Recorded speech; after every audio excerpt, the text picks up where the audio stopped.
So hey guys, how are you all? I hope you all are doing great. So here is a new video for you guys.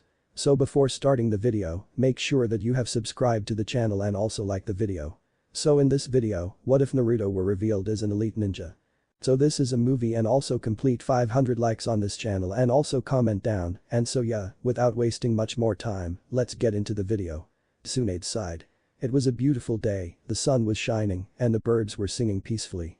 After the Shinobi Alliance war, things seemed to be settling down. She had a new drink stashed away from Shizune, and there wasn't even much paperwork piled up on her desk, at least not enough that she couldn't sneak away for a few hours to enjoy a drink under the warm midday sun. All in all, she should have been in a good mood. Unfortunately, the one problem she had been persistently putting off was now facing her directly. "Come on, Chan, what the hell?" she muttered, making a small face at the volume. Of course, yelling at him wasn't going to solve the problem that was preventing her from spending a happy afternoon. A year after the Shinobi Alliance war, the eternal Genin Naruto Uzumaki was standing in front of her, demanding answers he felt he was owed. Part of her wanted to knock some sense into the brat and get this over with. Unfortunately, the guilt she felt for delivering the bad news and for his own part in her hesitated her from doing so. He had been so happy when she called him, thrilled to know that Konoha would finally be hosting the first Chunin exams since the war right up until she informed him that he would not be participating. The exams themselves were already enough of a headache, given that the major villages had spent so much time organizing things after the catastrophic losses of the war. It had taken them so long to even begin, not to mention that with the new alliances established, all the major and most of the minor villages would be attending. "Don't tell me you need me on another diplomatic mission or something. I just got back a few days ago," Naruto said, his frustration evident. He mused that somehow he had become a major factor in maintaining the current peace between the villages. Not only had he made quite a name for himself leading the forces to their final push towards victory, but thanks to his uncanny ability to make friends quickly, he had managed to forge friendships with almost all of the major players in any given village. Beyond just being famous in the elemental lands, everyone wanted to talk to Uzumaki Naruto now. Whenever new terms of deals or trade agreements were discussed, the negotiations went much smoother when he was there escorting the diplomat. Apparently, it was much harder to mess with negotiations with him standing there, grinning with that stupid "we're all good people, we should be friends, let's hang out together" attitude. He smiled across the room, though the fact that his smile also implied, "By the way, I know all the strongest ninjas in your village and maintain close ties with your leader" didn't hurt. These days, everyone wanted Naruto as an ally, if only for the reason that everyone considered him such. Being anything else could be very dangerous.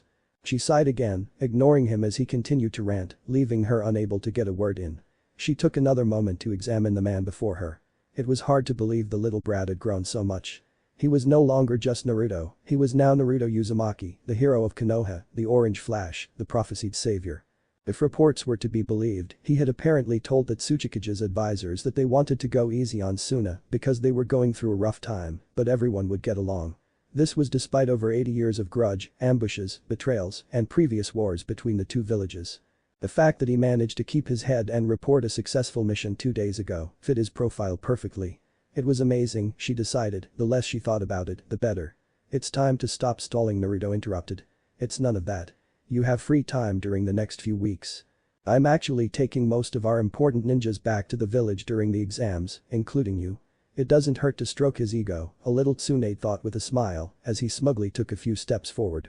A few years later, the boy still treated praise as a rare luxury. "It's simply a matter of logistics," she continued.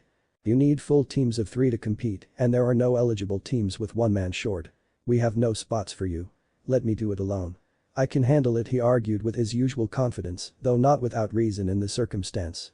Tsunade admitted, "I can use Kage Bunshin for anything I can do. We need multiple people," Tsunade said.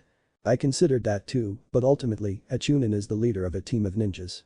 A ninja who works with a team takes the exam and only gives orders. None of that will show the skills needed to lead a team." Her heart ached seeing his disappointment. "I know this is hard for you. I'm sorry, Naruto. I really am. I hate moments like this. For someone who was destined to be the impartial leader of the village, I love that damn brat too much. Standing in his way like that pained her." He pouted, his guilt multiplying as he watched the last of his exuberance fade away, dealing with the knowledge that he was being left behind again. He opened his mouth to ask another question, but closed it without a word. He looked as vulnerable as she had ever seen him, clearly struggling to muster the courage to ask the question weighing heavily on him.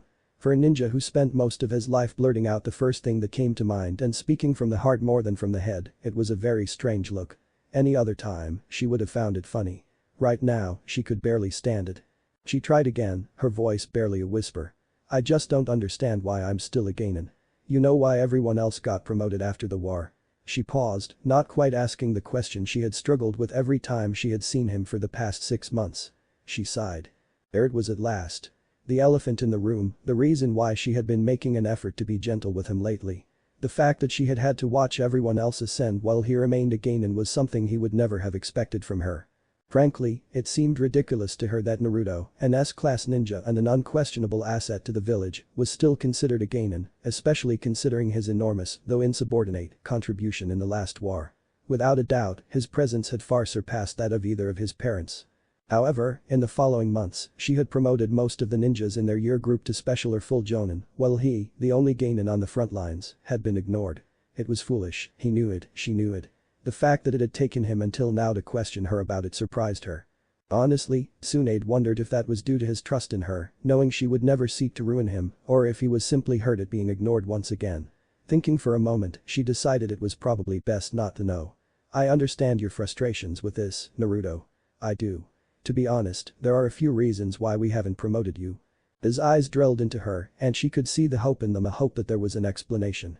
In a nutshell, the most important reason is that you are too valuable to the village for us to give you a standard rank increase. He looked confused, so she explained further. Think about it. You know how the Chunin exams work. They attract the best clients and the best missions. If we just give you a promotion, then it's over. On the other hand, if you compete in front of an audience, well, Konoha as a whole seems much stronger. Everyone will be able to see your strength. She was exaggerating a bit, he was already incredibly famous, even if it was only among ninjas. But boosting his ego wouldn't hurt.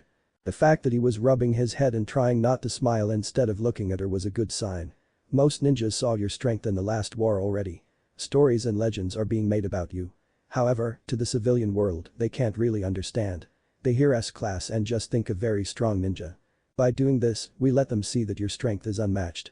Then, we put you on stage, you crush anyone who comes near you, you pass easily, and the village prospers. His words had an immediate effect. Even with the recognition he got now, he was still terribly weak for his ego to indulge. You're saying I'm too important for a field promotion? He asked. That idea seemed lame, or at least he decided to drop it. Exactly, Tsunade replied, without mentioning how much it would add to his credibility as a candidate for Hokage. The effect of that bait was immediate and obvious.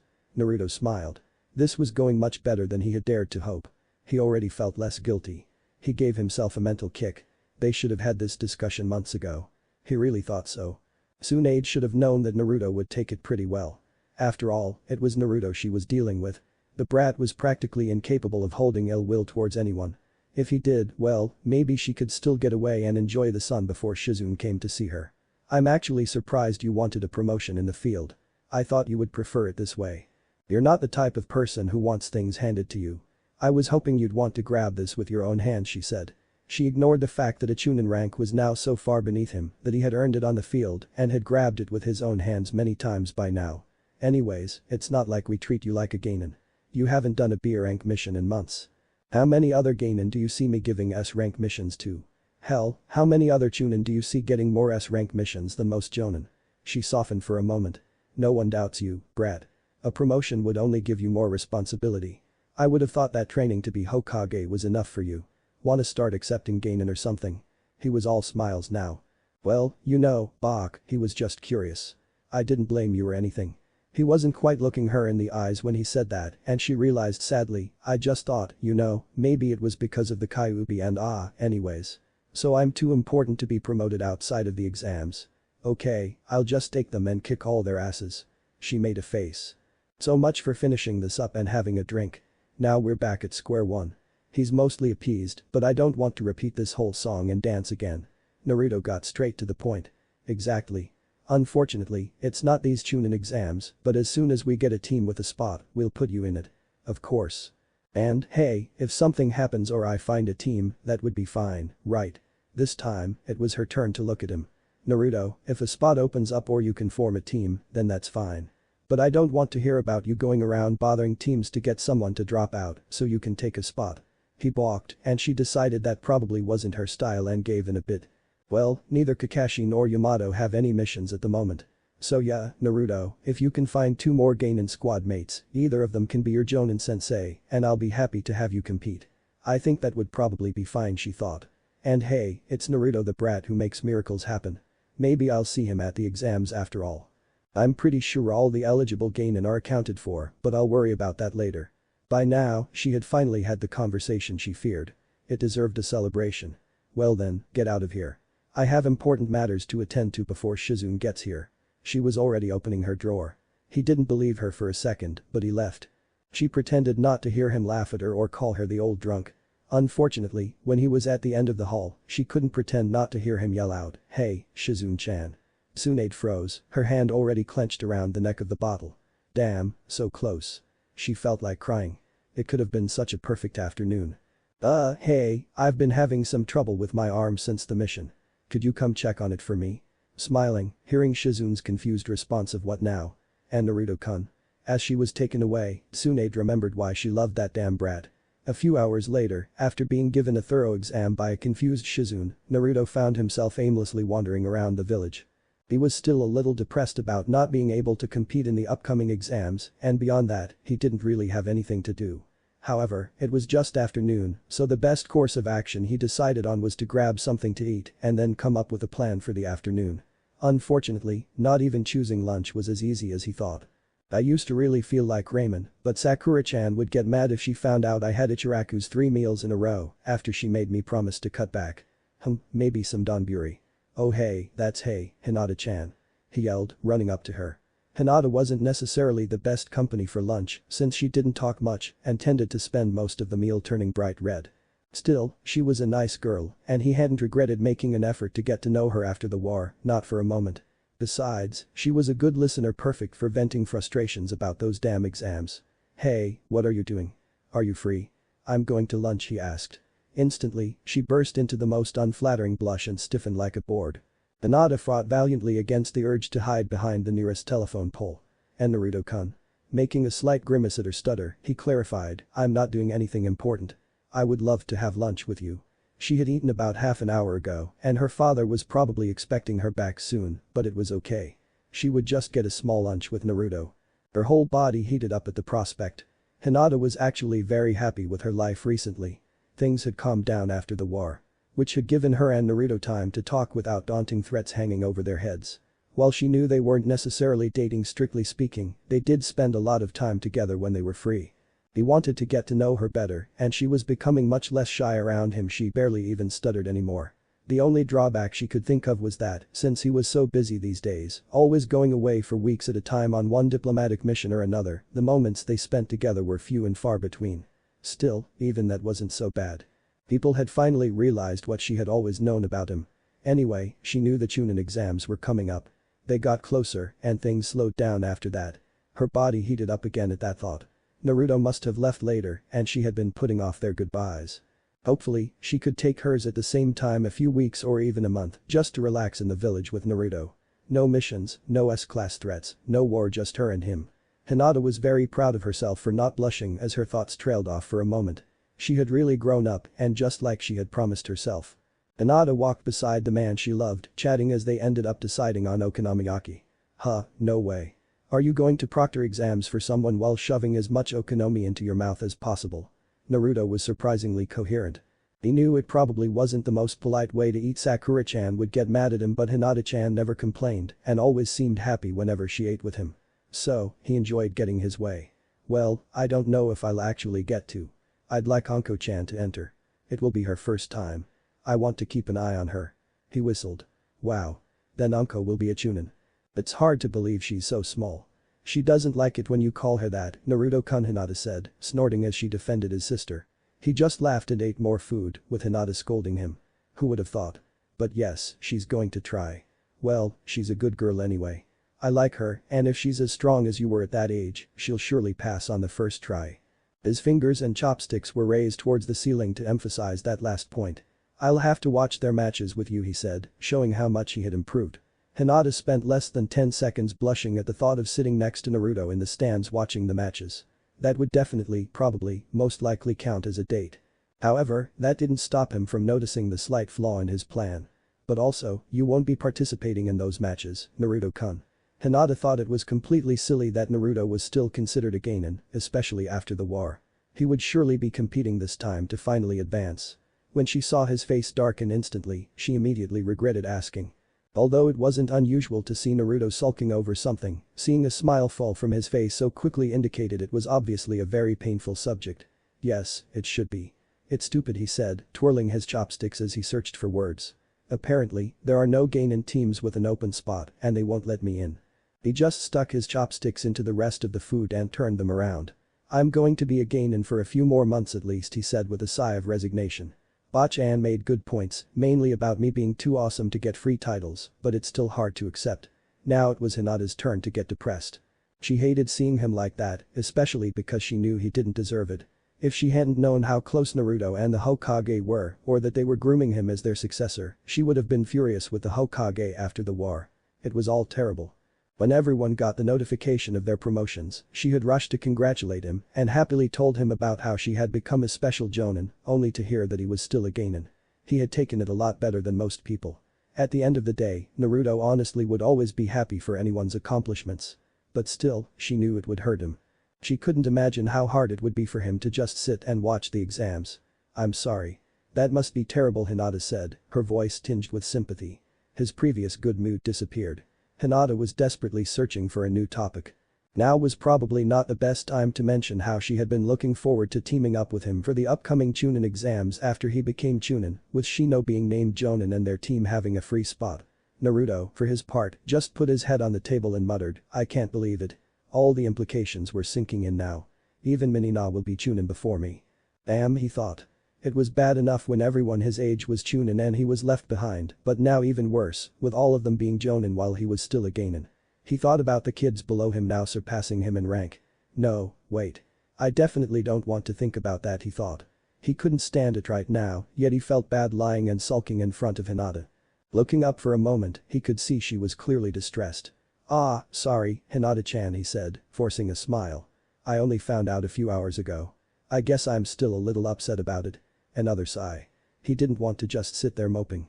That wasn't his style, but there didn't seem to be anything else he could do, not wanting to vent any further to his friend and with no other outlet for his frustrations. Naruto's depression quickly turned into a more familiar desire for action. He made a decision, stood up and said, I'm going to go train for a bit or vent or something. He pulled out Gam-chan and threw a handful of bills. Nice to see you again. Thanks for lunch. Ah, goodbye, Naruto-kun, she said, but he was already gone. She hadn't thought of anything to talk about and he was gone. Her good mood quickly evaporated. She tried to cheer herself up.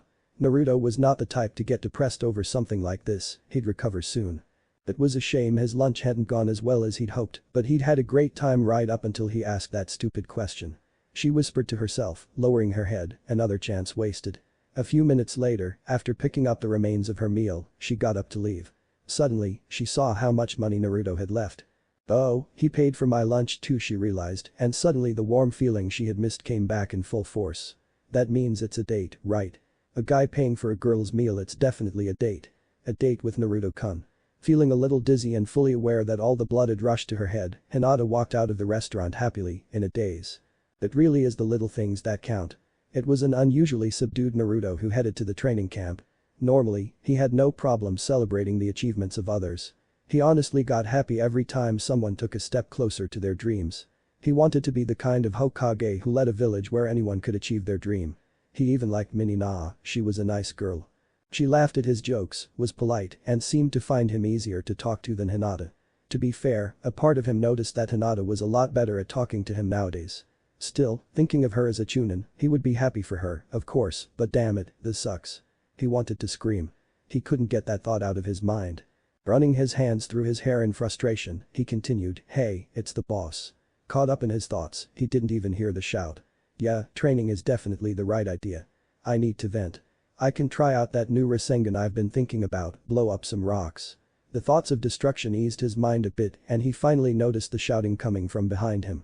Hey, I heard you, boss. Don't ignore me, you bastard. As he turned around, he found himself instinctively dodging a jumping kick from his sometime student. His teammate said behind him, oh, hey, sorry with Amaru. I didn't see you there. What are you doing? Finishing a mission with Amaru, Naruto said, his normally cheerful stance and too much energy today replaced with a glowing excitement. Definitely something big is happening. Didn't we just get back from seeing Avisu-sensei? Konohamaru asked. Finally, we're going to enter the Chunin exams. He'll be a big boss. This is you and me as Chunin rivals. This is the beginning of our fight for the title of Hokage. Don't think I'm going to lose to you. And so Naruto's day managed to get even worse. He had been so absorbed in thinking about Hinata's sister as a Chunin that he had completely forgotten about the other younger teams eagerly awaiting the exams. Konohamaru would be aiming for Chunin. Konohamaru would be a Chunin before him. He quickly cut off that image before it could form. He definitely didn't want to let that line of thought go any further in his current mood. And I'm not going in, he admitted, the words tasting like ashes in his mouth. There's no team with a spot I can join. The dark part of his mind considered asking someone from a team if Konohamaru had asked him to give up a spot, but he quickly squashed it. Besides the fact that Bachan had specifically told him not to, he didn't want to be the kind of person who would sacrifice someone's progress for his own. Konohamaru was a good person, a strong ninja, a dedicated leader, and a pretty upstanding boy. Unfortunately, a part of him that he refused to acknowledge had been dreading facing Naruto in the exams for weeks, having come to the obvious conclusion that Naruto would. There was simply no denying the difference in strength. Most of Konohamaru thought of Naruto as an older brother and sympathized with his obvious frustrations at not being able to ascend once again. Had there not been any personal risk, he would have been angry on Naruto's behalf. Unfortunately, for the part that feared facing his boss, the news was a much welcomed relief. "Oh boy, you're not getting in," he shouted loudly. "Then we'll easily get through. I'm much stronger than you." For the first time, a part of Naruto's mind considered that quite unfair. Sure, Konohamaru was more powerful than he had been if you discounted Kurama. However, Kurama and the villagers' corresponding treatment towards him were major factors in why Naruto wasn't as strong as he could have been. In the exams, however, the majority of his mind simply reacted with anger and hurt pride. "Hey, what are you saying, Brad? Who taught you your best techniques?" Amaru, being in many ways similar to Naruto, reacted in kind. "Same. So what? Where did I learn them? Never mind. I'm gonna surpass you." At this point, Yuden and Mogi, who had wisely been trying to stay out of this exchange, decided to back off. This was no good, it was going to escalate. Naruto and Konohamaru's personalities were too similar. Their emotions would feed off each other and spiral out of control. "I'll surely be Chunin then, and I'll be above you. I'll be the boss," Konohamaru declared. "No way, no way, no way. A brat like you can't get Chunin ahead of me," Naruto retorted. Konohamaru realized he had hit a soft spot and proceeded to press on it. "I will, and then I'll be your squad leader on missions. I'll give you any order I want." He smiled evilly, already imagining ways to abuse his power. Naruto could obviously imagine the same things. "Oh, and then I'll take the Chunin exams and you'll still be a Genin." He grinned, savoring the thought. "Don't worry. I'll accept you as your Jonin sensei. Hey, you can start calling me that now." "Ugh, damn it." Naruto thought, unable to even formulate a real response. All he could think about was having to answer to Konohamaru, taking orders from him for missions. Naruto had worked hard to earn respect and the images running through his head hit his pride hard. Being ignored, being picked on, and now having it rubbed in his face. His palms were about to bleed from pressing them so hard. It would be a long time before Naruto hit a comrade, but he was getting dangerously close. "Let's go, Naruto." Luckily, it was then that Kurama intervened, interrupting Naruto before he did something he would regret. This wasn't worth it. Naruto regained control, took a step back, unclenching his fists. He let out a deep sigh and walked away from Konohamaru. Of course, the boy was an annoying brat sometimes, but he was also a good friend. Would he feel terrible if he took this any further? Yes, he thought. Thank you, for the millionth time, he was grateful for the fact that he had been able to make peace with Kurama.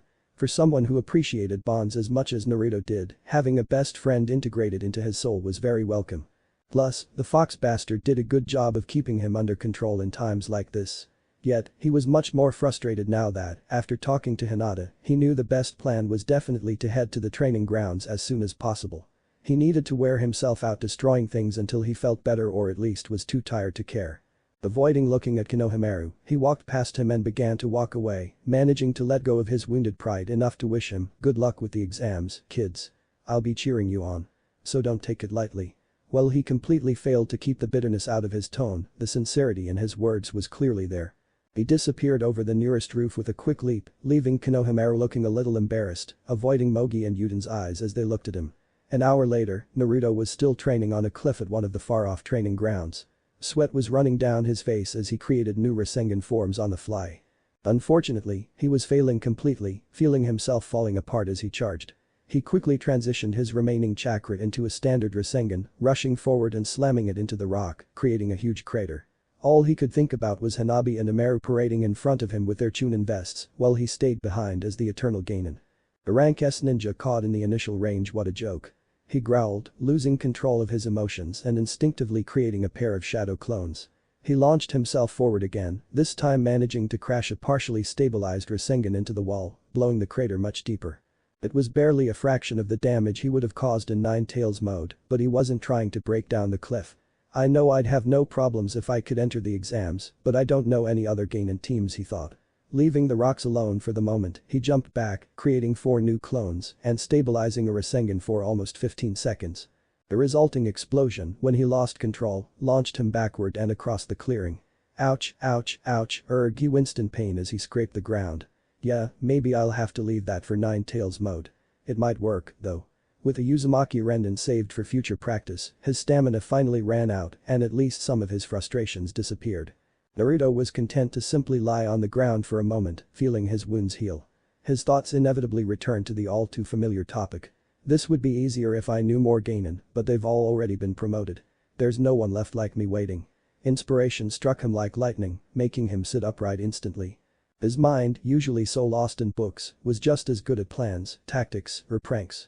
She went into overdrive, thinking hard, remembering a half-forgotten conversation, spotting a discrepancy, and coming up with a theory. She was already off the ground and walking as a plan began to take shape. A smile slowly formed on her face, growing larger by the second.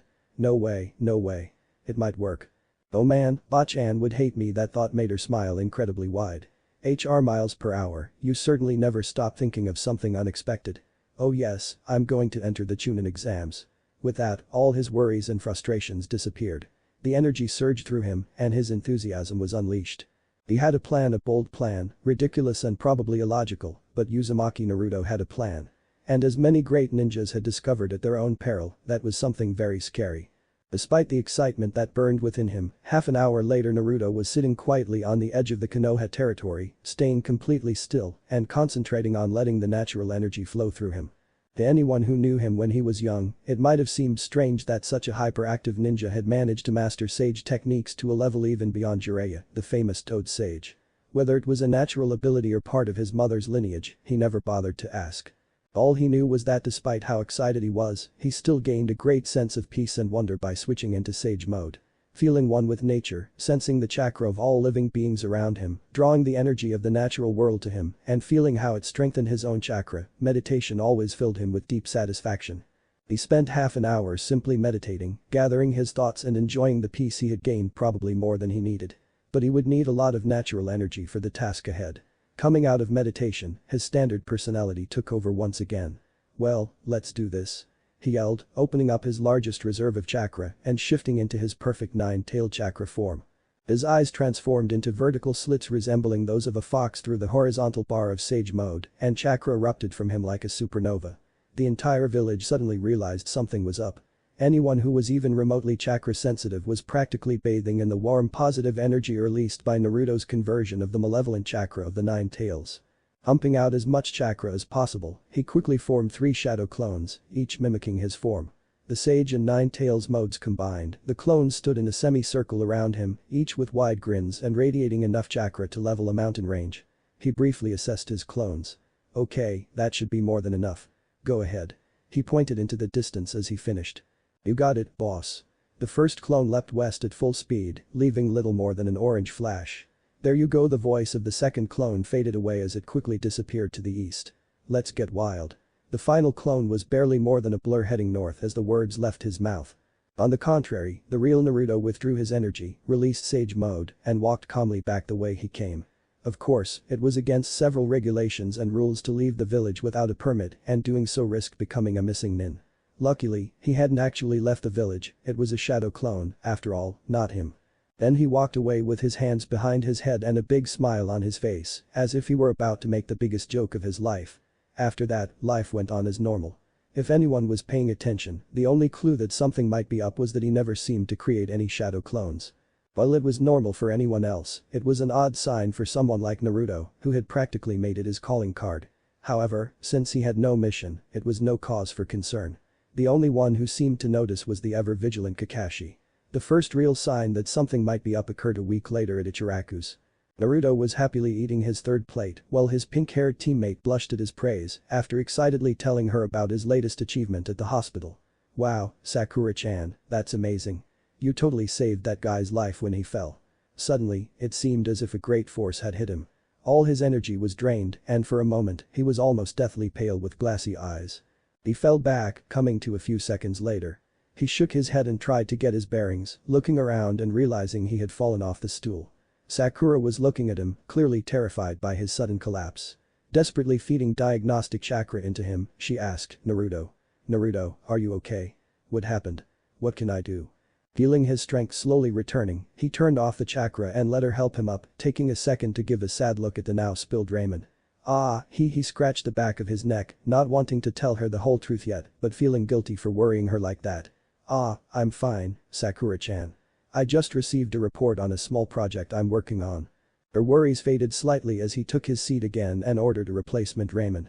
He seemed to be moving around okay, at least, and she couldn't sense anything else wrong with him from her cursory examination. For someone like Naruto to suddenly collapse was extremely odd, but he didn't seem worried in the slightest, not with that giant grin he was clearly trying to hide. She was worried about her friend's health, but decided to let him be for the moment. Naruto's thoughts, of course, weren't on her. Conflict at all. Or yes, one down, one down. This is going to be great. It took considerable willpower not to start dancing. A similar scene was repeated 2 days later as he was training new forms of taijutsu with Kakashi. Jumping back to avoid a swift kick, Naruto's guard was suddenly non-existent and he stumbled forward in a daze, receiving a cruel cross for his efforts. Shaking his head as the dizziness passed, he found Kakashi looking at him with a strange expression after having worked on the Rasengan with Naruto. It was easy enough to deduce what had happened to leave the typically energetic blonde breathless. The question was why it had happened. Although judging by the devious smile Naruto seemed unable to control, Kakashi wasn't sure he wanted to know. Even so, you don't become a Hokage without being at least somewhat curious. You're planning something. No, something big, Kakashi stated more than asked. You know me too well, Kakashi-sensei. I should really be surprising you, Naruto replied. Yeah, Kakashi decided he definitely didn't want to know. Just because he was probably getting paid enough to deal with it didn't mean he wanted to. It was better to just stay out of whatever Naruto was planning than risk getting caught up in it. Well then, I'll leave it at that, Kakashi said, pulling out his book. He jumped away, deciding it was best to avoid Naruto until the other shoe dropped. His departure left Naruto lying there, enjoying the wonder of a plan that was coming together. "Alright, brat, I must admit, your plan is working out a lot better than I expected. It's because I'm a genius. No one else would come up with something like that." "Well, that last part is certainly true," Kakashi said with a chuckle. "I had backup plans, of course, other options in case things didn't turn out so well. But still, I really had hopes and it seems like I won't be disappointed." Now all that was left to do was wait for the final news. In the end, it turned out he didn't have to wait long as the final clone dissipated. A few hours later, unfortunately, his timing was still bad. He was drinking with Shikamaru, Choji, and Kiba at the time. The effects of the final clone's dispersal were the most disorienting yet. "Hahaha, damn, Naruto, you're light. You didn't say the alcohol didn't affect you," Kiba said, laughing loudly. "He hasn't passed out, right?" Shikamaru asked, with a hint of concern. "Troublesome," Naruto muttered as he tried to focus. "Naruto. How many fingers am I holding up?" Choji asked as he looked at Naruto, who was now lying on the bar floor. Naruto blinked and saw his 3 friends looking at him. Choji looked worried, Shikamaru was smiling, and Kiba was howling with laughter, almost erasing the huge grin on his face. Naruto, almost pushing away the hand Choji offered him, shakily walked back to the stool. He grabbed his glass, drank the rest of his beer, and turned to his friends. "It's time to spread the news." Yeah, laugh, guys." More importantly, he paused for dramatic effect, pointing a thumb at himself and fixing them with a triumphant look. "I'm entering the Chunin exams." Receiving 3 blank stares in return, his smile didn't last long. That's great, Naruto." Congrats, Choji tried to sound excited for his friend. "Seriously, it's all too much trouble," Shikamaru said, rolling his eyes. "Taking an exam for a rank way below yours. What a waste of time, dude." Kiba pointed at himself, Choji, and Shikamaru. "We're all Jonin. About time, you know." "Really, joking aside, no one thinks less of you for your ridiculously inappropriate rank," Shikamaru added. Yet it was hard to get excited about a friend's dramatic revelation that he was taking a test that everyone else had passed years ago. Naruto slumped back, clearly disappointed with their reaction. Upon seeing this, Kiba continued, "I'm seriously glad you didn't get in. You know, Mom got mad when she heard you didn't get promoted after the war. She yelled at a group of councilmen about it." Naruto cheered. He hadn't heard that people had been fighting over his case. He had barely said a few words to Tsume and she had fought for him. He suddenly felt very warm inside. "My dad too," Choji chimed in. "Actually, the whole Akimichi clan said it's shameful for us to ignore a friend who fought so bravely for all of us." Shikamaru added as he drank the rest of his glass. "The Nara clan too. Most of the clans support you, actually. Even the Huga support you, and they never openly support anyone." No one had expected that. Naruto's jaw dropped, stunned. He knew he was more respected in the village now and that he was considered the hero of the leaf. He supposed he should have known, but hearing openly that most of the clan supported him was surprising. The implications of that support for his path to Hokage were very clear. Absolutely stupefied, he had no idea what to say. Working on autopilot, he ended up laughing, embarrassed, and scratching the back of his neck, smiling at the typical response of his friends. His friends went back to their drinks. A few moments later, Kiba took the initiative and asked, "So, who is your team? I thought you said there was no team you could join." With that, Naruto's triumphant smile returned. "Haha, that's a sec," Naruto said, noticing the questioning looks from his friends. "All I'm going to say is that they are people no one expected to see in a Chunin exam." Now that was an interesting statement. The three were stumped by its meaning. Refers to a team of. Choji was confused. He's not referring to civilians joining the ninja forces as Genin, right? Kiba suddenly had to shake off the image of Naruto fighting alongside the ramen lady. It was surprisingly easy to imagine.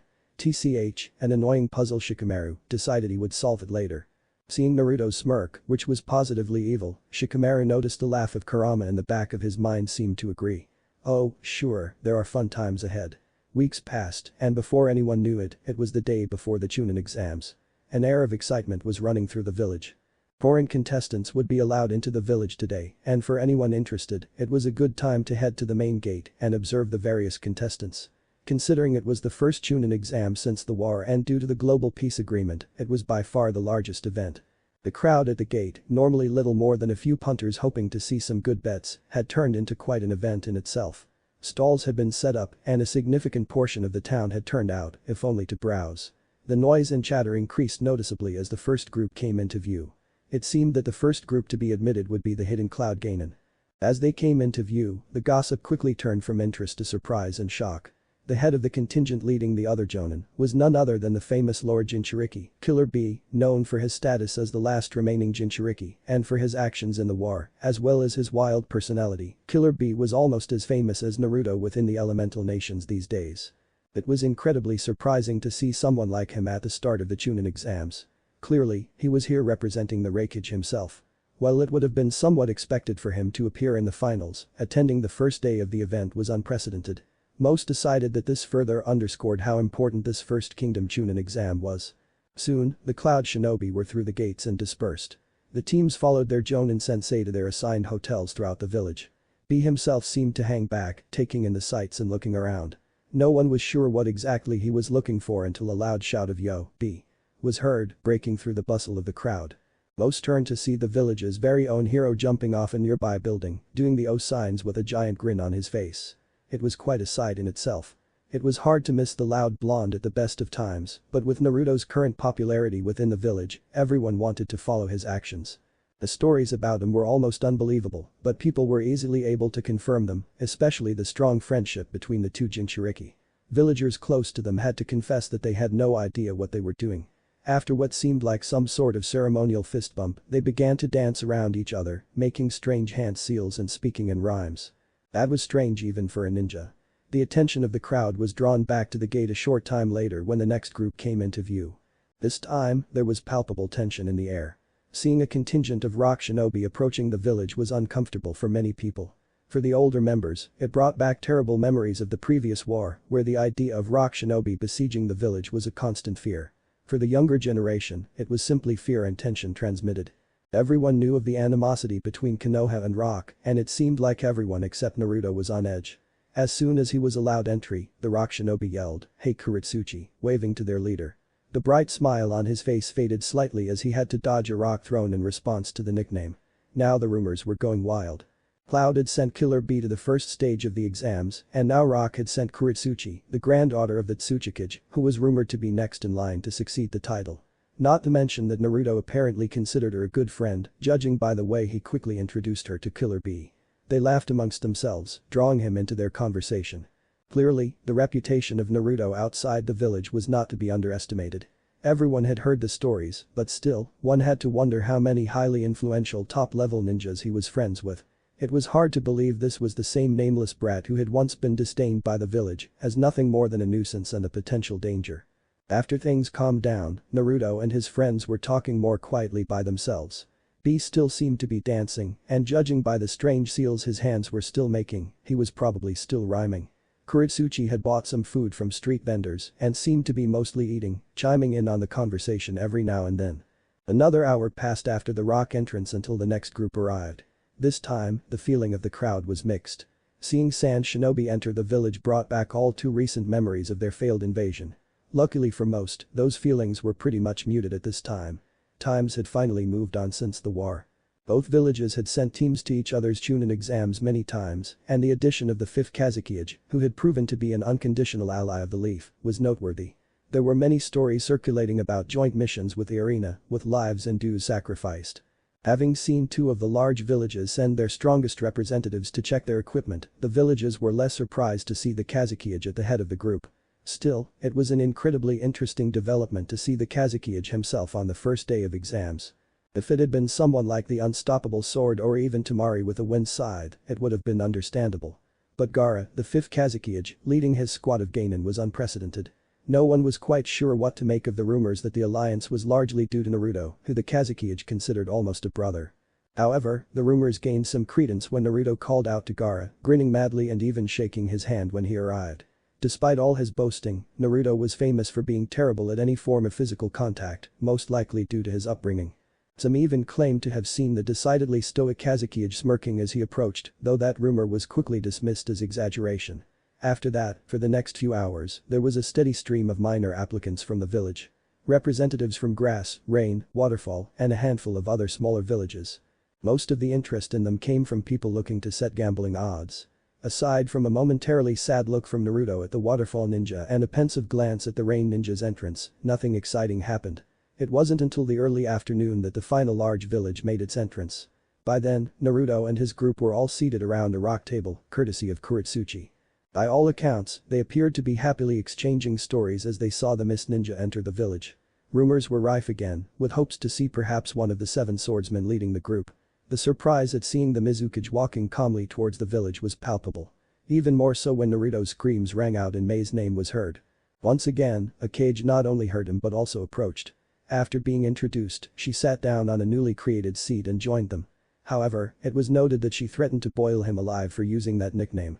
It was almost surreal to imagine that one day Naruto, or any ninja, would sit back, laugh, and entertain 4 of the most powerful people in the world. Beyond that, the very idea of hosting teams from all the major villages was extraordinary. Hosting Cloud Shinobi was even stranger, and hosting Rock Shinobi was almost unbelievable. Yet, any civilian who was worried or tense at the thought or any retired ninja caught up in past wars only needed to look at the current ninja forces of Konoha. There was no tension among them, only the sure knowledge that the world had changed. Just over a year ago, these were the forces that had cast aside the village's prized tiara and instead adorned themselves with the title of shinobi. They had bled alongside a rock ninja, screamed for help when a cloud kunoichi died in their arms, and risked life and limb to aid an overwhelmed Mist team. This feeling was similar to seeing the son of the Yondaime making jokes at the expense of the Tsuchikage's granddaughter, which was proof of a new era.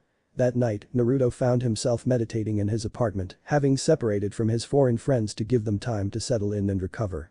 He had nothing else to do, he had already given up on trying to read or distract himself, and advancing his ceiling was out of the question. He was simply too excited to calm down. Tomorrow, he would finally be able to reveal his grand plan.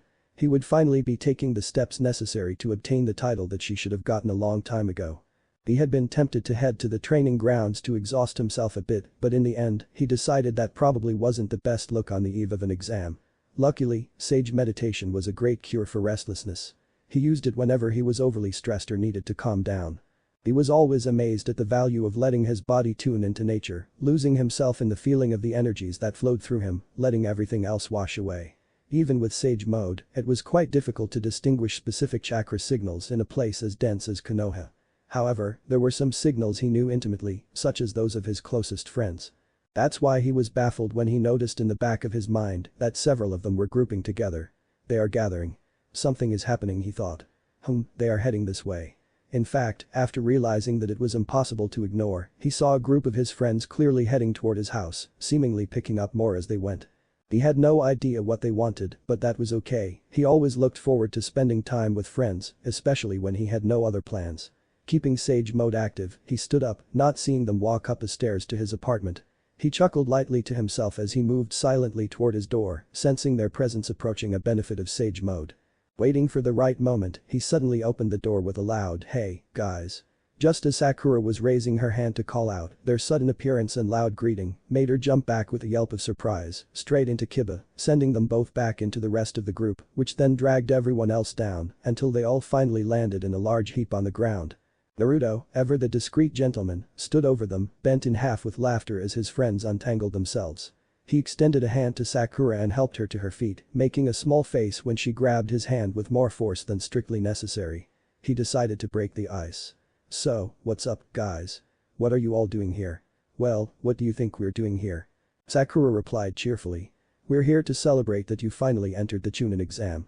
With that, she pushed him playfully and walked straight to his apartment, leaving a plastic bag that he hadn't noticed until now on her kitchen table. "Huh?" Naruto was taken by surprise. "Yes, we're here to wish you good luck." Choji smiled happily and followed her. "Because we know you'll need as much as possible," Kiba finished, laughing as he entered with bags clearly containing alcohol. Naruto tried to figure out whether he was objecting to Kiba's comment or the fact that everyone had suddenly burst into his house. "Maybe you should take them for a while if they're going to take us down like that," he grumbled. While Sakura ignored Kiba's protests, Naruto walked in, receiving a glare and a muttered insult about pigs from Sakura. "We're so happy for you," Tenten commented with a smile as she circled him. "We look forward to seeing your youthful energy during the exams." Naruto Kunli flashed an even brighter glittery smile, all the more impressive considering the sun had already set. Shikamaru settled for a simple sentiment as he shuffled in, and Shino appeared behind him with his typical impassive glare. "We're all here to celebrate with you." "Why?" "Because you're a friend, and we know you deserve this rank more than anyone else." It was always a little difficult to respond to Shino's way of speaking, so Naruto just nodded dumbly. This was a lot more than he had expected. Hinata had been hanging in the back, unsure what to say. After all, you can't exactly thank someone for inviting you in when you're forcing them to be present. Otherwise, she was just excited with the thought of being inside Naruto's place for the first time. A slight panic set in as she searched for a proper greeting. Hinata suddenly had Naruto's full attention directed at her, which unfortunately put her in a bind and made her lose all her vocabulary. She blushed and settled for simply giving him a bright smile and a small bow as she walked in and sat down with the rest of the group. Normally, Hinata would have berated herself for her weakness. It had been months since she could talk to Naruto, but right now, she was inside Naruto's apartment, in his living room, on his couch. She would kick herself later, but for now, she was too happy, so the smile remained, even as she tried to control the embarrassing blush before Kiba started to tease her again. Naruto wasn't sure how to respond. They hadn't done anything like this at the last Chunin exam. Clearly, his friends wanted to congratulate him and wish him luck. Having them all here like this was an amazing feeling. Unable to control the smile now plastered on his face, he closed the door behind Hinata. He sat down in the living room with everyone else and began to go through what they had brought with them. Sakura seemed to have assumed the role of leader, opening the bags they had brought and distributing snacks and drinks throughout the room, handing out beer and sake to those who wanted it, games to those who didn't, and organizing a loud toast as everyone began to settle in. Sakura pulled Naruto aside and quietly explained, "Sai is on a mission for the next few months, or he'd be here too." He nodded, that made sense since he'd been wondering where Sai had been. Soon, everyone was having a good time. Naruto was in an eating contest with Choji, Shino, and Tenten. They were busy keeping anything alcoholic away from a protesting Lee. Kiba was flirting with Ino. Hinata was quietly joining in on the conversations every now and then, while Sakura was trying to make sure Shikamaru didn't fall asleep on the floor. They eventually brought up the obvious topic, and the conversation turned to the Chunin exams, with a round of friendly banter directed at Naruto. "You should be worried, Naruto. Imagine being stuck as a genin any longer." Even Choji had joined in. "I'm not worried at all," Naruto replied, puffing out his chest. "I'm already an amazing ninja to begin with." "Don't look down on Chunin," Kiba said, enjoying rubbing it in way too much. Of course, we all got it right." So most of your competition will be little brats. Tomorrow you'll be playing with kids, he laughed out loud. That comment had the desired effect, leaving Naruto grumbling and reaching for another dumpling. There was no denying a part of him felt ridiculous for that. Age aside, he was too powerful for a Chunin exam. Sakura gave Naruto a loyal smile. Well, other than that, Tsunade-sama thinks we'll probably look into hosting the next Chunin exams. And you've already completed multiple B-rank missions, so you should be able to go straight to them. Actually, that bit of news lifted his spirits. That's amazing, Sakura-chan. Yeah, I'll be a Jonin before the year's out for sure. Naruto was already imagining how cool he'd look with a Jonin vest, leading more super dangerous S-rank missions. Then we'll see who laughs at Kiba. Kiba, after being promoted to special Jonin, was still ranked slightly below an incomplete Jonin. Naruto's ability to make friends was only surpassed by his ability to annoy them, and that comment, of course, caused tempers to flare in the room. Only Shino, Shikamaru, Sakura and Lee were unaffected. Big talk. First, you have to pass these exams, haha. Probably gonna put you off with the first exam, Kiba teased. I heard about your blank exam last time. Me first, Naruto chimed in, and not now. Before you start talking about getting ahead of us, you gotta make sure you don't end up embarrassing yourself. The thought of losing to a group of kids was infuriating to Naruto, and he couldn't resist the last insinuation.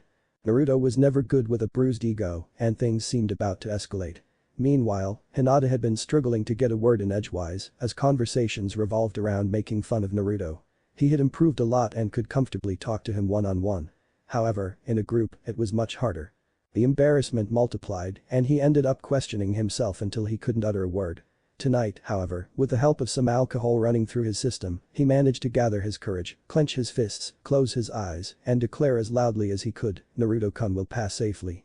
Just as Naruto himself had been about to suppress a response to Ino and Kiba, that statement stopped everyone dead in their tracks. All conversation ceased as everyone turned to look at Hinata. Aside from how out of place it was for Hinata to shout anything, the words had been completely serious and sincere, and yet they were missing the mood of the conversation. No one in the room doubted for a second that Naruto would pass the exams, but hearing Hinata declare it as if it were gospel truth, no one knew how to react. Opening her eyes and seeing the entire room staring at her with blank stares and utter shock did nothing for Hinata's confidence. Even Naruto was making fun of her. Luckily, Naruto's emotionally stunted upbringing left him able to misinterpret even the complete sincerity, and the ice was broken again, this time with everyone laughing and poor Hinata wishing the ground would open up and swallow her. She sadly filled her cup with tea and made herself a silent promise. I will do better. I will talk to him directly, even in front of everyone. I will spend time with Naruto before the night is over. With her resolve strengthened, she tuned back into the conversation. More importantly, how is your team, Shikamaru? He had finally decided to contribute. Ah, they're amazing. Tomorrow we'll pass the first test. Naruto rarely lacked confidence.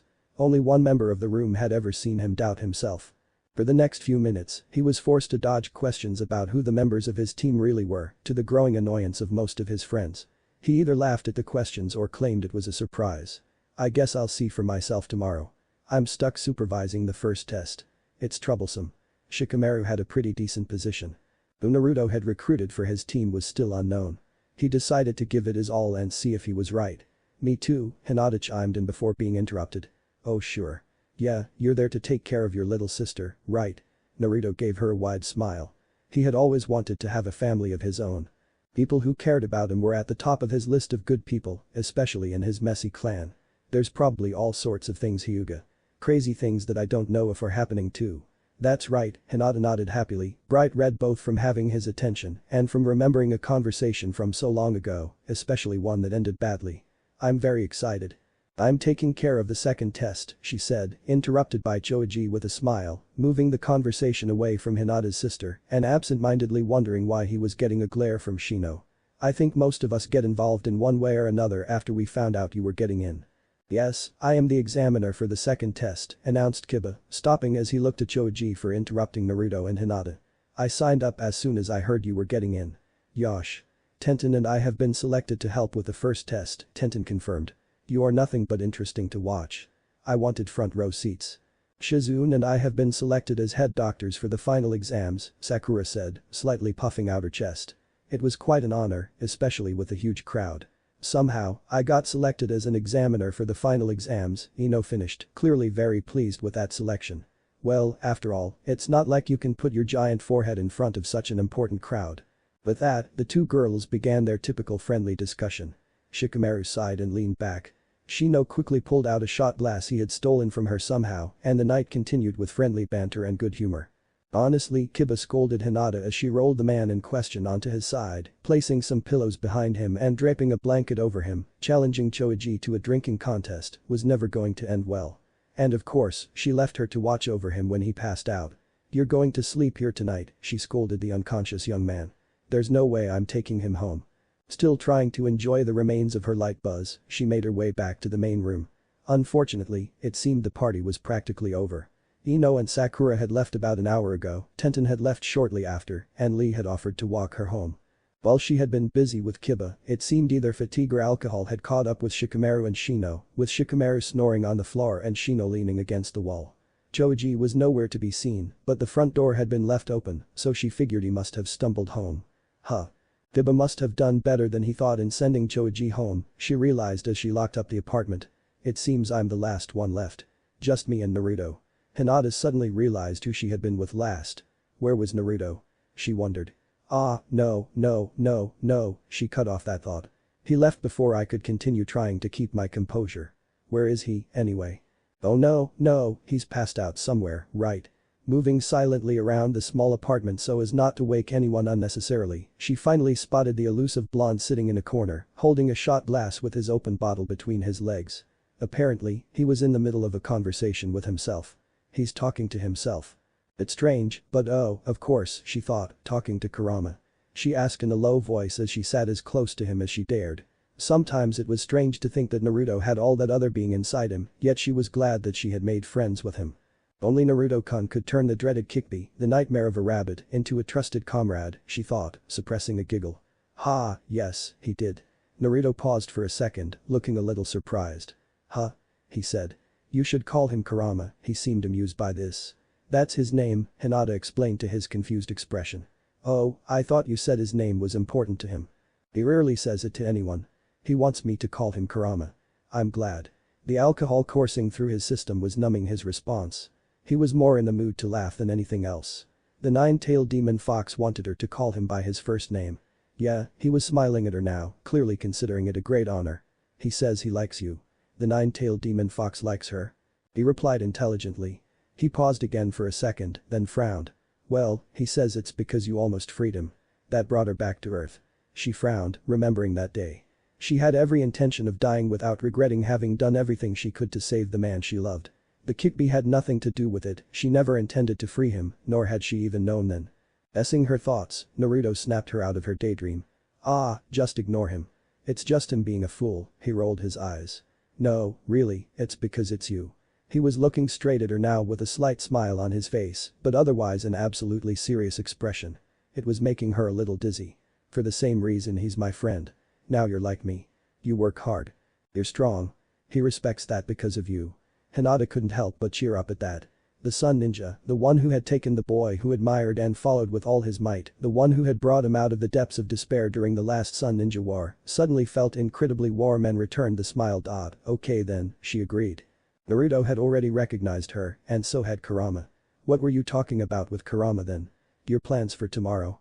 No, I'm not really worried about tomorrow at all, he laughed at that. Well, it's a little silly, I guess. I was just asking if she could lower my healing factor a little bit just for tonight, you know. That was surprising. She had no idea why he wanted to do that. Seeing her puzzled look, he continued, it's just that I can't really get drunk. He indicated the now empty cup he had been drinking from. I mean, I can get a little drunk, but it all gets sorted out pretty quickly. I basically just drink because everyone else is. I've never been drunk. I was wondering what it would be like. That makes sense, she supposed. I can understand that. I've never been drunk either. Not really. Tonight was probably the furthest I've ever gone. Being a little drunk. My reasons were different, of course. I don't have a demon fox inside me, just the pride of my clan. The thought of someone seeing me stumbling drunk, especially my father, made me shudder. Naruto laughed again. He poured some more drink and handed her the cup. I can't even imagine you drunk. I bet that would be fun. He laughed a little more at that, clearly envisioning many dire scenarios from getting covered in gore with Naruto to passing out in the yard of her family's estate. Hinata quickly decided that she had no plans of getting drunk just yet. Still, she could feel the buzz slowly fading away, and it had been a lot easier to talk to Naruto in front of everyone tonight. As she told herself that she was too old to be thinking about things like indirect kisses, she picked up the cup he had given her and took a sip. Yeah, they just called me dumb for even wanting to ask. He thinks the whole idea is ridiculous.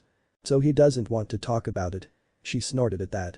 Well, I could see where she was coming from, but still, it's not really a good time to get drunk for the first time, the night before the Chunin exam.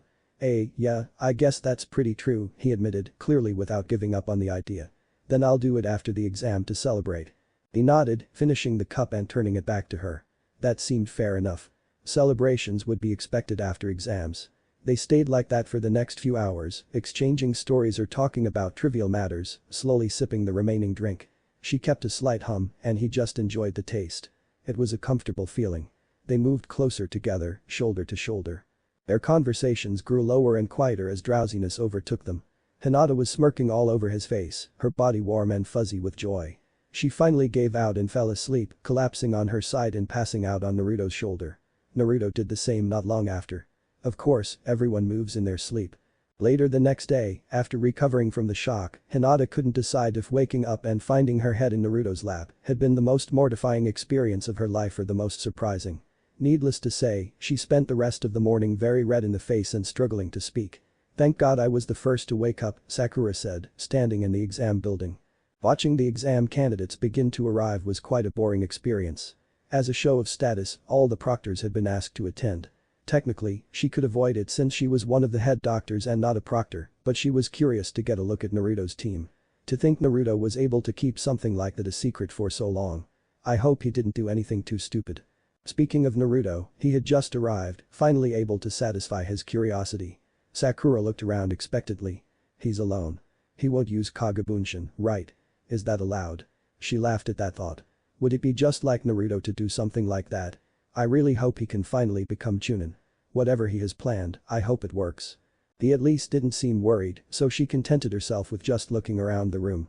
Maybe the surprise is yet to come, she thought, watching absent-mindedly as the other Genin arrived. Spotting trouble to his left, Naruto spent a few minutes separating a team of Yamabuki who had been exchanging heated words. This time, they had all been given strict instructions to avoid any hostility before the exams. Returning to where Naruto had been, Sakura was surprised to see that he was now chatting animatedly with both the Mizukage and the Reikage. It's strange that they're here. They don't seem to be talking to their Genin. Surprised by that, she suddenly realized that both. They must have come just to talk to Naruto. Sakura smiled softly as she saw two Kage looking for Naruto. Huh, Naruto, you really live up to your boasts, as expected. It seemed like most of the other contestants were now watching the same scene. I guess it's not every day you see two Kage and a living legend so close. Looking closer, she noticed that neither of the Kage was wearing the traditional office robes, both were wearing their standard uniforms. They must hate those stuffy robes as much as the master. Not to mention how hard Shizune has to work to get her to wear that hat, she stifled a laugh at that. It seemed all the Kage were cut from a similar cloth. On the other hand, if Naruto ever achieved his goal, he would probably never take off his robes or hat. Imagining Naruto in the public baths with the Hokage hat still on his head, she stifled another laugh. I really hope he would become Hokage, if only for the fact that there would never be another Hokage like him. She was brought out of her thoughts by a sudden shout and saw the imposing form of Killer Bee approaching Naruto's group, displaying those strange hand seals he always did before bumping fists with Naruto and loudly declaring, hey. It seems the whole team is here. We're going to scare the shit out of everyone else. What team is that? Wait, that statement caught everyone's attention. The whole room suddenly went silent, all eyes on the Naruto group, the two Kage, and the eight-tailed Jinchuriki talking about being a team. Numb with shock and acting purely on instinct, Sakura elbowed her way through the growing crowd until she was standing in front of the group. Naruto, what is this? You can't this is your team? I had no idea what was happening, but I knew it was going to be bad. Sakura-chan. Naruto's jubilant explanation was cut short when the Mizukage stepped forward. Ah, right. The Hokage's apprentice, he gave Sakura a small nod of respect. Sakura had grown into a strong woman in the medical tents during the last war. Running her hand through her hair, she announced loudly, allow me to introduce my wonderful Genin, Aisu. She stepped forward, voicing the question on everyone's minds. Wait, are you there Honin-sensei? Sakura absent-mindedly noticed that Aisu was the instructor for the first exam. Her concern was justified, but of course, Mei had a predatory look in her eyes now, sizing up the man addressing her. Even a Kage retains his old rank. They asked me to lead them as a Honing sensei of the Shinobi Alliance. Here we are," she tilted her head towards Gaara, and Killer B Ganon of Kumo waved a hand lazily towards. "Of course, I'm sure you all know Uzumaki Naruto, Ganon of Konoha." The blonde next to him, Naruto, sat there with a huge smile on his face, looking like he had just pulled off the scam of the century. Like his sensei, his paperwork was naturally processed in Kiri. Now, thinking the exam would be starting soon, he turned around and addressed her team directly. Without even waiting for a response, Mei turned and walked out of the building. Naruto laughed loudly, clearly enjoying the spectacle, before leading his team through the shocked crowd to where the first briefing of the task was to begin. Barely knowing Naruto's plans, Sakura said, "See you later, Sakura-chan." Sakura stood there silently next to Isu, equally dumbfounded. She realized she had done something incredibly stupid. The rest of the room reacted similarly, with whispers of shock, anger, and surprise traveling quickly between the participants. The panicked cry of a poor girl seemed to sum up the general feeling. Why are 3 class ninjas taking the Chunin exam? Flashback in the mountains near Kumo, bouncing from rock to rock, Naruto ran along the barren cliff, feeling the last remnants of the Nine Tails chakra leave him, stumbling slightly as he lost his power. He knew it wouldn't be gone for long, after all, he had to rely on his sage chakra and his own reserves, neither of which would last long at that distance. Being so far from the main body, he was overloading his clone's reserves at an incredible rate. Even so, there wasn't much left. He was very close to his destination, having traveled there several times in the past on diplomatic missions. Using Sage Mode to amplify his senses and pinpoint the exact location was child's play.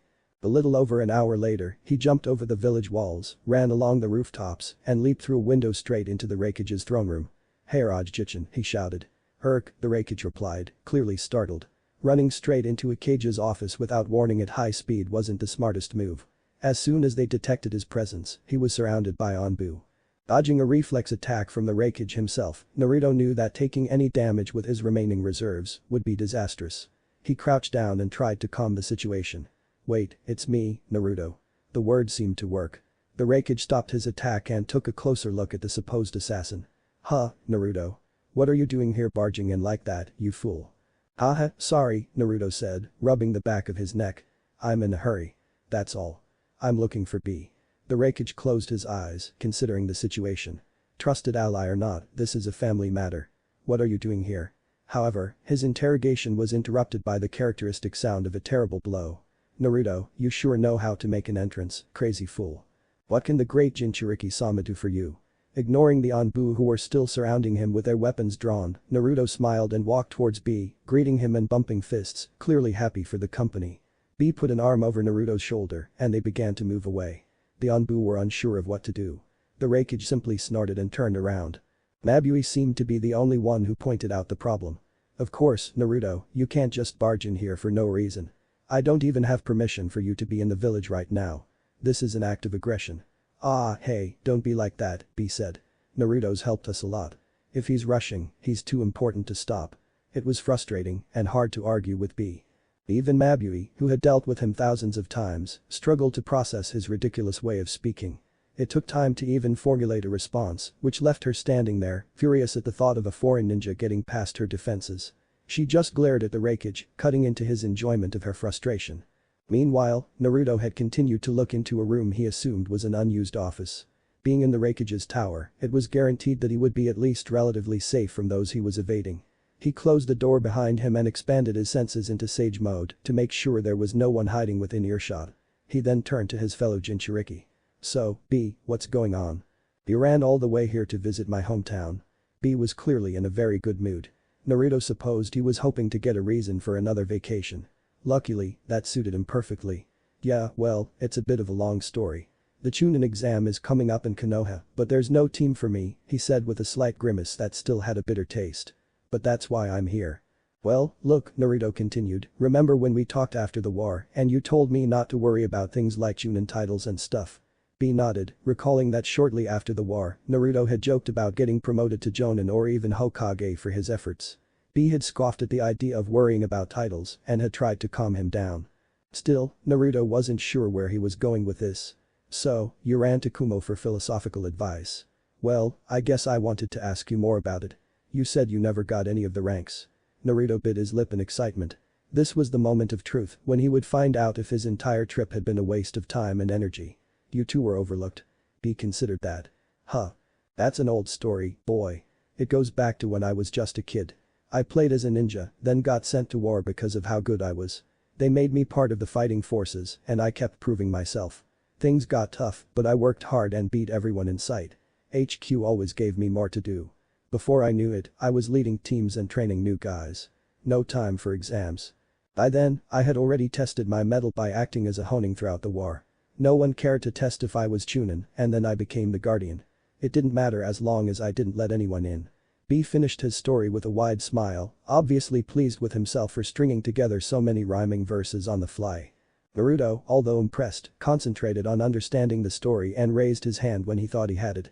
So, you were Gainin during the war and then too busy fighting to bother with official promotions. And you had been acting like a honing for so long that everyone forgot to make it official. Hey, that's exactly right.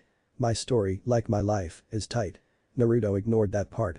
Well, that's similar to me, more or less. Like I said, the Chunin exams are coming up and there are no teams in Konoha that I can join. But I never said your team had to be only ninjas from your village. With all the new treaties in place, I was thinking of forming a team of people in the same situation as me. We won't be with Konoha or Kumo or whatever. We'll just be shinobi, like in the war. B paused to gauge B's reaction. B looked completely baffled, unsure if Naruto was seriously asking what he thought he was asking. Naruto went on. So, join my team. You'll have a vacation in Konoha, he added, remembering that B was willing to fake his own death for a vacation before.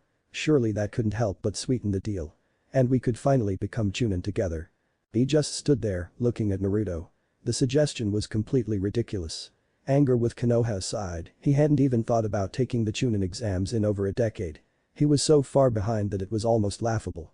But damn, it was funny. Fuck, it's funny, he realized, imagining how crazy it was for him and Naruto, two ninja-class Jinchuriki, competing with a group of Gainin. He started laughing.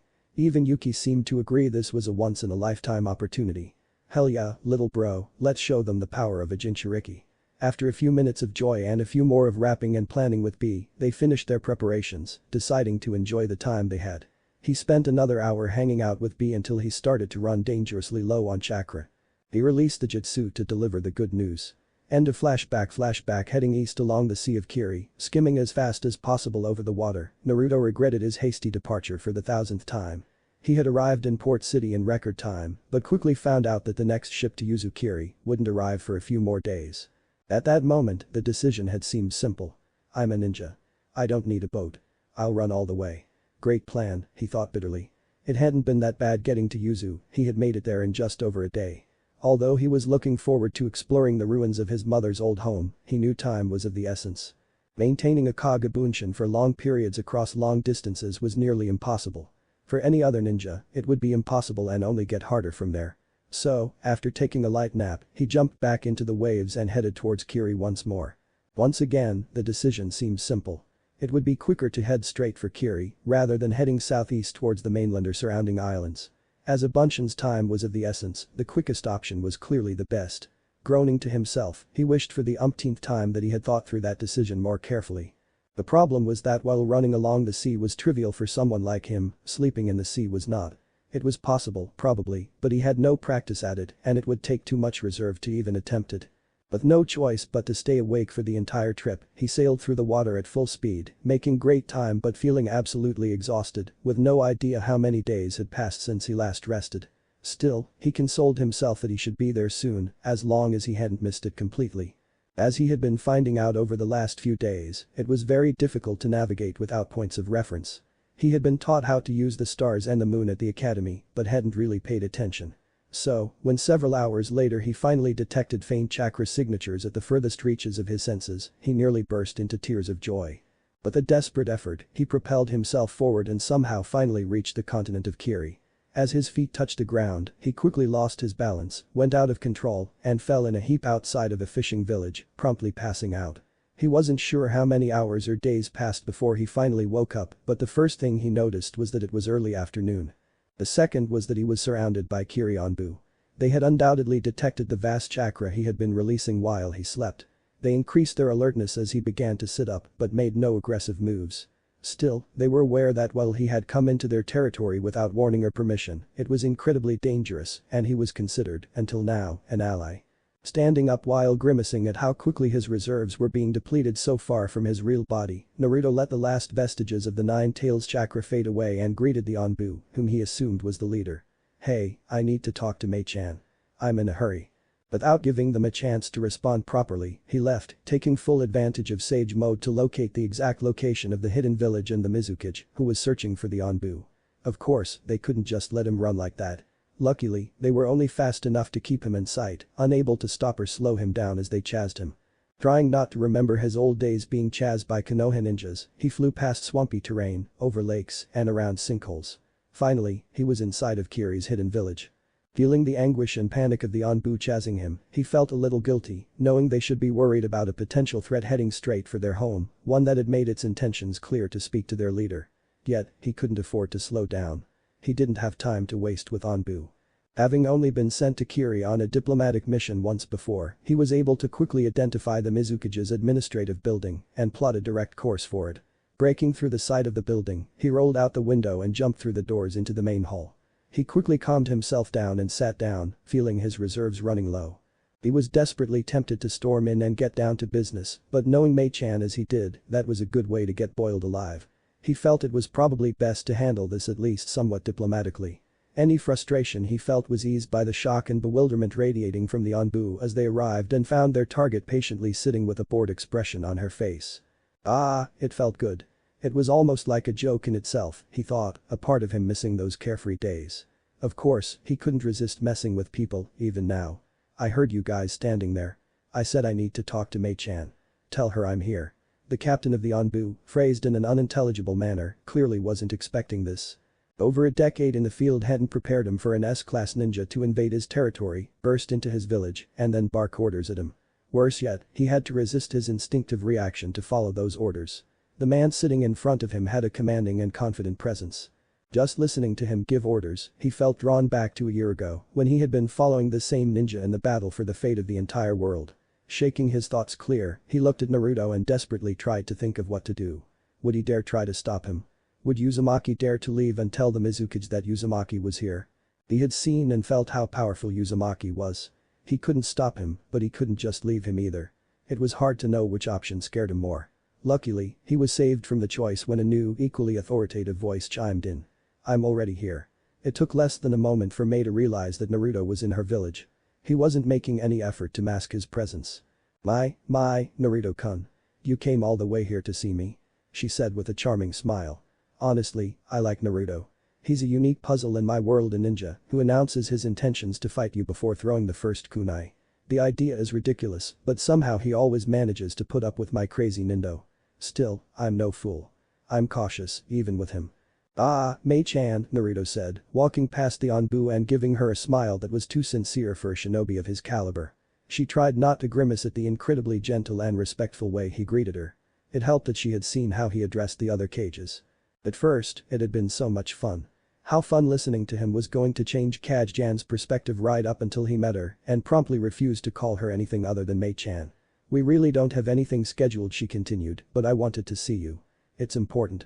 I'm forming a team with." That's what she started to walk towards her office, clearly wishing to discuss it in private.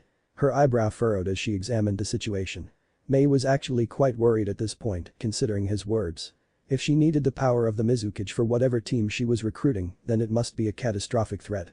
But then, he wouldn't be here on official business. She narrowed her eyes, definitely unnerved, suppressing the fear rising inside her.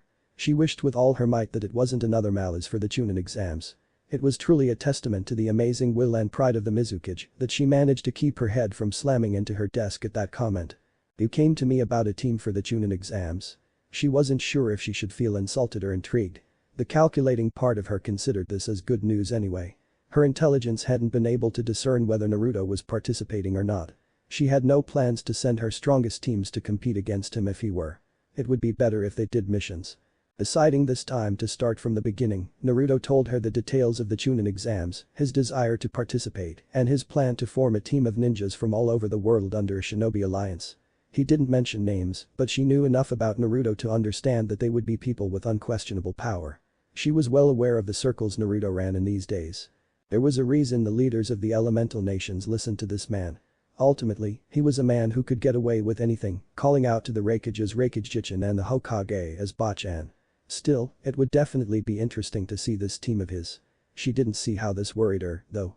I appreciate the information. Of course, I don't see why you've come to me. I was a Hanin even before the Civil War, even after I kept my rank. She let the question trail off, curious as to what exactly he was looking for. Well, yes, you are a Hanin. That's why I came to you. The team also needs a Hanin sensei, he said. Her pride once again prevented her from resisting his incredible request, but she composed herself. I do not understand. There must be hundreds of Hanin with skill that I could assign to you if you so wish. There are any number of Hanin here that you can use, too. Her mind spun. She was incredibly adept at political games, and she knew there was more behind this. It was crucial that she understood so she would not make a wrong decision. Why did he specifically need the Mizukage? Why had he come to her? What was he planning? Hundreds of possibilities were quickly inspected and discarded. She couldn't understand them. She needed more information. Interest increased as Mei leaned forward, carefully training her expression to give nothing away, while carefully tempting him to share his plans with her. He looked away, scratching the back of his neck nervously, not trying to hide his embarrassment at having revealed his reason so easily. He asked himself for the 100th time, how could he be as powerful as he was and still be so damn honest? Well, you see, I didn't want to get someone from Rabbit because I wanted a proper team, you know. He made an expansive gesture with his hands. World Squad. She nodded, agreeing that made sense.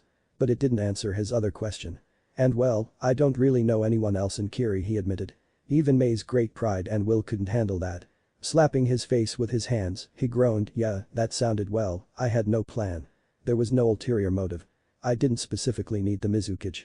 I came to you because I consider you a friend. That's why it was frustrating dealing with Naruto. Even more so as a master in the proper game of subtle politics. Everyone had to have an agenda, every statement a triple meaning, and every agreement a trap. Naruto was so damn simple it made him impossible to predict. How does one predict an honest man?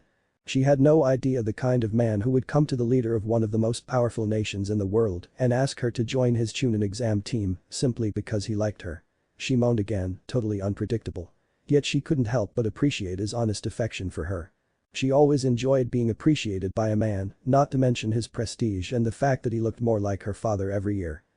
If only he were just a few years older, she thought. Quickly dispelling that thought, not risking it going any further, the last thing Mei wanted was to regret her continued status as a single woman. By not getting a response from her, Naruto said, well, it doesn't have to be you, you know. I could invite Kuro-chan. I thought maybe you wanted to tell everyone that this amazing team was reporting directly to the Mizukage. His obvious attempts at manipulation ended with his signature cheeky smile. That's not a bad idea, really, she admitted, surprised that her suggestion actually had merit. Her team would certainly be ridiculous. More than that, her team's participation made it useless to send more than a token group of Genin, only those that needed the experience. There wouldn't be any big clients won for Kiri, and Naruto's team would trample everyone. But if she was the Hanin sensei of that team, if the super team was commanded by Kiri itself, that would look good. Besides, she thought to herself, it would be fun to just tweak the Hokage's nose. Naruto's actions had made it clear that this was going to be a surprise. How upset she would be to see her best prospect giving credit to another village. Plus, it's been so long since I've been to the Fire Country. She looked sadly at the piles of paperwork scattered all over her office. It's a good excuse for a vacation. I've always wanted to tour their hot springs, and I've never tried the traditional Fire Country cuisine. Realizing that she had just convinced herself, she couldn't hold back her laughter. The whole situation was ridiculous. Everything about this plan was ridiculous. There was no way she could turn it down. Very well, I'll be your Hanin sensei. I'll process your paperwork myself here in Kiri, and we will keep the details of your participation a secret until the day of the event. However, now she sharpened her gaze, immobilizing him and his cheerful expression in his seat. I expect an exceptional performance from you and your team. You also represent Kiri. I will not tolerate failure. The point made, her gaze softened. She smiled at him and extended her hand across the desk. Do we have a deal? He grabbed her hand and shook it instantly. Yes, we are a team. He laughed lightly as he danced around the room, marveling again at what a crazy situation it was. How was it that someone like Naruto existed? The very idea of visibly celebrating a successful negotiation was alien to her. A simple sigh or a smile could tell anyone who cared too much about his plans. He thanked her one last time, and then, to her great surprise, he disappeared in a puff of smoke. She looked across her desk, dumbfounded. She had been dealing with a Kage Bunshin this whole time. She hadn't even realized. Where is it? How far away did he send that clone? She sighed, totally unpredictable. End of flashback. Somewhere in the Zuna desert, the final clone had comparatively few problems. He had visited Zuna many times, so he was comfortable with the route there. He made good time flying over the dunes and was somewhat familiar with the location of rest stops or oases where he could take a break and recover from the heat. He was still much slower than if he had someone from Zuna to guide him through the sandstorms or shifting sands, but it made for a pretty good time. It also helped that, out of all the Kage outside of Konohagakure, he was the most familiar with Naruto's antics.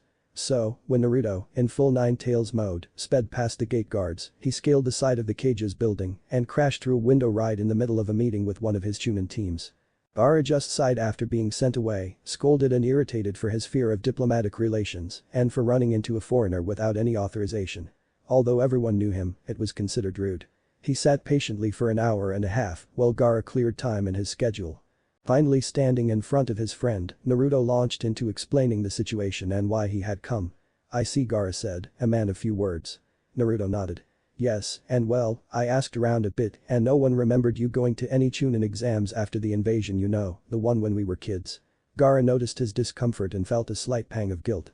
Sometimes it still bothered him to think of his people's actions against Naruto, especially considering how lucky they all were that their involvement in the invasion had ended up being so minor. Even so, now was not the time. He moved the conversation forward. "It's true I never took a Chunin exam after that. The village was in a terrible condition. I couldn't leave after meeting you. My perspective had changed. I wanted to try to live like you, protecting those precious to me," he said with a smile. It was a nice thought. He had always been proud of his new Nindo, even though it was still something of an anomaly compared to the typical tough attitude of the Suna ninja. It was something he had been actively working to pass on to his village. There were no strong candidates for Chunin. My power was already recognized. Seeing my new outlook and the subsequent control over Shukaku it granted me, I quickly prepared for the position. After that, I didn't have time to leave the village for a prolonged period, especially for something like a Chunin exam. He thought for a moment. To be honest, it's not something I'd ever think about again.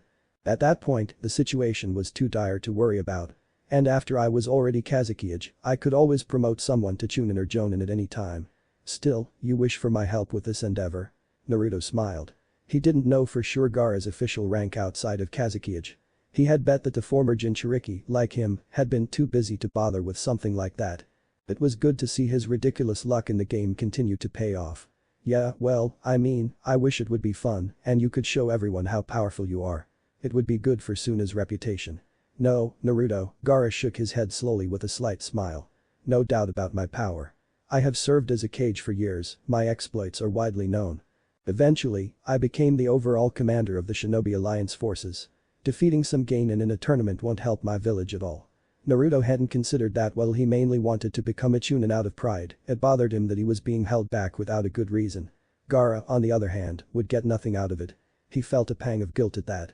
He suddenly realized that he was being selfish. "Still, it's something I can do to help you." Naruto looked up. "You will get someone for the position anyway. As your friend, I would like that person to be me." He was surprised, Gaara was smiling widely. He didn't think he had ever seen him smile like that, even after the war. Gaara continued, "After all, I owe you so much. Something like this is nothing." That made Naruto back off. No, you don't. We're friends. You don't owe me anything." He definitely didn't want Gaara to do this for him out of some kind of debt. Gaara was amused by the dismissal of a debt from one of the most powerful leaders in the world. "Good, in that case, I'd like to join you for this, for no reason other than to help my friend." He glanced furtively for a second, looking at the huge piles of paperwork around the room. "I could use a break anyway. Maybe I'll leave Kankuro in charge of the village while I'm gone." With that, the remaining tension was broken. Naruto laughed out loud, imagining Kankuro's face when he was told that he definitely wouldn't be happy. He spent a little more time discussing the details with Gaara. When everything was settled, he was invited to dinner and spent the next few hours catching up with the three Sand siblings as they said their goodbyes later that day.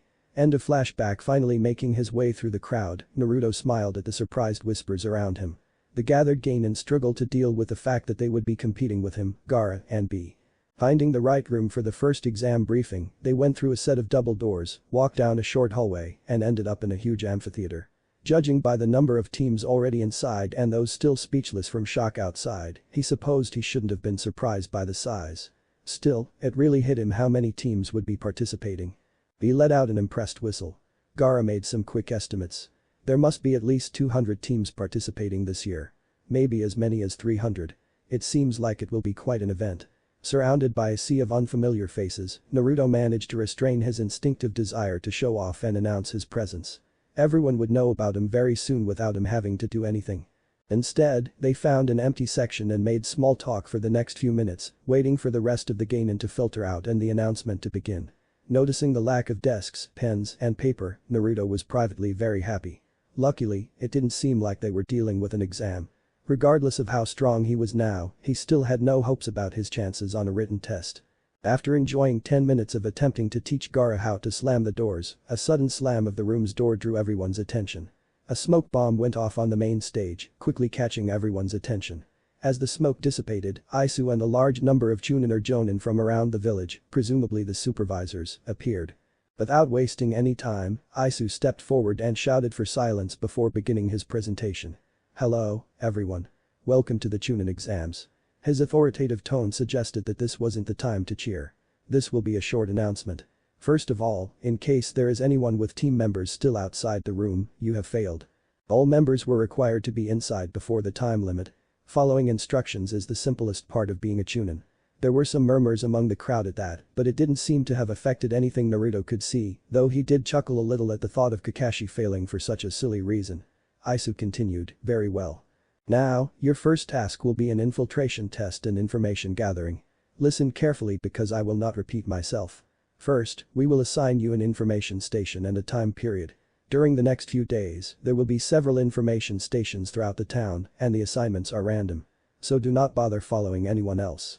When you arrive at the information station at the designated time, you will register and be given details of one of the few possible buildings in the area. You must infiltrate inside and find a scroll containing the information you need to proceed to the second test. You will have 8 hours from when you log in to retrieve the scroll. To pass, all you need to do is have at least one member of your team open the scroll within those 8 hours." He paused, taking a moment to push up his glasses as he let the information settle. "That's it. That's all. No questions. Now advance as your team and receive your assignment." Team Terumi ended up with a time allotment for later that night. Having nothing important to do in the meantime, they opted to simply go their separate ways until their meeting time. Meeting outside Naruto's apartment that night, they followed the directions to get to the information station, still baffled by the seemingly straightforward instructions for the mission. An infiltration mission. "I must admit, I wasn't expecting that," Naruto said. He was a little worried. Whether he was an amazing ninja or not, aside from his jokes when he was younger, he'd never had to do much in the way of infiltration. "They didn't say we had to sneak. I say we just go in and take it." B was of a similar mindset. It definitely seemed like an easier solution. Gaara stepped in. "It seems likely that they've posted guards, probably Chunin or Jonin level, to assess our stealth and stop us. However, unlike the other teams, those guards won't be able to stop us." That was a pleasant surprise. Naruto smiled. B's suggestion to just use overpowered ninjutsu had appealed directly to his nature. He would never have expected Gaara, the rational member of the group, to go along with it. Unfortunately, just as he was thinking about how he would slam a Rasengan into the side of whatever building they were using, he realized a problem. "Except we might end up hurting someone like that. Plus, Bachan would get mad if we destroyed a building, especially if it was important." Gaara agreed. "It's true. Any guard would just be doing their job. The best thing is that no one is left lying there like a log." Indeed, Naruto's techniques were significantly more explosive and uncontrollable. There would also be the possibility of damaging or destroying our objective that way. "Why don't we try to sneak in? If you have any problems, just deal with it." Everyone agreed that seemed the best way to go. A short time later, in the early afternoon, they found themselves in front of a large multi-story office building. After checking in at their information station and being given a target on the north side of the city, it wasn't an area Naruto was very familiar with, as it was far from both his department and the academy. He sighed at that. It would have been too much to expect for him to be familiar with the building. He assumed they were currently hiding behind the roof of a building down the street, waiting to receive news of Gaara's reconnaissance. As we expected, his calm monotone voice broke the silence as he cancelled his sand technique. "There are several guards throughout the building. I couldn't make out any patrol routes clearly, but there are at least 3 stationed around the perimeter, 2 patrolling and 1 hiding from their current positions. I think if we approach from the east, we should be able to make an entrance undetected. That shouldn't be much of a problem. I could create a distraction with Kage Bunshin. It would be better if I avoided that, though. At least I would tell them we are making our move. We don't know what kind of communications they are using." We will get in and out unseen. Keep it quiet, stealthy, nice, and clean. Naruto nodded as he stood up. Come on, then. Wait, Gar raised his hand. There are 2 more things you need to know. First of all, the inside seems to be set up like a labyrinth. This building is clearly designed for this test. Navigation will be difficult.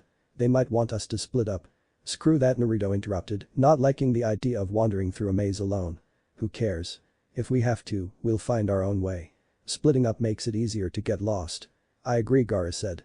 Plus, while any of us can defeat any of their Chunin guards without a problem, it also increases the chances of an alarm going off. Fighting multiple Chunin guards or possibly Jonin alone without injury would be difficult. They were in agreement, the team would stick together. Secondly, I couldn't see it well, but there seemed to be 2 places of interest to us. A room that I think is a central control room and some sort of basement or possibly dungeon a few floors below it. I don't know the purpose of the basement, but it seems likely our objective is in the central control room. Maybe if you get caught, you get thrown into the basement, the price of failure if you can't sneak out as you should. It's definitely possible, Naruto acknowledged. However, it could just be a bluff. If the target isn't in the control room, it seems like the best second place to check it out. Alright, we have our strategy, Naruto announced, glad to have someone like Gaara on the team to keep him and B from just running headlong into every problem. Let's get that scroll. With that, the 3 of them silently crossed the road and began circling east. A few minutes later, they were hanging off the side of the 2nd floor of the building. Naruto, in sage mode, kept detecting anyone approaching, while B used his lightning chakra to cut a hole big enough for them to slide through the wall. Whoa, exclaimed Naruto quietly as they walked in. They've done something to this place. I could feel it was ruined from the outside, but now it's weird. Explain yourself, he asked Gaara, using his sand to keep the wall he had replaced in position. It's a mess. It's like there are fluctuating signatures coming from everywhere.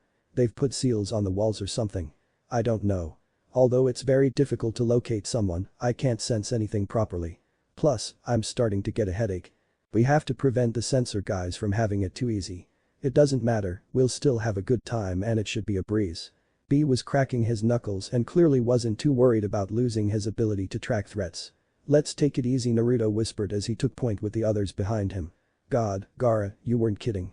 They really turned this place into a maze, no doubt to impede our progress and impose a time limit on us. It seems very likely they have a reason for wanting us to split up. I'll use sand to mark our path in case we need to backtrack. It may not be ideal for an infiltration exercise, but it's better than getting lost. Naruto wasn't worried about being sneaky, and B nodded in agreement. They made their way through the maze. Luckily, it wasn't as bad as they had first feared. They only had to backtrack a few times, and many of the branches simply ran into each other further ahead. However, it did manage to slow them down and nearly resulted in them being caught by a patrolling guard several times. Their progress was steady but slow. Naruto estimated they had probably been inside for about an hour at this point. They still had plenty of time, he just hoped they were heading in the right direction. They managed to avoid a handful of guards thanks to Naruto's sage mode. Unfortunately, a throbbing headache from trying to maintain his senses inside the building eventually forced him to let go of the technique. Since then, they had relied on general awareness. Despite being probably the least stealthy team, he took solace in the fact that B seemed as out of his element as he was. Things were going well. We shouldn't be far from here, probably just a few more bends, he said. Just as he thought things were going smoothly, his thoughts were interrupted when a figure jumped out from behind them. Stop, intruders. The voice seemed familiar. Give up, and you, Naruto-kun. The figure was indeed someone he knew well. Turning around, he saw Hinata, looking worried. Hey, Hinata-chan, you're a guard. Hinata paled and went into a defensive stance, her eyes wide in surprise. This was bad. This was very, very bad. The teams should have been divided, she had to eliminate a member. She was facing 3 Kage-level shinobi, and Naruto's team had laughed off the idea. She hadn't even considered facing them. This was definitely the worst-case scenario. She gave him a worried look. From Gaara, she knew that he was no longer the same child who had cruelly dispatched the AIM ninja in the forest during the last Chunin exams. Still, she had nightmares for months after witnessing that. Meeting him here as an enemy made it difficult not to remember those scenes. Remembering the arena, she gritted her teeth and tried to forget. She had a job to do, she couldn't give up, she couldn't back down. She would follow her Nindo. Reinforcing her resolve, she slightly shifted her feet, raising her stance, ready to jump and be crushed brutally into a sand coffin. Maintaining a defensive stance, she looked Naruto straight in the eyes and addressed her team with far more courage than she felt. Stand down. They ordered me to stop you. You will not be harmed. Naruto was actually very happy to see Hinata. It was always fun seeing friends at odd times like this. Before he could respond, he was shocked when he saw a look of absolute terror on her face. Suddenly, he jumped back, barely avoiding a tentacle of sand that tried to catch her. Surprised and confused, he looked and saw Gaara stepping forward with a look of concentration. Announcing in his usual monotone, he said, "I will subdue her quickly." Naruto extended his arm in front of Gaara and raised the other toward Hinata in a placating gesture. Wait. Don't fight. Hinata had become a very close friend to him, maybe more. There was no way he could stand to see her hurt for no reason. Although Gaara probably had the best chance of stopping her without injury, Naruto couldn't do something like that to his precious people. She is our opponent for this test. We have to fight her, Naruto. Gaara looked at his friend, trying to reassure him. I won't eliminate her. Naruto didn't trust him. No, we can't hurt Hinata-chan. Besides, she is very strong. Fighting her would make so much noise that it would attract all the guards towards us. This time it was B who shook his head. He also had no interest in fighting her, especially not with a chest like that, which he noted appreciatively. Now, if only she were about 10 years older, he mused, taking a moment to imagine that. Ignoring Yuki's exasperated sigh in the back of his mind, he refocused and turned to Naruto. No matter how many of them come, she's an enemy. She can't let us through. We'll have to put her down. That last comment earned her an expected angry glare from both the girl and Naruto, who caught it just out of the corner of his eye. If B didn't know better, he could have sworn he saw Gaara roll his eyes. Still, the comment got to Naruto, who had been about to ask Hinata to back off. B was right, in this situation, it wouldn't happen. Naruto was well aware of his Nindo. He couldn't ask her to throw away her pride like that. Maybe he could get his team to run away, but even if they escaped, they would have to find their way back here, probably running into her and other guards. There really was no choice. Hinata despaired. Then you need to capture us. We fail if they catch us. She paused for a second, considering. You didn't know? I probably shouldn't have told you this. The only way you'll fail is if the time limit runs out. I'm supposed to stop you and take you to our cells in the basement. Giving away information so easily embarrassed her. It was a terrible habit for a ninja, but she could never ignore Naruto's questions. She perked up. Well, okay. That got everyone's attention. So we give up. Naruto stood with his hands on his hips, smiling with his usual not cool expression. Everything went well. While everyone else looked at him dumbfounded, he continued, so they stop us, take us to the dungeon, and then we just walk out and finish. Nobody gets hurt, no problems. Gaara considered this. It was definitely a unique solution, though probably the dumbest possible. Not to mention, he was betting his entire exam on this. Losing in the first round would be embarrassing. He would probably be torn to shreds. Still, Hinata sighed, knowing the kind of person Naruto was. It was one of the reasons she respected him so much. She never made the so-called terrible decisions people said she was forced to make. Instead, she always found a third option and made it work. She pulled her sand back. Very well, she said, laughing. I was expecting something like this. I was pretty sure she would castrate me. Naruto had always managed to remind her why she admired him so much. Without hesitation, he would simply never dream of leaving someone behind. Hinata, still overwhelmed with relief at Naruto's announcement, managed not to blush at that insinuation and instead focused her attention on Naruto and Gaara. Okay, come with me then. And so, the three prisoners headed to the basement. Naruto walked beside an increasingly uncomfortable Hinata, trying to make small talk and having no idea why she seemed so depressed. Hinata struggled not to give in and enjoy Naruto's attention. I'm supposed to be doing my job seriously, not flirting with him, she reminded herself. I wasn't even strong enough to do my job properly. She paused in embarrassment at having lost to 3 Jonin, but quickly dismissed that idea. On the other hand, I doubt anyone can stop this B team. She had fun making more insinuations to Naruto, and the strong reactions they had were too tempting to ignore. Gaara walked in silence, content to simply reflect on the situation before stopping and finally announcing his conclusion. Now I understand the purpose. Everyone stopped and looked at him. It's a very interesting test of loyalty and very appropriate for Konoha. Naruto just looked at him without understanding. Loyalty? You mean this test is testing our stealth, right? Gaara looked at B, who just shrugged, obviously thinking something similar. Gaara decided to consider that strange statement later. He could see in Hinata's face that he was right. No doubt to some extent. This exam is to test our infiltration. However, there is one more important underlying test. He gestured towards Hinata. You remember she was surprised that we were together. No doubt they expected us to split up the teams. The rules clearly state that only one member needs to reach the scroll. Your friend here is a honeypot, so we can assume that any encounter with the guards will lead to defeat for any standard Jonin team. Therefore, the best chance of success for any other team is for 3 separate people to run through the maze instead of sticking together. He could see the growing understanding on Naruto's face. The rules also specifically state that we will not fail if we get caught. If the team split up, no doubt at least one of them will be captured and taken to the basement. The remaining team then has to decide what to do. Do they try to rescue them or instead head towards the objective? Then it's a test of the mission or of your comrades. Naruto realized that the setup reminded him of Kakashi-sensei and the lessons he had learned from him. Well, it doesn't matter anyway. We never abandon a teammate. B smiled, that was an attitude quite similar to his own. Screw the rules, we would never leave a friend behind. Kumo, in general, takes more pride than usual in treating their team as family. If Konoha was similar, she would only like him more. Hinata smiled to herself, enjoying watching Naruto's determination and feeling the familiar warmth flow through her. He always managed to remind her why she admired him so much. Without hesitation, he would simply never dream of leaving someone behind. Despite all his brazen gestures, you would never meet anyone as caring as Naruto-kun. Gaara had lived in a harsh world for most of his life and had been a hunter in a struggling nation. After finally finding some sort of peace, as much as he admired Naruto's third way, he had a hard time truly believing in it. She's not clear at this point what the lesson will be. It's possible that the basement is heavily guarded. There's no direct reason why going out of your way to rescue your teammates here will increase your chances of success on this mission.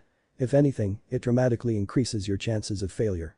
Perhaps more things will become clearer soon. Unsure if he had been expecting anything more, Gaara simply smiled as Naruto reaffirmed his belief in never abandoning anyone, no matter what. Get in their way and still finish the mission anyway. Gaara nodded to himself. Even if he couldn't believe in Naruto's worldview, he did believe in Naruto, and that was enough to make him want to make it a reality. After bidding a cheerful goodbye to Hinata, they settled into their cells, waiting for about half an hour before deciding it was time to escape. They had been put in separate cells and stripped of any weapons, but beyond a patrolling guard, there was no real enforcement. He breathed a sigh of relief at not having to worry about chakra restriction seals or the like. Naruto hadn't seemed concerned at all. Gaara wondered if that was because such seals wouldn't work against a Biju or if they had simply not thought about it. The first order of business was to get out of their cells and gather around a task that, while very difficult for a standard genin, was beyond child's play for them. Naruto, with his usual lack of subtlety, loudly announced that it was time to end this test. He quickly formed a Rasengan to crash into the bars of his cell.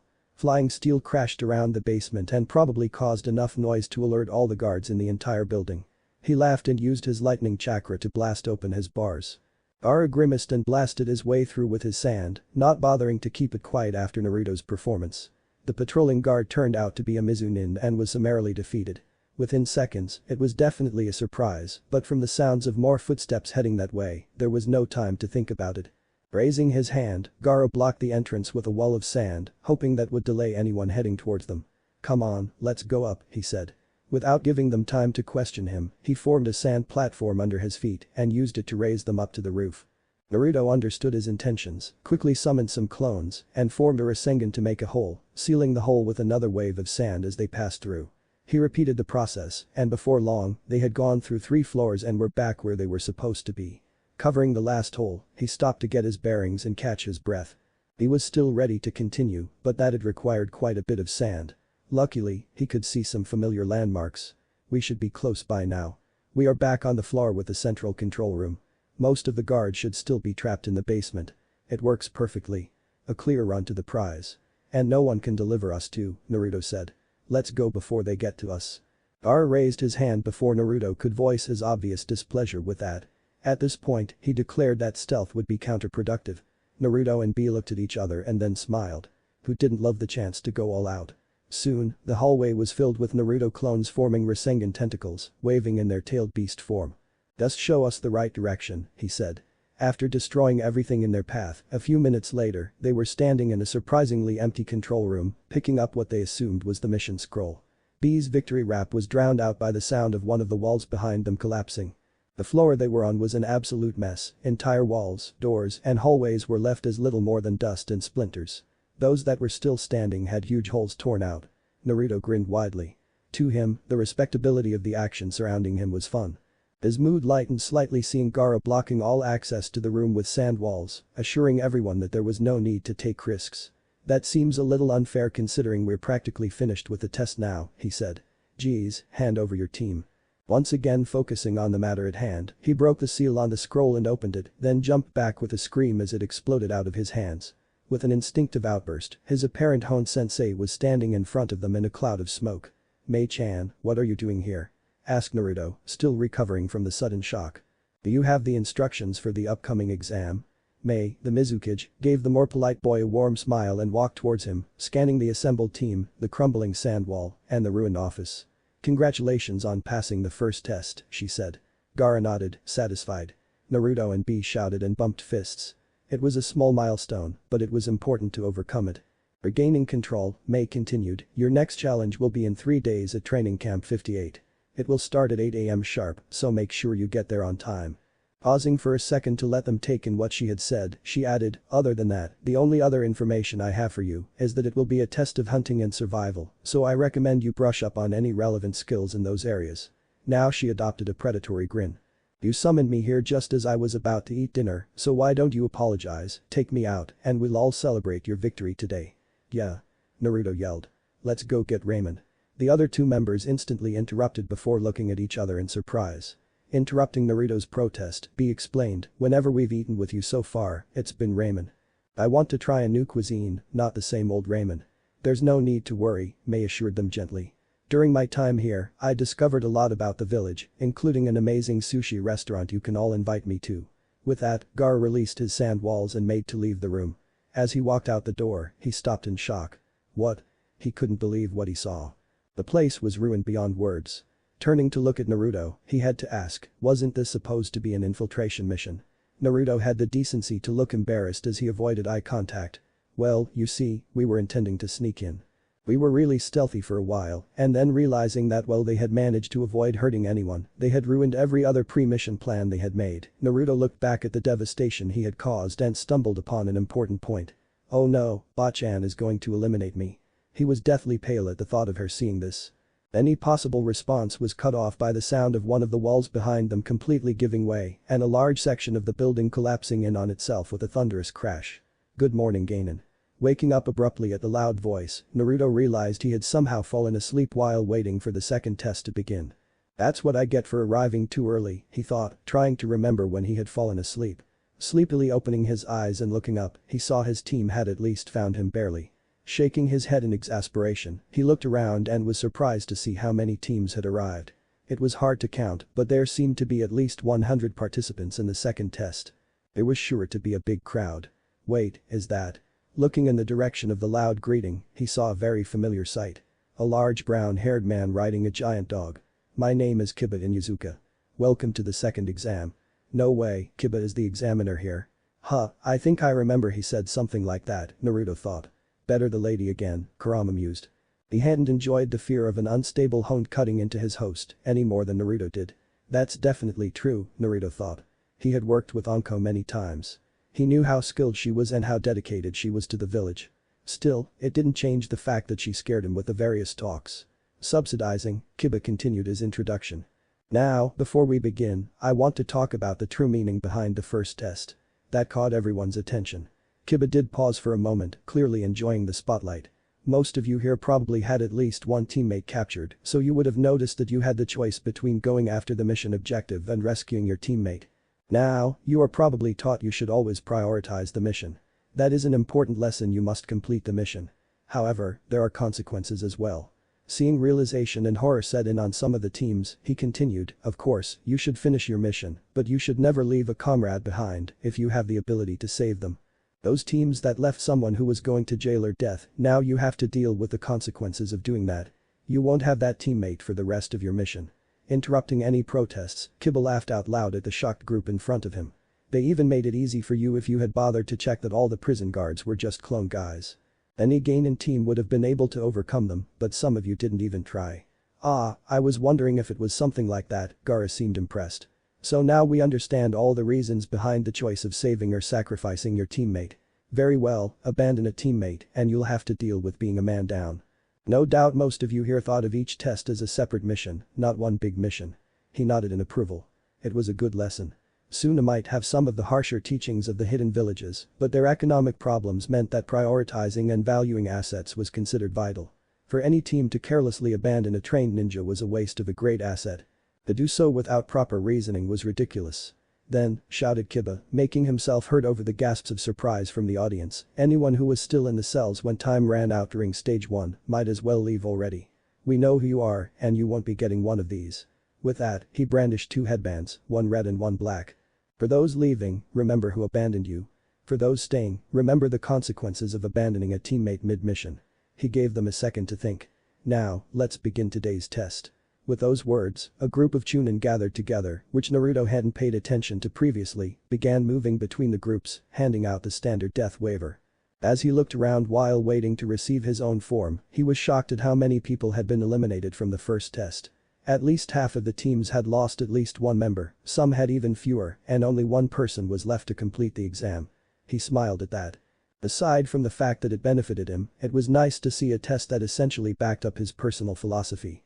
No one should abandon their teammates, especially when there was a chance of being rescued. A part of him was sad to see so many people had such a different perspective, but he hoped this lesson could change that. These waivers are simply to absolve you of any responsibility if you die, Kiba said with a predatory smile. Naruto wondered if she was trying to imitate Anko. As for the test itself, I think you like it. It's about hunting. Yes, Inuzuka. I should have guessed, Naruto barely managed to suppress an eye roll. At least Sage Mode would help. As you can see, there are several stations set up around the perimeter. When you hand in your forms, they will check to make sure it's the members competing and then give you one of these. He brandished a black bandana. If you're a hunter, you'll get one of these. This time, he held up a red bandana. If you're the prey. Showing incredible restraint, Kiba only took a few seconds to smirk at the younger Jonin. You will hand over your forehead protectors at the station. Don't worry, you will get them back later. Replace them with one of the bandanas. It should be secured to your forehead and you should not take it off. This is how we track who is still playing. They have a stamp. Anyone who loses their bandana is considered dead, so if you lose yours, just stay still and wait for our medics to pick you up. Other than that, it's as simple as can be. The red teams get a scroll with information on how to get to the tower in the center of the field. You will be assigned a random door and have 3 days to get there. The black teams will also be assigned a random door. You'll have 3 days to intercept a red team's scroll and bring it to the tower yourself. Oh, and to make it fun, there will be 2 black teams for every red team. Think of it as competing for information against a random foreign village left in the forest. After 3 days, if you fail to get the information to the tower in time, you lose. Naruto paused for a moment to take it in. Everything seemed reasonably familiar to him. The second test he had taken as a child was different in several key ways, but relatively straightforward. The biggest potential problem would be the competition between black teams for the red team's scrolls. The red teams would have a 30-minute head start. The test starts in an hour. I suggest you get to your stations. Another wave of commotion spread through the crowd at that. A 30-minute head start seemed very small. That was a lot of pressure for the red teams, Naruto supposed. But on the other hand, if you're fast enough, there's no pressure, just run straight to the tower. Looking through the doors towards the training grounds, he somehow doubted it would be that easy. Quickly saluting Kiba to show he had appreciated the speech, Naruto turned around and led his team towards the nearest registration booth. B had obviously been thinking things over. The lesson from the first test probably continues here. If you lose your flock, you won't be going anywhere. You mean if one of us is eliminated here, we won't be able to participate in the finals either? That seems likely. It would also limit the number of potential matches. I doubt Jaka-sama would want to hold too many matches. Well, no problem. We'll just notice everyone here and keep our handkerchiefs. This will be simple. You seem surprisingly calm about all this, Tsunade-sama. The woman in question looked up from her work, visibly pleased to have a distraction. I guess so. At this point, Shikamaru is barely in my hands anymore, she said, grunting as she moved to lean against the wall. I'm surprised you even let the ridiculous Naruto team in. She laughed at that. I didn't really have much of a choice. I told that brat that if he found a team, I would let him form one. Plus, with so many other Kage involved, it would be a disaster either way. Anyway, she reasoned, she's probably doing us a favor here. We have too many applicants this year anyway. But the delay of the war and so many other nations competing, I was getting a headache just thinking about how we would possibly host the finals. This is perfect. We can just let Naruto clear the field. It's still going to be a pain, Shikamaru noted. I saw the numbers for the second test this morning. There are just over 80 black teams and around 40 red teams. That could be tricky. It could. However, let's hope things don't get too bad. Hopefully, most of the fights will be between black teams. It should be hard to find a red team since they'll do their best. I've got Shizune and Sakura's medical division on standby, but hopefully, it won't be too lethal this year. How troublesome, Shikamaru said, doing some quick mental math. We're not expecting it to go over 40 teams, probably around 30 at most. Then I figure we'll set up a preliminary team elimination to narrow us down to about 10 or 15 teams. That's still plenty for the final round. At Tsunade's use of the technique perfected procrastination, she rejected his question. No point in worrying about it. We'll set up a second elimination round or do a battle royal for the final round or something. Seeing as he wasn't going to get any more plans out of her, Shikamaru took her advice and stopped worrying. TCH, anyway, no point in making plans.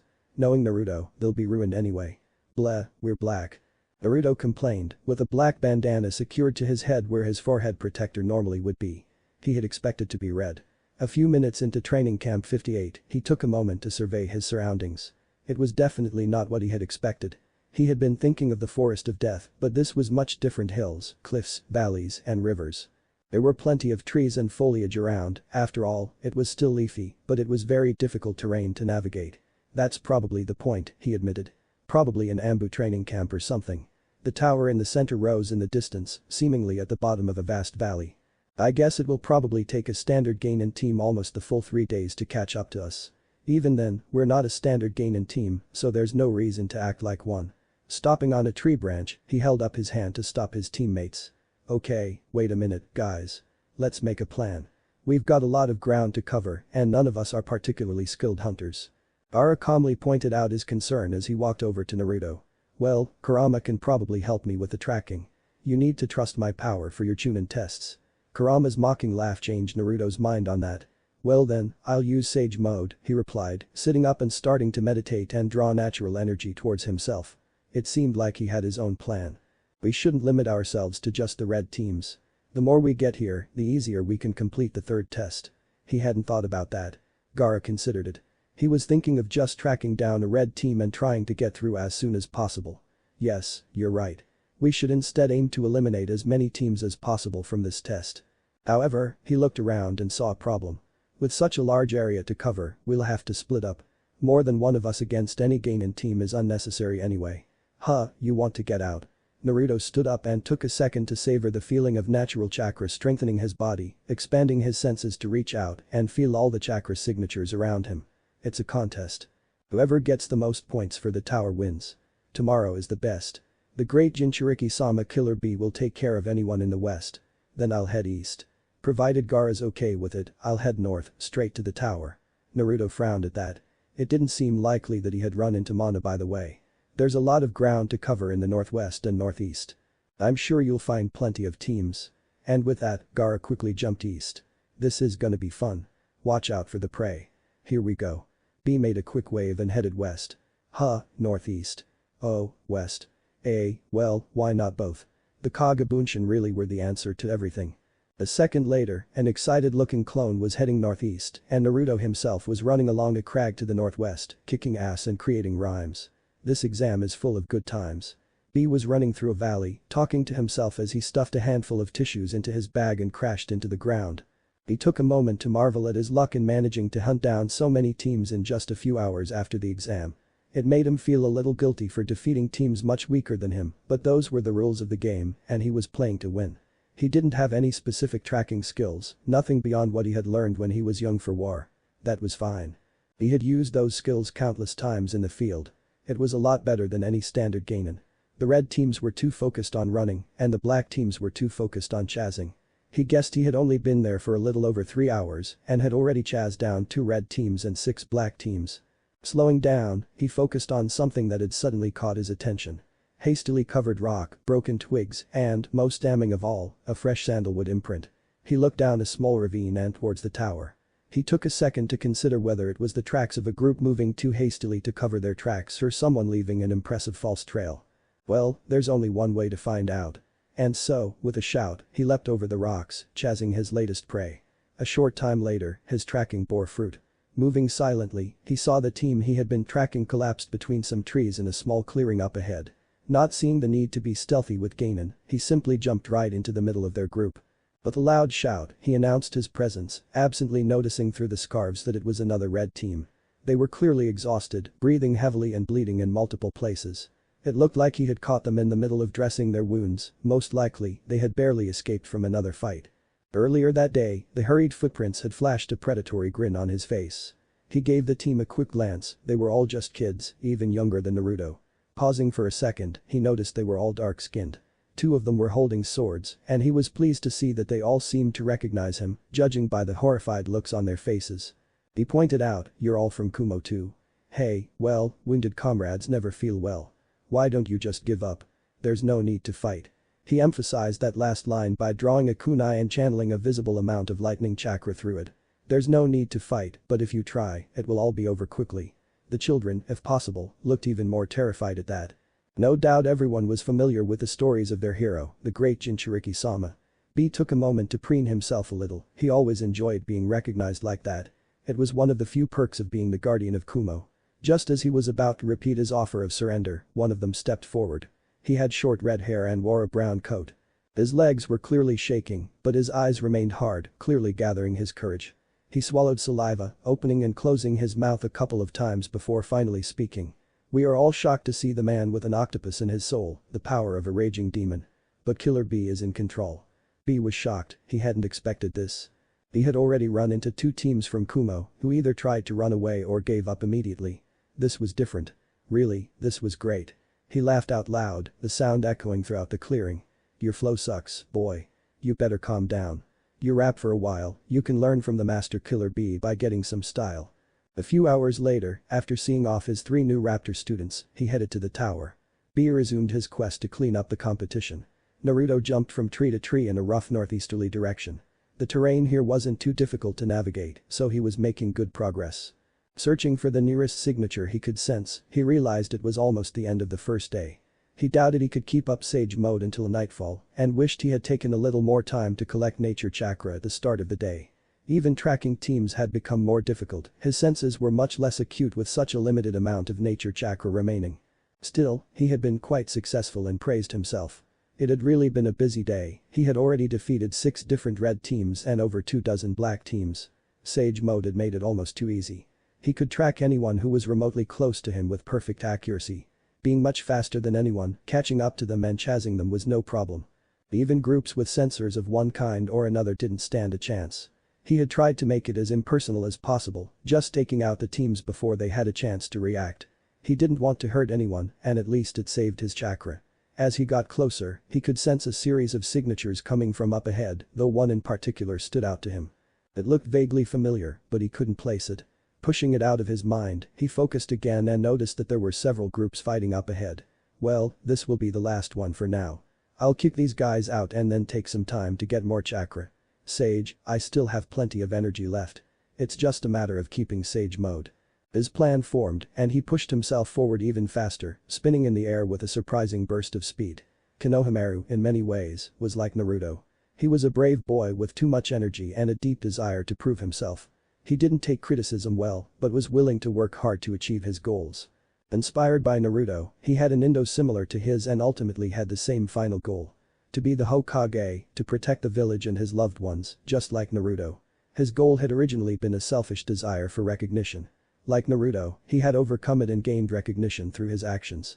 As a ninja and through the friendships he had made, Naruto taught him his signature techniques. The Shadow Clone Jutsu and the Rasengan, and technically the Sexy Jutsu. He didn't have Naruto's ridiculous chakra reserves to fuel them, but he did have good control over the chakra he had. Even despite the high chakra cost, they were very powerful techniques for a Genin. Just like his boss, he had been ecstatic at the thought of taking the Chunin exams for the same reason. Taking the first step towards being Hokage. Unfortunately for Konohamaru, like Naruto on his first attempt at the Chunin exams, he would come across an incredibly dangerous S-class ninja. A chilling laugh was the first sign of any danger. It froze him in his tracks, and a chill ran down his spine. Fear took hold of him. Konohamaru slowly turned around and saw that his team had already been captured and subdued. Well. What do we have here? It was clear how much trouble he was in. As he ran through the trees, Naruto realized he was finally closing in on his target. He could hear the sounds of combat coming from directly in front of him. Whoever that familiar chakra signature belonged to, they were definitely fighting for their lives.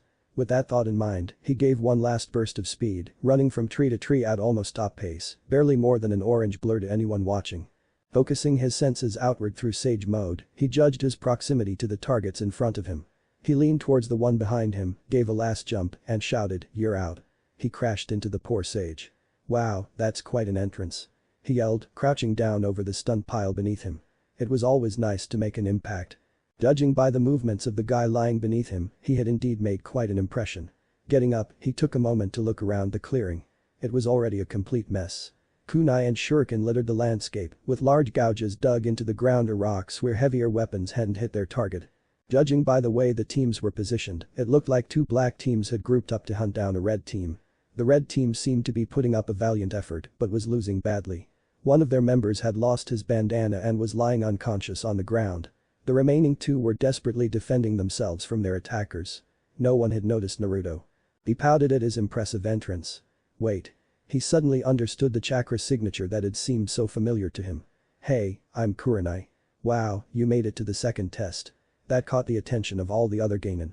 They turned to look at this man who casually walked towards them, interrupting their life or death battle as he waved cheerfully with a bright smile. "Oh, you're on the red team, huh?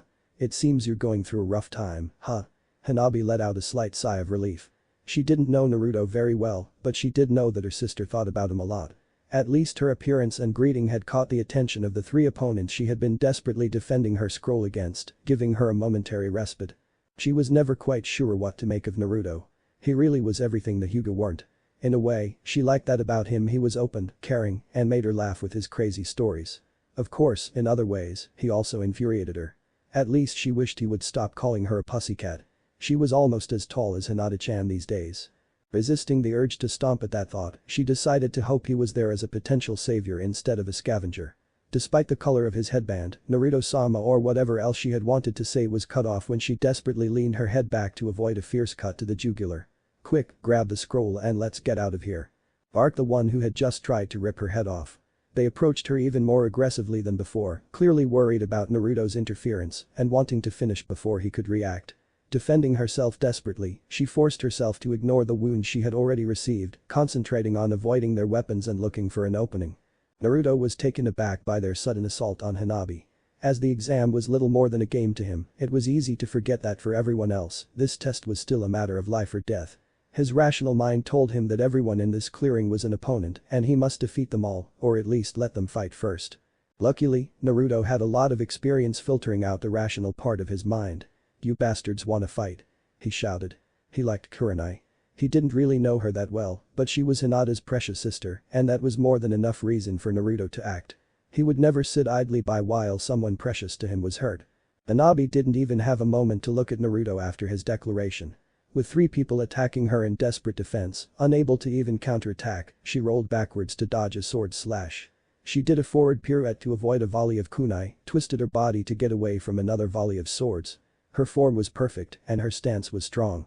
Unfortunately, she was already bleeding and fatigue was quickly catching up to her. Ducking under a spinning kick, it took a moment to create space and she caught the next kick in the stomach. Gwa. All the air went out of her as she crashed backward, landing heavily against a rock. The pain of the impact and the shock of being knocked out of breath left her momentarily stunned, her entire body screaming in pain. Looking up, she saw her opponent already charging to finish her off, his eyes set on securing his victory. Lunging forward to impale her, she had only been stunned for a moment. Her body's reactions had slowed for a fraction of a second, but that would be more than enough. She had no time to dodge, move, or even to fear. The perfect example of Huga pride, Hanabi simply stared back at the man who was about to eliminate her, refusing to back down even for a moment. She gave him a murderous glare right up until he was suddenly no longer there. Rasengan. She blinked and looked back up, completely bewildered. Where the man had been now stood Naruto, with his arm outstretched, holding a rapidly dissipating ball of energy. She stumbled forward and took a moment to look around. Where just seconds ago the clearing had been filled with fighting, now there was nothing. Her teammates were collapsed next to each other, with Shinji tending to the wounded one, and so were the teams that had attacked them, thrown all over the area, crashed into trees, rocks, or even straight into the ground. None of them looked like they were going to get up anytime soon. He had taken them all out in an instant. She knew he was strong, of course, everyone knew that. There were a million stories of his adventures, but still, she had never witnessed anything like this, not even from her father. Suddenly, she felt herself being dragged forward. She felt Naruto wrapping his arm around her shoulder and guiding her over to his side, clearly concerned about her injuries. Not used to any kind of physical affection, Hanabi was shocked to find that she had instinctively leaned against him. Worse yet, she blushed at the contact. Her mind was spinning as she was led back to her team, and embarrassed, she struggled to maintain her composure. "I won't be as bad as Jonin-chan, no way," she mumbled. Finally, she understood, as the last of her adrenaline faded and fatigue took over. She sat heavily on the ground, leaning against a tree next to her teammates, as she watched Naruto walk calmly through the clearing, humming to himself and collecting the scrolls. In addition to everyone he had defeated, his task was complete. He turned and showed a bright smile. "Don't worry, I'll leave you alone. I already have plenty of red scrolls from the teams," he said, patting her on the back. "Janada-chan would be mad at me if he found out I was messing with his sister anyway." Laughing at that thought, she walked back to her group and sat down next to them. "Ugh, busy day. I need a break." With that, she saw him close his eyes and focus on his breathing. Bewildered by his behavior, she suddenly noticed the color around his eyes. Is this sage mode? She had heard whispers about the power of sages and the respect Naruto had earned by achieving it, but she didn't know any details. That's why her eyes widened. She spent a few more seconds examining the strange color before sinking back against the rock and relaxing. Looking at her team made her smile, very glad that they both seemed to be okay. Shinji's fall had been incredibly scary. Yasuke's wounds looked bad, but he assured her that they were just superficial. They were now bandaged, and his movements didn't seem to be affected too much. He would be fine to move in a few hours. She nodded, that was okay. They could still do this. They could win, thanks to him, she thought, turning once more to her savior. He had defeated all those ninjas in an instant, and now he was sitting right in front of them. They were his enemies too, but he didn't even think twice. He knew they were no threat to him. Even so, she suddenly felt a chill run down her spine at that thought and was surprised to find herself feeling a little warmer, blushing again. She knew he was powerful, but after seeing him firsthand, she thought, I see why Janada-chan looks at him like that. With a sheepish smile, she lay back and relaxed, watching him meditate. She was wrong, of course. Hanabi looked at Naruto now and saw his strength. Janada had been watching Naruto for most of her life. She loved him for his weaknesses and his willingness to change them. Meanwhile, on the northwest side of the training grounds, the real Naruto stood with his hands on his hips, looking at the terrified Jonin before him. He was very tempted to let out another evil laugh, putting on his most devious smile. He slowly stepped forward. "Himeru, I'm glad to find you here." "P-boss, what are you doing here?" Konohamaru stumbled backward, desperately searching for any support. Unfortunately, his teammates were being held securely by Naruto's clones. "What do you mean, what am I doing here? Wasn't this our Chunin rivalry? Were you not going to become squad leader and give me orders?" Naruto took out a kunai and began spinning it around his finger as he continued to advance towards the boy. "You didn't say you'd surpass me, huh?" With Konohamaru-sensei's title laced with all the sarcasm he could muster, he stopped directly in front of the wobbly Jonin, using his height to lean over him. "Come on, boss, haha. You're not mad yet, are you? Ha, come on, we're friends. You let us go, right, boss?" His only response was a smile filled with malice. "Haha, boss," Konohamaru said, a few very pleasant minutes later. Naruto was happily brushing his hands off for a job well done. Looking up at the sky, he saw the three Jonin hanging from a rope tied high up in a tall tree. He smiled contentedly, glad he hadn't done any real damage. Mogi and Yuden were simply stunned, not having put up much of a fight.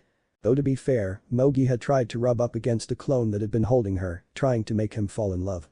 She really takes this most beautiful kunoichi thing too far, he thought, suppressing a shiver. Yuden had just left himself unable to break Naruto's hold on him. Konohamaru, on the other hand, well aware of the mistreatment, hadn't meant to be too mean to the little brat, but still, giving him a little spin had been surprisingly therapeutic. It felt good. Taking a second to flash them the victory sign, he proceeded to brag some more. "Hey, don't worry too much," he said, gesturing to the black cloth still tied around their heads. "I'll even give you a chance. It's only the first day, and I've already eliminated enough red teams. I'll focus on hunting black teams from now on. If you guys can get down from there, maybe you can find a red team and get through before I'm done." The only response he got was a series of screams, so he gave them a quick salute and walked away. While it was nice to throw Konohamaru's words back in his face and even better to get revenge on him, he still liked him. The brat didn't want to destroy his chances of advancement. "Well, I'll be true to my word. I'll hunt any black team I can find," he sighed. Making another concession, "I guess if I find a red team, I could try to weaken them. That would give Konohamaru a chance to catch them." "Pere, I'm really too kind." Gaara realized, as he ran through a river towards where he had heard the distant sounds of battle, that he was most likely the weakest of the remaining participants. "I don't have any specific tracking skills, nor much experience in tracking. I don't move as fast as Naruto, not even considering Naruto's shadow clones. The first day of testing was coming to an end, and he had only managed to gather the scrolls of 2 red teams and 5 black teams. With his skills, he had no problem subduing a team when he caught up to them, it was simply a matter of placing them in first place. Luckily, he thought as he watched a full moon rise over the night sky, he had an advantage even over Naruto. Gaara had spent almost his entire life sleeping as little as possible, fearing the erosion of his bones. Even without Shukaku, he still didn't feel the need to sleep. Often, even getting used to the idea of being able to sleep had taken a lot of adjustment. Getting through a week or a month without sleep was no problem, he would go days without sleep without even realizing it. The other Genin would no doubt want to push themselves as hard as possible. On the first day, however, the constant movement and pressure of battle would slow down their bodies and sap their stamina. They would have to stop and spend the night. Jumping from the river into the forest, he followed a steep hill before finally reaching the area where he had picked up the sounds of battle earlier. Moving quickly from tree to tree, he finally spotted his target. It seemed his suspicions were correct. A team of older Genin, looking to be about his age, maybe a little older. 2 men and a woman. He couldn't identify any of their village just by sight. From the looks of things, they had fought and driven off another team. Before him was a small shelter nestled against a rock formation, and one of them looked like they had some pretty painful wounds, judging by the way the Kunoichi kept complaining about him.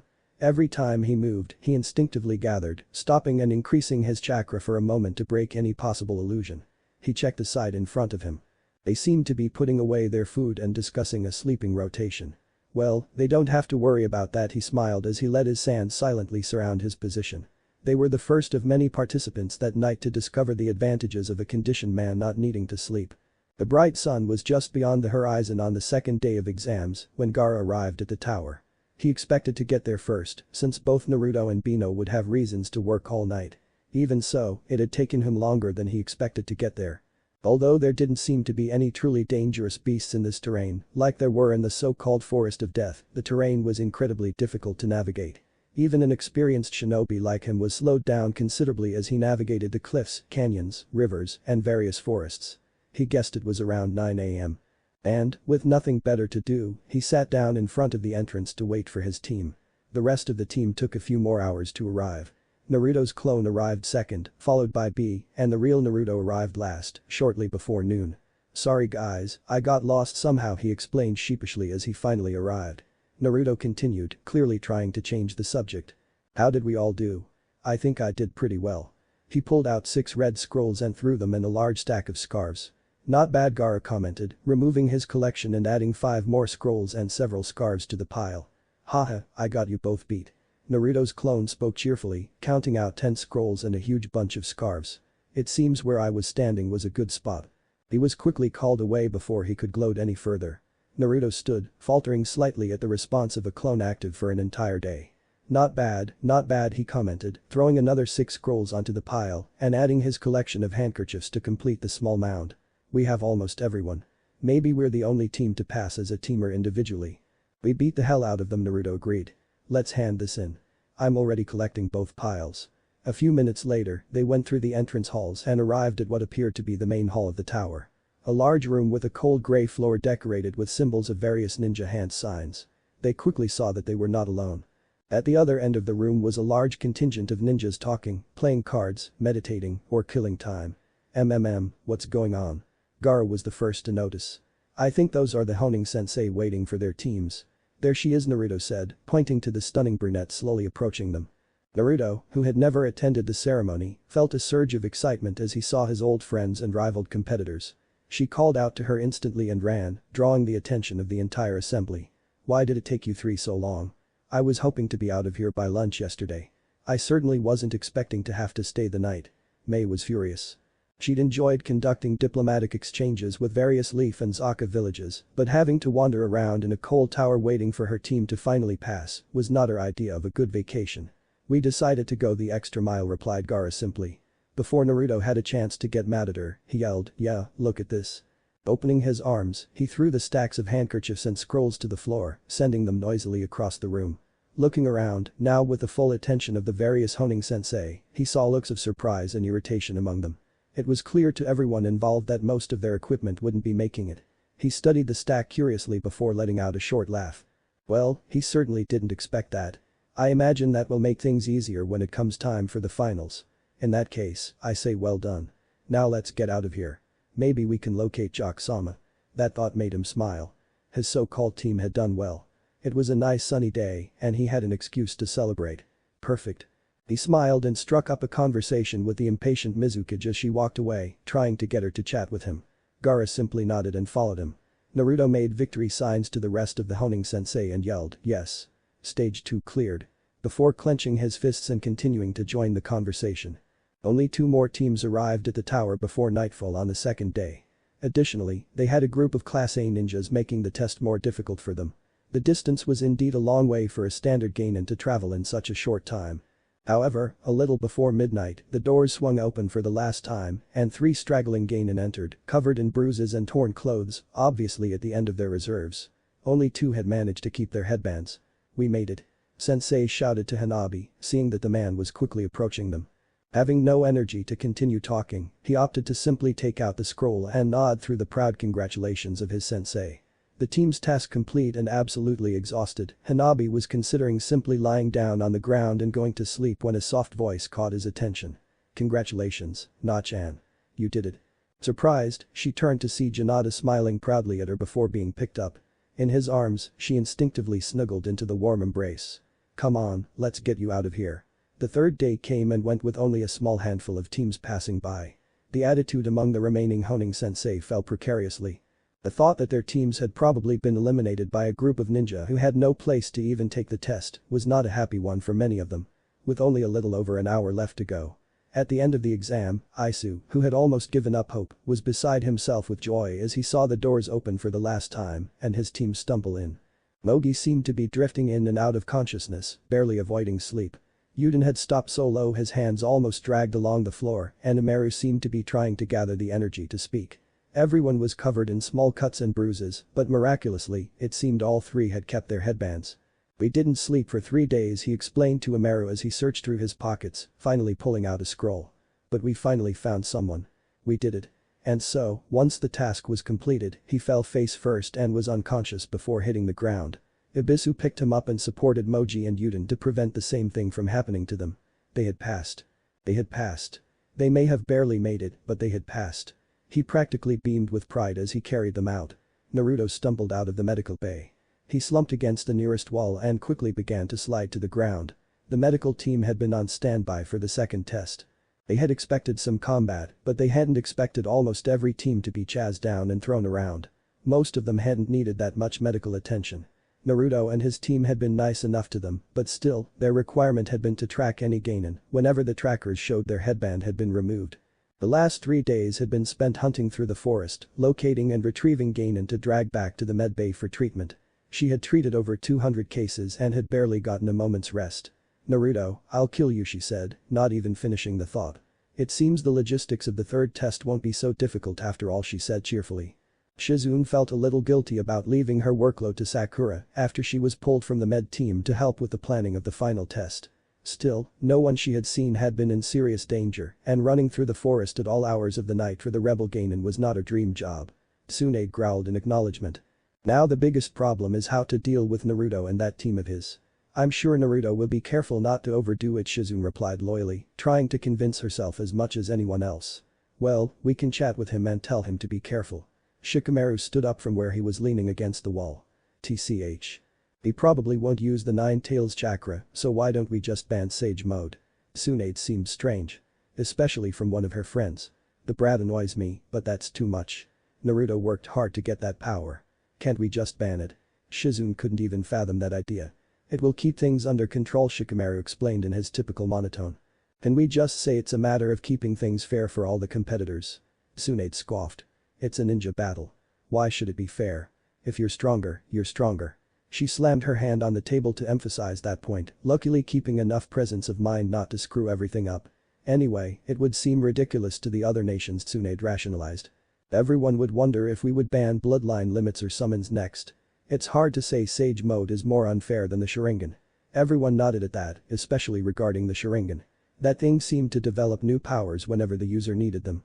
Originally thought to simply copy techniques by establishing itself as Hokage and having access to sealed information, he was shocked to find out it could also go back in time, shoot unstoppable fire, and summon a giant skeleton. If he had any doubts, the first-hand demonstration he received from Madara had eliminated them. Still, considering that we're talking about a ninja from our own village, Shikamaru said. I doubt there will be that many problems. Surely you're free to set the limits you want for your own ninjas. Shizune liked the boy, but even she could see what would happen to him.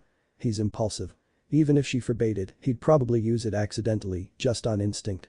That would be terrible. I can see that happening. The poor boy would be devastated to be disqualified, especially if it was by a rule that had been made up to affect no one but him, with no purpose except to make his life harder. I can definitely see that, Tsunade nodded. Even if his plans on the fly were often brilliant, there was no denying that he fought with his heart more than his mind.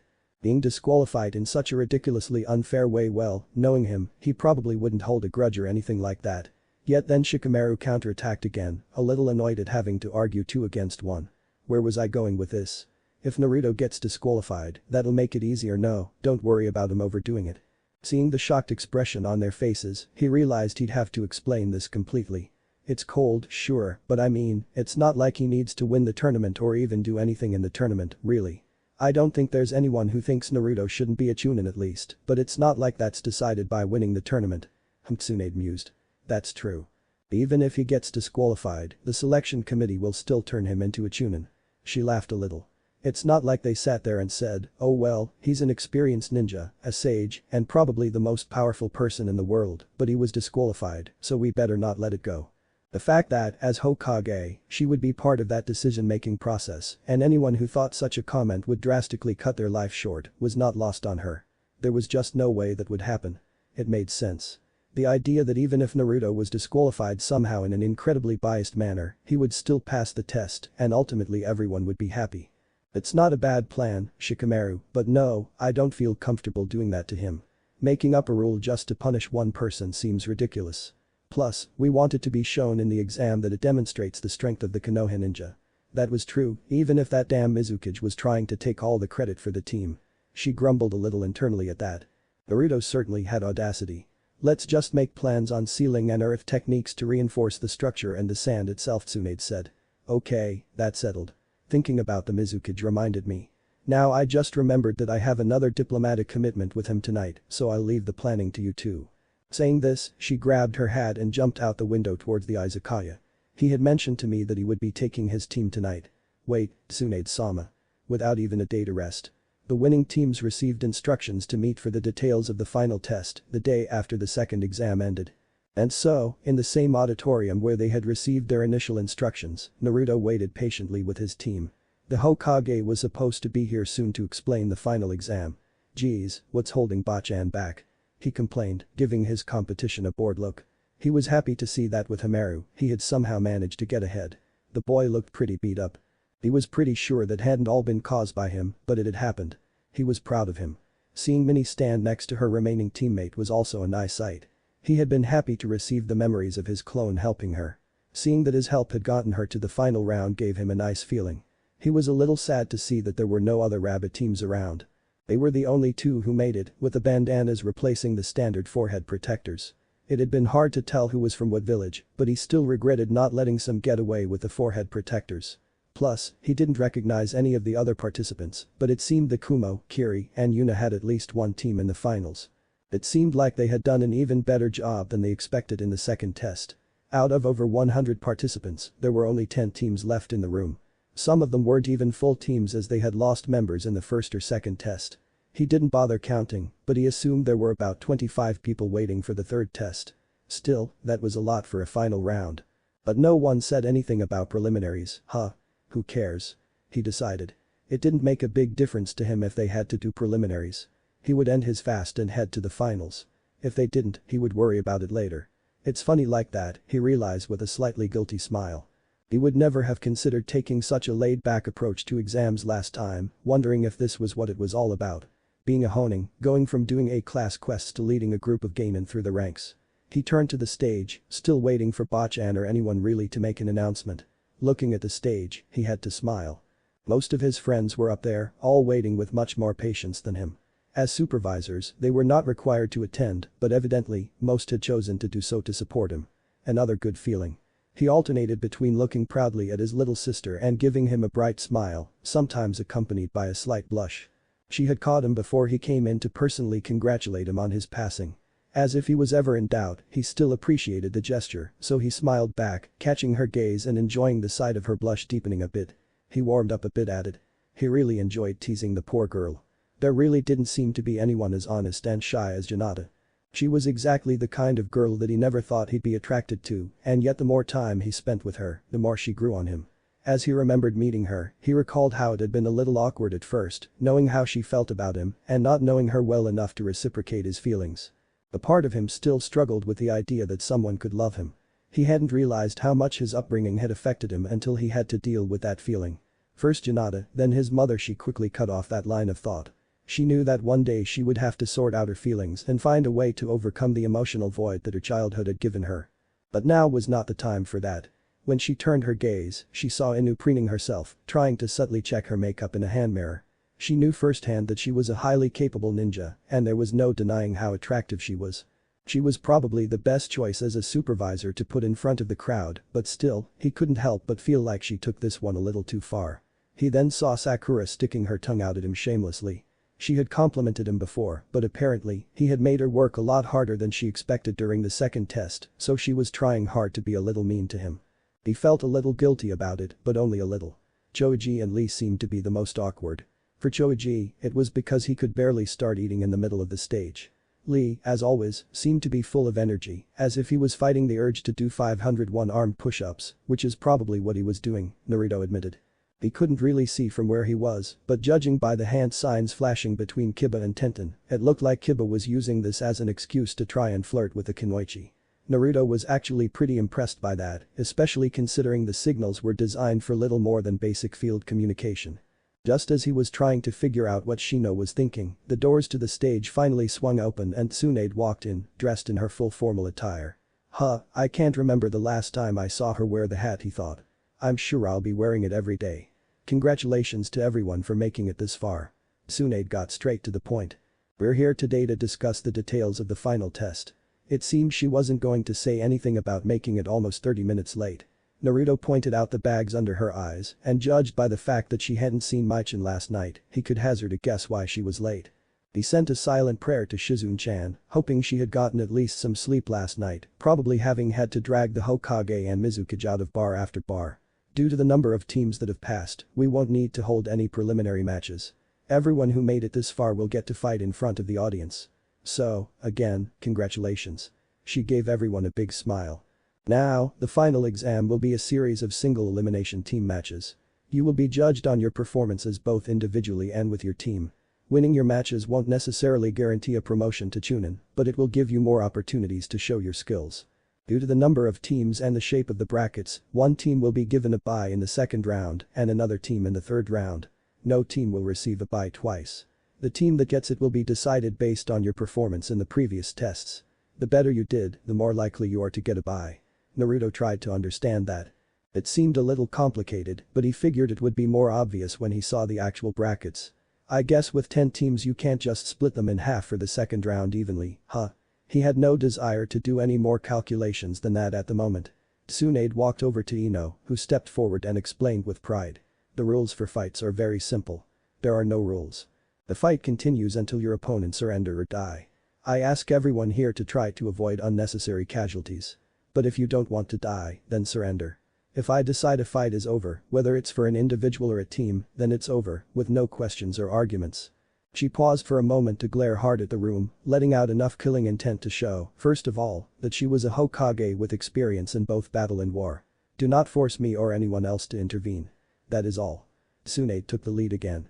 The fights will take place in a month to give you time to recover, train, or do whatever else you need to prepare for your fights.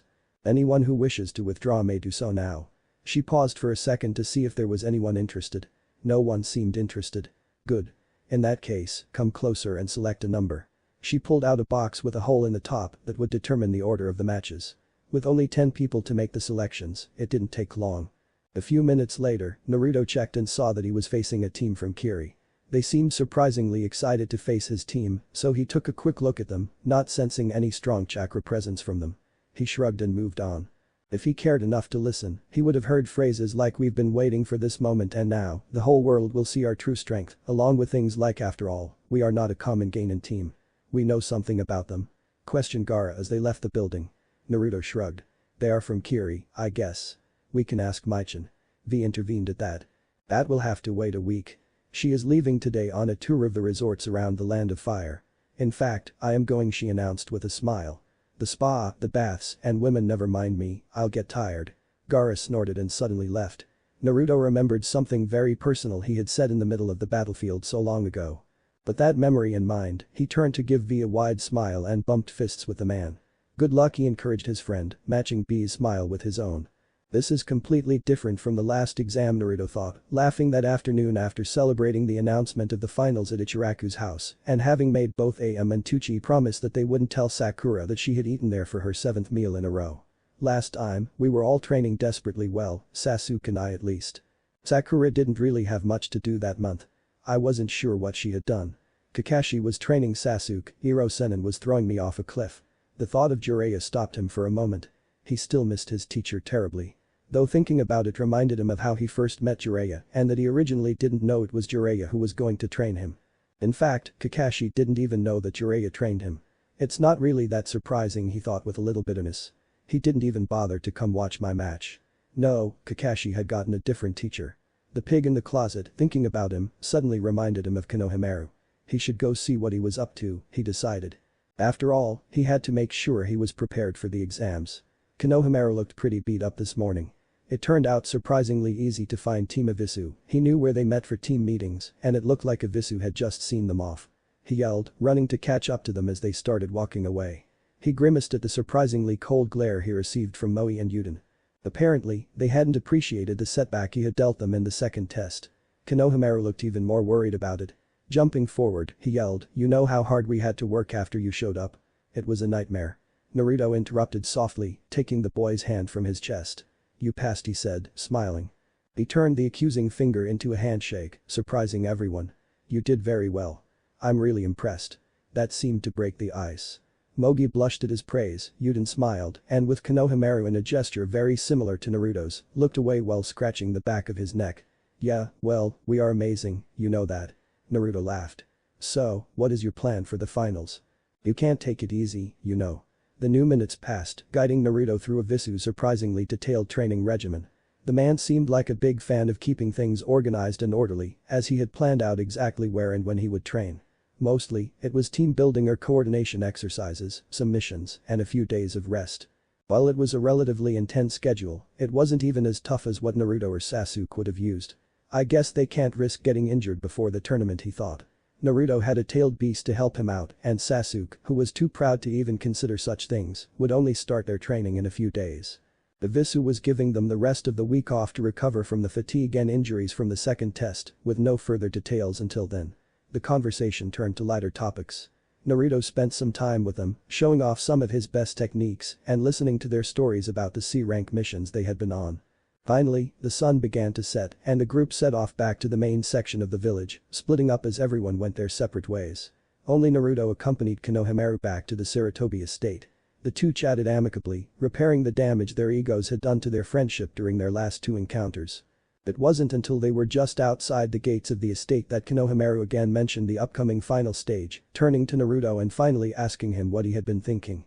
"Hey, boss, I know you'll probably be busy for the next month," but Konohamaru started, clearly guessing where this was going. Naruto smiled, guessing the rest of the request. "You want me to give you some training outside of your team training?"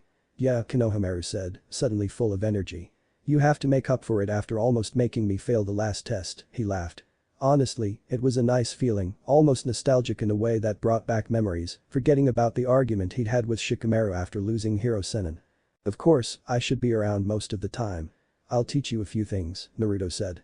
They both smiled at that. It was nice to have things back to how they used to be. Konohamaru hadn't had many opportunities to properly train with Naruto, but it had always been fun. Doing it seriously for a whole month sounded great.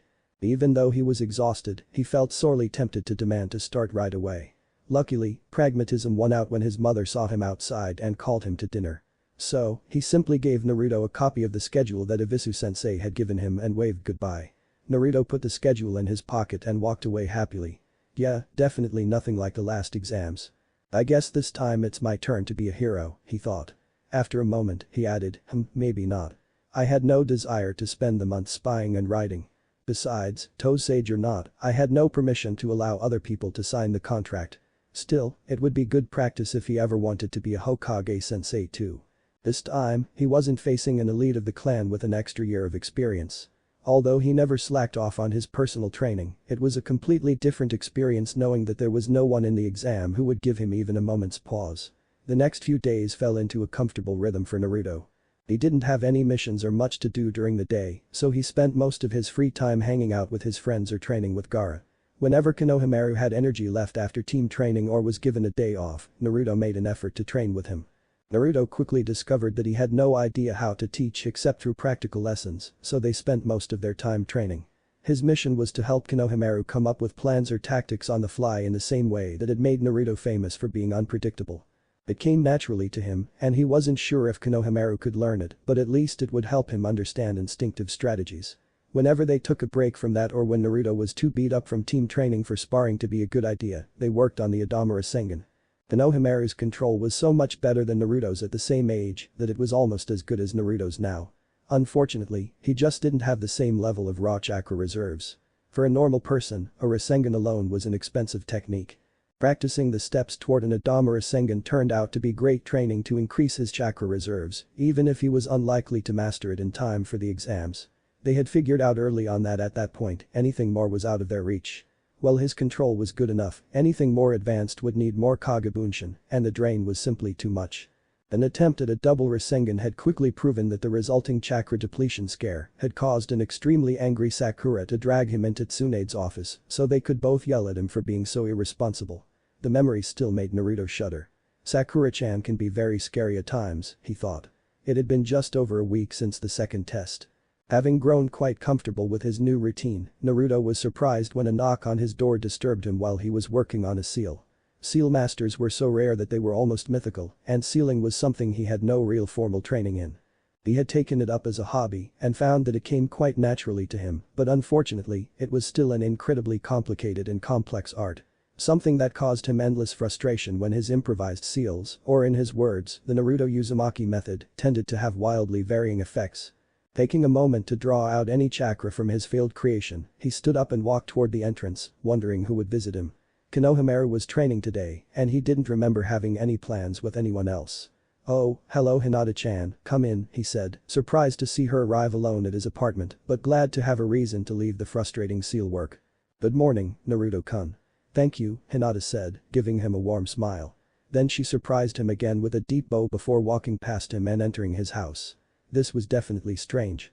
Hinata was always very polite, but this was new. "So, what is it, Hinata-chan? How can I help?"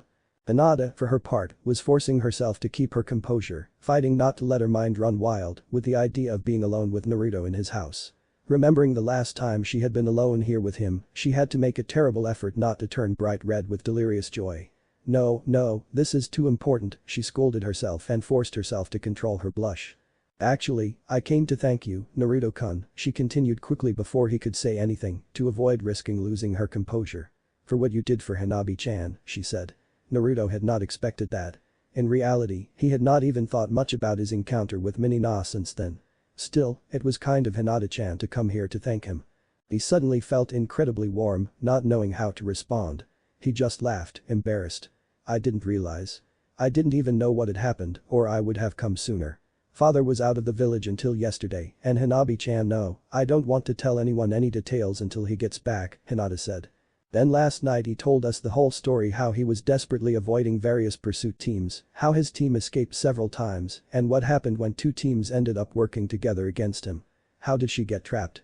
Her teammate was injured by that terrible man with a sword. She stopped for a moment, regaining her composure.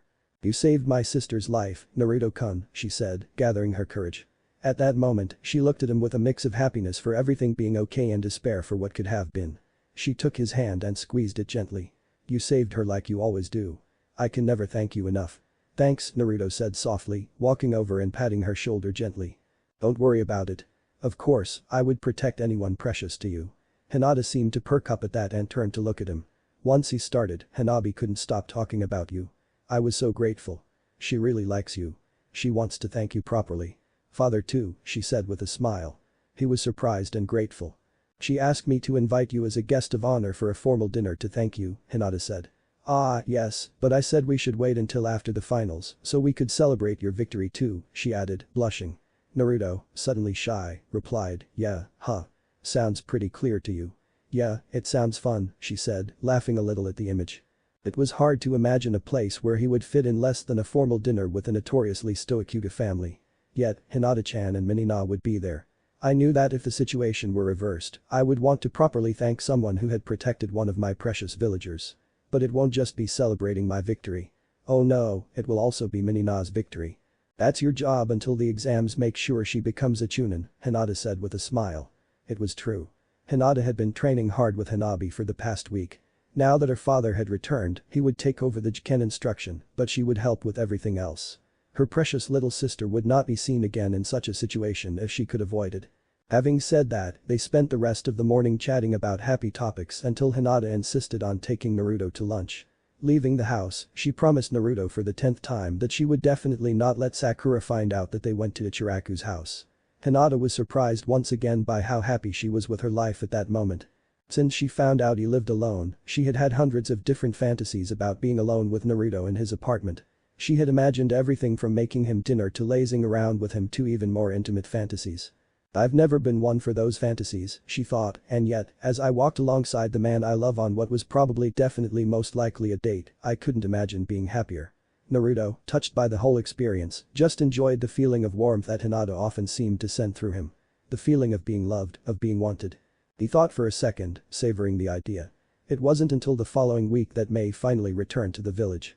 Tsunade looked up as the woman in question walked into her office, looking completely relaxed and much more tan than the last time she had seen her. Tsunade couldn't completely contain a surge of jealousy at the thought of a fellow Kage spending a week traveling through the land of fire, visiting resorts, getting drunk, and lazing around. Welcome back, Mizukage-sama. I trust your trip went well. Oh, it was wonderful, Jokage-sama. It's been too long since I've been anywhere in the land of fire. That resort you recommended near the Kagata Mountains. Tsunade's eye twitched at that. She had mentioned that resort but had never actually been able to stay there. It was the only place in the land of fire that would dare to reject her, the last Senju, for something as simple as rumors of bad service. She had been so angry at the time that Shizune had to drag her away before she destroyed the entire place. Now that Jokage's credit problems were gone and her reputation was beyond a doubt, she would be an honored guest. If only Tsunade could have a moment of free time. Crying on the inside, she imagined the reaction she would get from Shizune or the village leaders if she even mentioned taking a week off to drink and gamble. That damn brat can't take this job soon enough, she thought. Despite her frustration, she loved being the leader and protector of the village. She took pride in fighting for the brat's ideals, along with those of her lover and brother's memories. It was just all the tedious paperwork and meetings that weighed her down. Talking about Naruto, Tsunade was already in talks with several well-regarded photographers. They would be well prepared when he finally took on the role. The moment he realized he would be spending his life stuck behind a desk instead of out in the field, that expression on his face was planned to be immortalized forever. Hearing the sound of the door opening, she shook herself out of that familiar daydream. Looking up, she was relieved to see Shizune escorting a familiar face. Ah, it's Sima. What a pleasure to see you, Tsunade said, her smile totally spontaneous. Sima from Yashi was one of her favorite clients. He was a very wealthy businessman who engaged in mostly legal trade in all the elemental nations. He felt very proud of his business and bet heavily on its reputation. In simple terms, this meant he refused to allow his trade routes to be disrupted and was willing to pay for the best to ensure it. This meant that a mission that could probably be given as a B rank to a Chunin team or a small Jonin team was instead listed as an A rank and was usually given to one of the more famous ninjas. Usually, it was a reward for good service, with whoever wanted to pay for the extra security, enjoying the image of famous ninjas protecting their business. Tsunade liked easy missions with high salaries, and Sima was a client who provided both. Standing up, she turned to the man. This is truly a wonderful time, Sima-san. With the Chunin exams going on right now, most of our strongest ninjas are available on short notice. I think even Rengen, Kakashi, and Midogai are free currently. Or maybe you've heard of Latu. He has the extremely rare Mokutan bloodline. The idea of letting a client choose their team was ridiculous and should never be allowed. it put ninjas in danger and misallocated resources. The assignment was the Hokage's job and no one else's. On the other hand, if the client was willing to pay to eliminate some Yakuza groups as an A-rank mission with a 20% bonus for an effective job, every rule had exceptions. Ah, yes. Excuse me, Miyuki-sama, the woman said. Tsunade liked her, sure, but it was hard to even see how tan she was when Tsunade had to spend the whole day inside. Unfortunately, just as Tsunade was getting up to leave, the customer in question interrupted. Actually, Jokage-sama, miss excuses, I was sent here because I was told that this was where I could find the esteemed Mizukage-sama. He turned and favored her with a respectful bow. Tsunade gaped as the man, one of the most lucrative clients of the village, walked away. She turned around for a moment to flash a radiant smile. It's really true. The Kage Genkai killers, even Uzumaki Naruto, all respond to you despite their villages. Oh, completely. I mean, without me, the team wouldn't exist. You know, it was Naruto himself who Mei's voice drifted off into the distance as Tsunade sank back into her piles of paperwork, wondering exactly what the political ramifications would be for assassinating the Mizukage. The next few weeks passed quickly for Naruto. Team Terumi ended up being sent to various missions, mostly bodyguard workers similar jobs. Businessmen and political figures took full advantage of having 4 of the most famous ninja in the world, including 2 current ruling Kage, associated with their interests. It was a fairly light job for the most part. Mei, as the team sensei, treated it like an extended vacation, generally leaving the team to their own devices while she wandered around various tourist spots or spent the day drinking or partying, more or less, as she always imagined a sensei would do, except without the game. Still, Mei was an amazing negotiator and the team's prestige was scarce. The pay was very good, usually more than they would normally get from an S-rank mission, so Naruto didn't complain well, at least not very often. They had even done some missions on behalf of Konoha. Tsunade had angrily argued that having a foreign Kage running missions from her village broke several treaties and that she should have full rights to assign missions to Team Terumi. The pay wasn't that great. Naruto was amused to realize that B-chan wasn't that good of a negotiator, but it eased his guilt for going on missions on behalf of a foreign village. When he was in Konoha, he continued to train Konohamaru as much as he could, although the boy hadn't progressed much in the Adama Rasengan. The practice had visibly strengthened his standard Rasengan. The most important thing for Naruto's mind was that Konohamaru had quickly studied his school of unexpected tactics. Now she was impressing Naruto with her ability to quickly improvise on the fly. Before they knew it, the month was over and final exams were the next day. Realizing they hadn't even talked about upcoming matches, Team Terumi gathered at Naruto's apartment for a last-minute strategy session. Okay then, first we're fighting a team of. Naruto thought hard as he searched his place to find where he had put the schedule. I really should know this, he muttered. Kiri corrected him, glad that he had taken a moment to look at the schedule before coming. Oh, sure, Kiri. Yeah, we were going to ask Mei-chan about them. We got some information. Finally locating it, he triumphantly held up his planner. Why had I put it under my lamp? That had originally been B's job, he said. He said he didn't want to reveal anything about a team from his house. We have as much information as an empty tome. Yeah, isn't that surprising? Naruto shrugged, then took a second to flatten out his schedule and open it on the kitchen table. Okay then, the matches are. First round, Team Takara, Kumo, vs Team K, Kumo, Team Mamura, Konoha, vs Team Abisu, Konoha, Team Terumi, Shinobi, vs Team Ishinomori, Kiri, Team Oyama, Iwa, vs Team Isago, Suna, and Team Kataka, Iwa, vs Team Oiki, Kumo. Only 2 Konoha teams. It's a bit embarrassing, Naruto thought. Again, he should have left a few to pass. Only one of Suna mentioned Gaara, thinking along the same lines. Mei was angry because only one of Kiri got here, though 3 of Kumo. Oh yeah, Naruto tuned out B's victory rap, looking at the names of the Konoha teams in particular. Team Mamura sensei, that looks familiar. Suddenly, he remembered he already knew the only other Konoha team that happened to be there. Wow, so Konohamaru will fight Minina in the first round. He should have said something. It was almost a parallel to Naruto's own experience of fighting Neji in the first round. He was actually quite surprised it had been a month and just now he was finding out about this. Even though technically he didn't know or have any anti-Juugo strategy, he would have come up with one. Why didn't anyone tell me? The most likely reason came to him quickly. They probably thought he already knew. It's almost certain, Kurama intervened. What kind of ninja doesn't even look at the tournament schedule until the night before? Naruto didn't care either way, but it was always fun to irritate Naruto without knowing or caring. Who were Minina or Konohamaru? And as the only other person who could hear the argument between Naruto and Kurama, B decided to stop the argument before Yuki could start a similar complaint with him. Okay, let's not get mad. We have to focus on the information that will help us lift the cup. Okay, Naruto agreed, focusing back on the schedule. So we don't know anything about the first match. Who will we fight next? Let's see, B said. We win and then we face either a team from Iwa or a team from Suna. Gaara, any information we can use for that fight? Gaara considered the schedule again. I think you're reading it wrong, Naruto.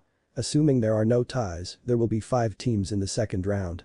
As mentioned in the introduction, the team with the best performance in the first 2 tests will receive a bye for that round. It's almost certain to be us.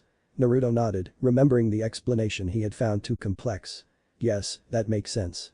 It's hard to imagine anyone else having more points than us. Gaara ran his finger along the brackets. With this assumption, it seems our next fight will be against either the strongest team in Konoha or the strongest team in Kumo. It will surely be against Team Konoha. There's no way Minina or Konohamaru would lose well, except to each other, he admitted. Probably Team Konohamaru had all 3 members after all, they are no problem. He felt a little cruel saying that, but it was clearly true. Gaara nodded at what he expected.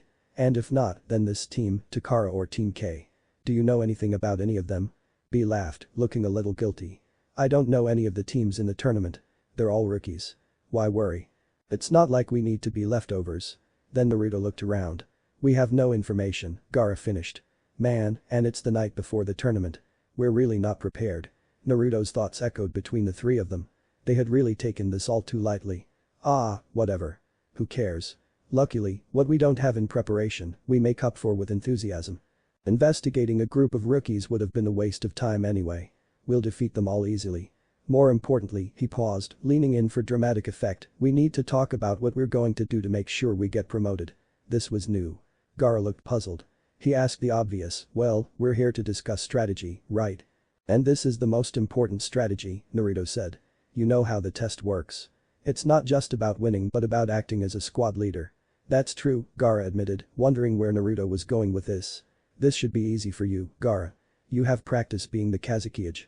Gaara blinked, not quite sure how to take that. Being Kazekage was good practice for being Chunin, he was sure there was something wrong with that. But Naruto argued as if fighting wildly and completely off the cuff, having been squad leader countless times over several years, he preferred a much simpler solution. Why don't we just crush everyone? Let's prove that we're the best and we don't have to worry about the rest. Naruto emphatically closed that. Because it's not just based on strength. The last time I went through the exams, I beat up a really strong guy and I didn't get promoted. Now we'll be much stronger than anyone. If we just leave everyone's mouths open, they won't be able to see if we're any good.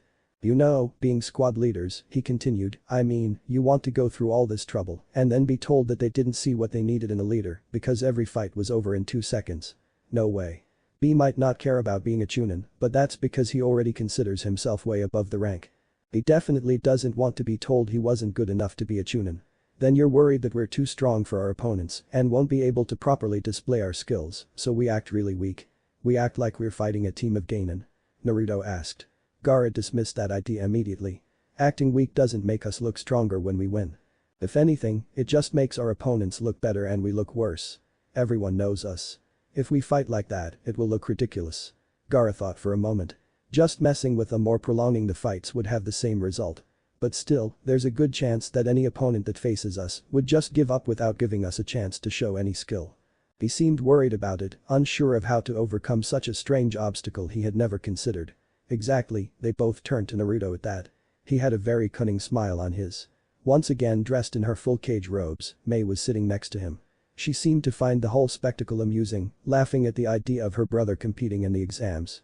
Even Hoki had made it. Naruto was impressed he had come up here despite being older than the heavens.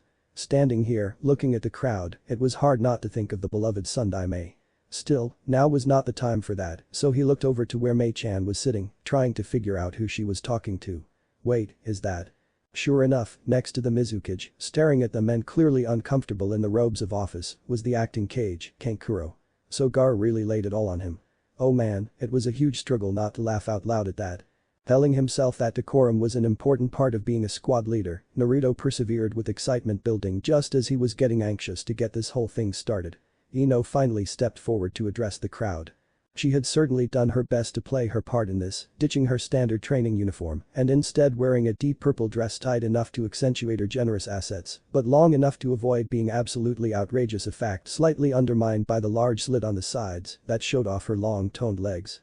It was honestly hard to take his eyes off her, which Naruto assumed meant the dress was doing exactly what she intended it to do. Enjoying a few moments of attention and even a few shouted marriage proposals, Ino quickly called the audience to silence and began the introduction to the Chunin exam finals. She went over the rules one last time, leaking enough killing intent for all the competitors to take her seriously before calling out to the top two teams to take their positions and dismissing the rest. "Ah, but shouldn't you be with your team, Naruto-kun?" Mei asked. He waved a hand, dismissing that concern. "I said I would watch the matches with you." "No, Minina's match is next." She definitely remembered him saying that, but after finding out he was competing in the exams, she didn't really expect him to abandon his team and track her down. Still, she thought he didn't seem worried and their match wouldn't be for a while. "It's not bad, just enjoy this." Deciding not to think too much about it, Hinata focused on enjoying sitting next to Naruto as they watched the first two teams fight. "It's a nice feeling," she thought happily, spending time like this with the person you love. As the first match continued, she made an attempt to concentrate on the match, but it bored her. The skill level was quite low and she didn't really care about any of the competitors from Kumo. Naruto, on the other hand, didn't exactly hold a grudge but found it hard to root for someone from Kumo. It was hard to care about the match when you're sitting next to Naruto. He contented himself with sneaking glances at Naruto, who was now happily helping himself to the snacks she had prepared. "Wow," he yelled after demolishing half a tray of rice balls and reaching for a bowl of takoyaki. "These are really good." If you're a great cook, then from that comment, he barely noticed the rest of the match.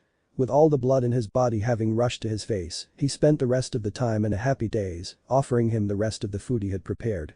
Cooking for Naruto, thoughts of meals or picnics at his house, his mind threatened to lock itself in that last thought. Needless to say, despite the quality of the participants, Hinata enjoyed herself immensely during the first match. "Oh, here come his words," she thought, brought back to the present. Hinata quickly stopped wishing for more food to feed Naruto and instantly put all her attention on waiting for her younger sister's match. As soon as Ino announced the start of the match, Hanabi's team erupted with unexpected ferocity. Clearly one man down, they were expecting to take the initiative from the start and end the match as soon as possible. "Wow, she's really excited," Naruto cheered as Konohamaru desperately replaced himself to avoid being instantly taken down with precise Tenketsu strikes. The match flowed back and forth for the next 10 minutes. Hanabi bravely pushed forward with all her might while her teammate attempted to help out with long-range ninjutsu and a handful of basic genjutsu. Had they held back their third member, the match could have easily turned in their favor. But the added experience and teamwork by Team Abisu left them largely in control of the match, with Konohamaru and Mogi trading taijutsu and ninjutsu at close range as much as was safe against the Chiken. While Yuden focused on countering any genjutsu and using throwing weapons to prevent Hanabi from safely advancing. "She's working very hard," Hinata finally spoke, having been holding on to the edge of her seat with all her might so far. "She's doing very well." "Yes," Naruto agreed enthusiastically, "Konohamaru's like a little brother to me. It's like our little ones are fighting out there." He smiled excitedly.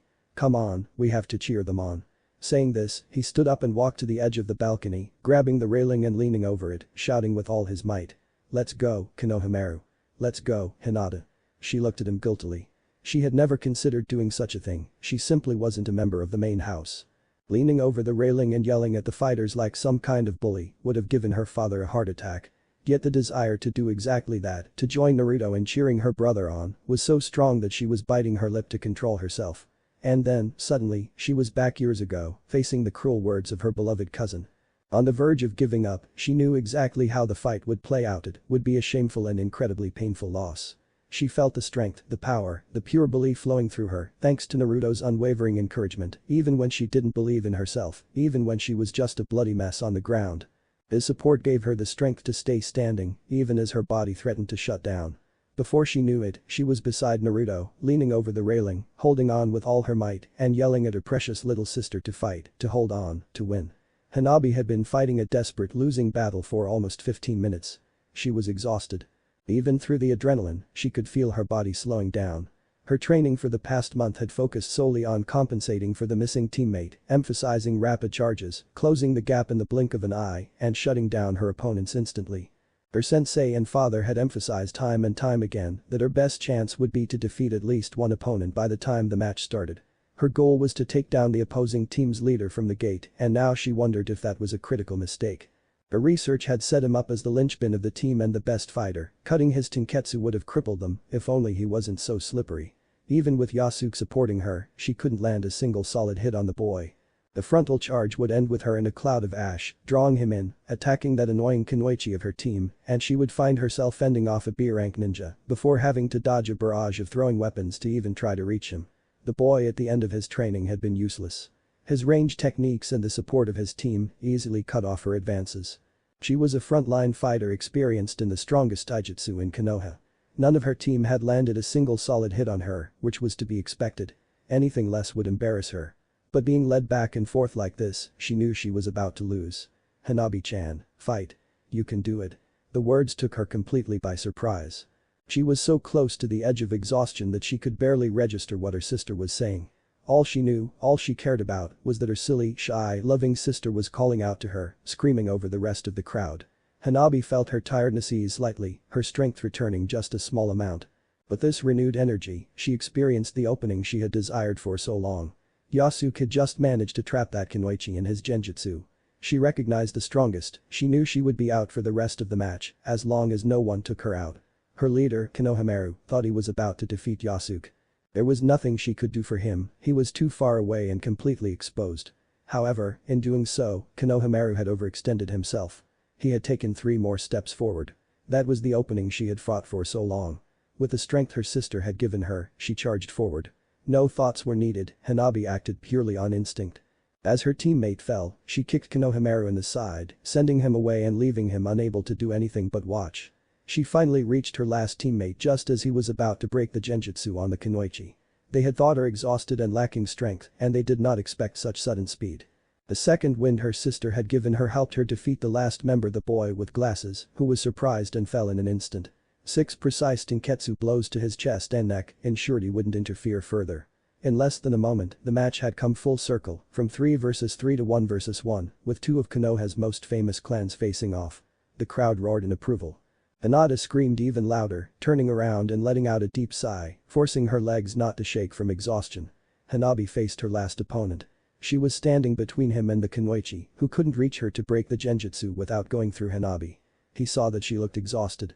She doubted that the B-rank ninja, whose ash clouds she had been summoning, had been cheap. Taking a moment to relax and strengthened again by the jubilant cheers she could hardly believe were coming from her sister, Hanabi prepared her stance. This would be the final moment. She thought, I have the advantage. I am directly in front of her teammate. She can't risk using throwing weapons or range techniques. She'll have to come straight at me. My Byakugan will see any movement and my Jiken will ensure my victory. That's why Hanabi was completely surprised when, instead of approaching her directly or even trying to flank her, Konohamaru simply stared at her. He took a deep breath and exhaled a cloud of ash directly in front of him before hiding from her chakra-saturated sight. Not even her eyes could penetrate it. She could see fragments of movement but nothing more. Neither could she see clearly. He was preparing something, and without range techniques or weapons, he had no choice but to wait. Acting on instinct, driven by hundreds of hours of training, his body automatically shifted into the 3 standard Jiken stances, a variation of a strong defensive counter stance. He was planning something, probably coming at her with a B-rank jutsu. She would see him, counter it, and win. Unfortunately for Hanabi, nothing could have prepared her for the boy. Suddenly, a B-rank jutsu leaped out of the ash cloud, approaching her not with the taijutsu she expected, but holding a spinning orb made of pure chakra, as if holding a Rasengan in his hand. Those are Naruto's. She thought. She didn't need the piercing scream of the Rasengan that filled the stadium to recognize the danger approaching. Acting on instinct built up from years of training and endless instruction, Hanabi didn't think, she simply reacted, moving her feet, holding back her breath. She drew out the last of her reserves, pushed her chakra, and let out her own scream to match his. Saito Niji was without a doubt an absolute prodigy, the type you'd be lucky to see once every few generations. Learning Saito alone at her age was astonishing, it was unprecedented in all of Huga history. There were perhaps a handful with comparable talent. Hanabi was brilliant, she adapted well to Jiken and was incredibly advanced for her age. She worked hard and fought through any pain or exhaustion to meet the demands of her father and her clan. Unlike Nei, Hanabi had been shown the secret steps of Jiken taught only in the main house.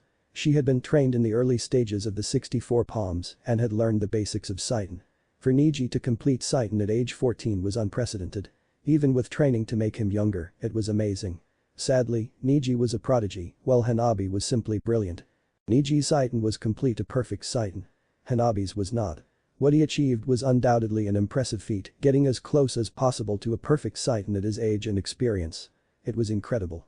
However, at that moment, all that mattered was that Hanabi's sight was flawed.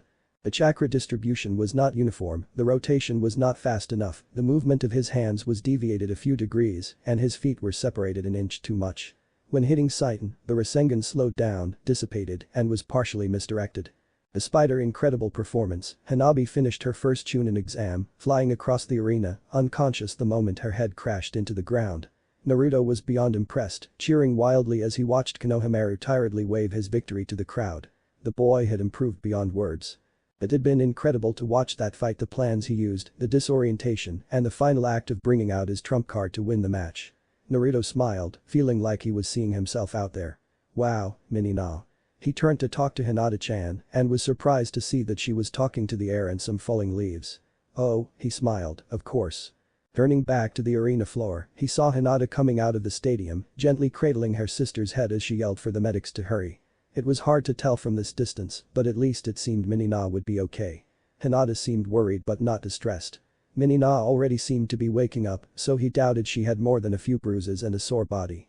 Still thinking about the Rasengan against the Saitan, Naruto considered the fight. Since Hinata liked her so much and wanted to make sure Minina was okay, he was tempted to check on her but held back. It wasn't really his place, and he would just get in the way.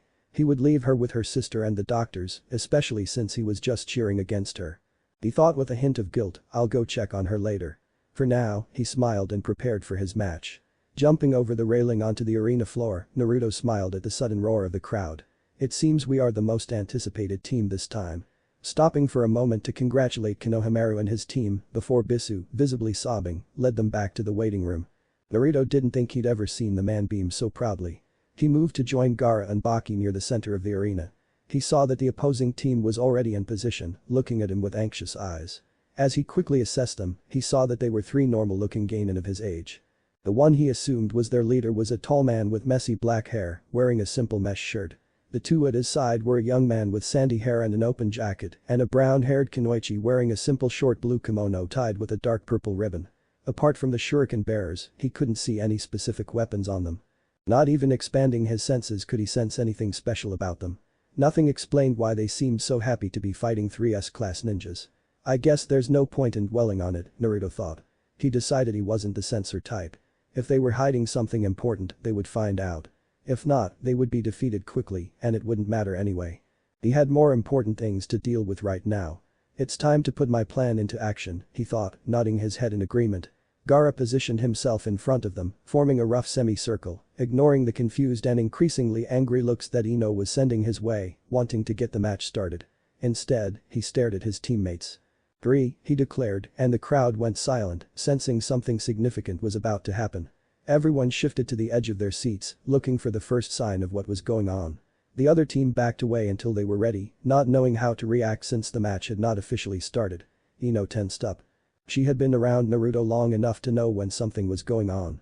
She had never heard alarm bells like this before. Something big was going to happen, something so ridiculous it would be talked about for generations.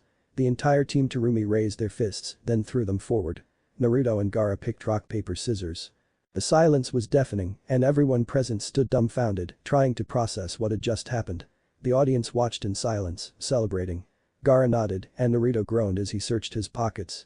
Tsunade, who had been covering her face with her hand and yelling at the screen, finally noticed that Naruto had found what he was looking for. Putting voice to the question everyone was thinking, she muttered, "Are those reference cards?" Apparently, yes, because Naruto, as he looked directly at the cards, proceeded to read aloud in a delivery so stiff it would make a preschooler blush. "Ah, true squad leader. I place the needs of the team before my own," he read, stopping for a moment before moving on to the next card. "I completed the classification." Still tired from those missions, he continued, stopping again before moving to the next card. It seemed Gaara didn't need reference cards because he simply stepped forward and addressed Ino directly with a surprising display of monotone. "I too am still too fatigued from our missions during the break to participate in this fight. As a true squad leader, I sacrificed my needs for the village." He turned to B. "I apologize, B. It seems you will have to fight alone. If you somehow manage to win despite being heavily outnumbered, both Naruto and I should recover in the next round. Don't worry, as a true team leader, I will carry this burden alone." It was hard to tell what was more shocking to A, the fact that B had said that without rapping, or that B was seemingly the opposite of Naruto. Instead of a stiff expression, B was overacting. She buried her head in her hands and groaned again. What are those fools doing? Ino saw that her performance was finally over. She forced herself to stop compiling a list of untraceable poisons strong enough to take out even a Jinchuriki. With gritted teeth, she announced, "Okay, match set, wait," barely holding back her fury at being interrupted. She turned to the apparent leader of Team Kiri. "Don't tell me that you're just going to run away." Uzumaki yelled at the mesh shirt. His words held a surprising amount of anger for a man who had just gone up against 3 S-class ninjas. "That's right. Get back here and fight like a man," announced the kunoichi at his side. Stomping forward, she slightly opened her kimono, leaving a significant amount of the male audience staring. Naruto turned to the three, completely bewildered. The last member, wearing the open jacket, stepped forward and angrily pulled out a kunai with a hook shape. "My name is Komatsu Oko," he said. Naruto didn't care how rude he was. "What do you want?" he replied, waving his hand irritably at them. "These fools are ruining our act." People could tell that Gaara and Naruto were just pretending. It seemed that Oko didn't have a ready response for that, or maybe he was too angry at being interrupted. No matter what, the one in the shirt stepped forward. "What do we want?"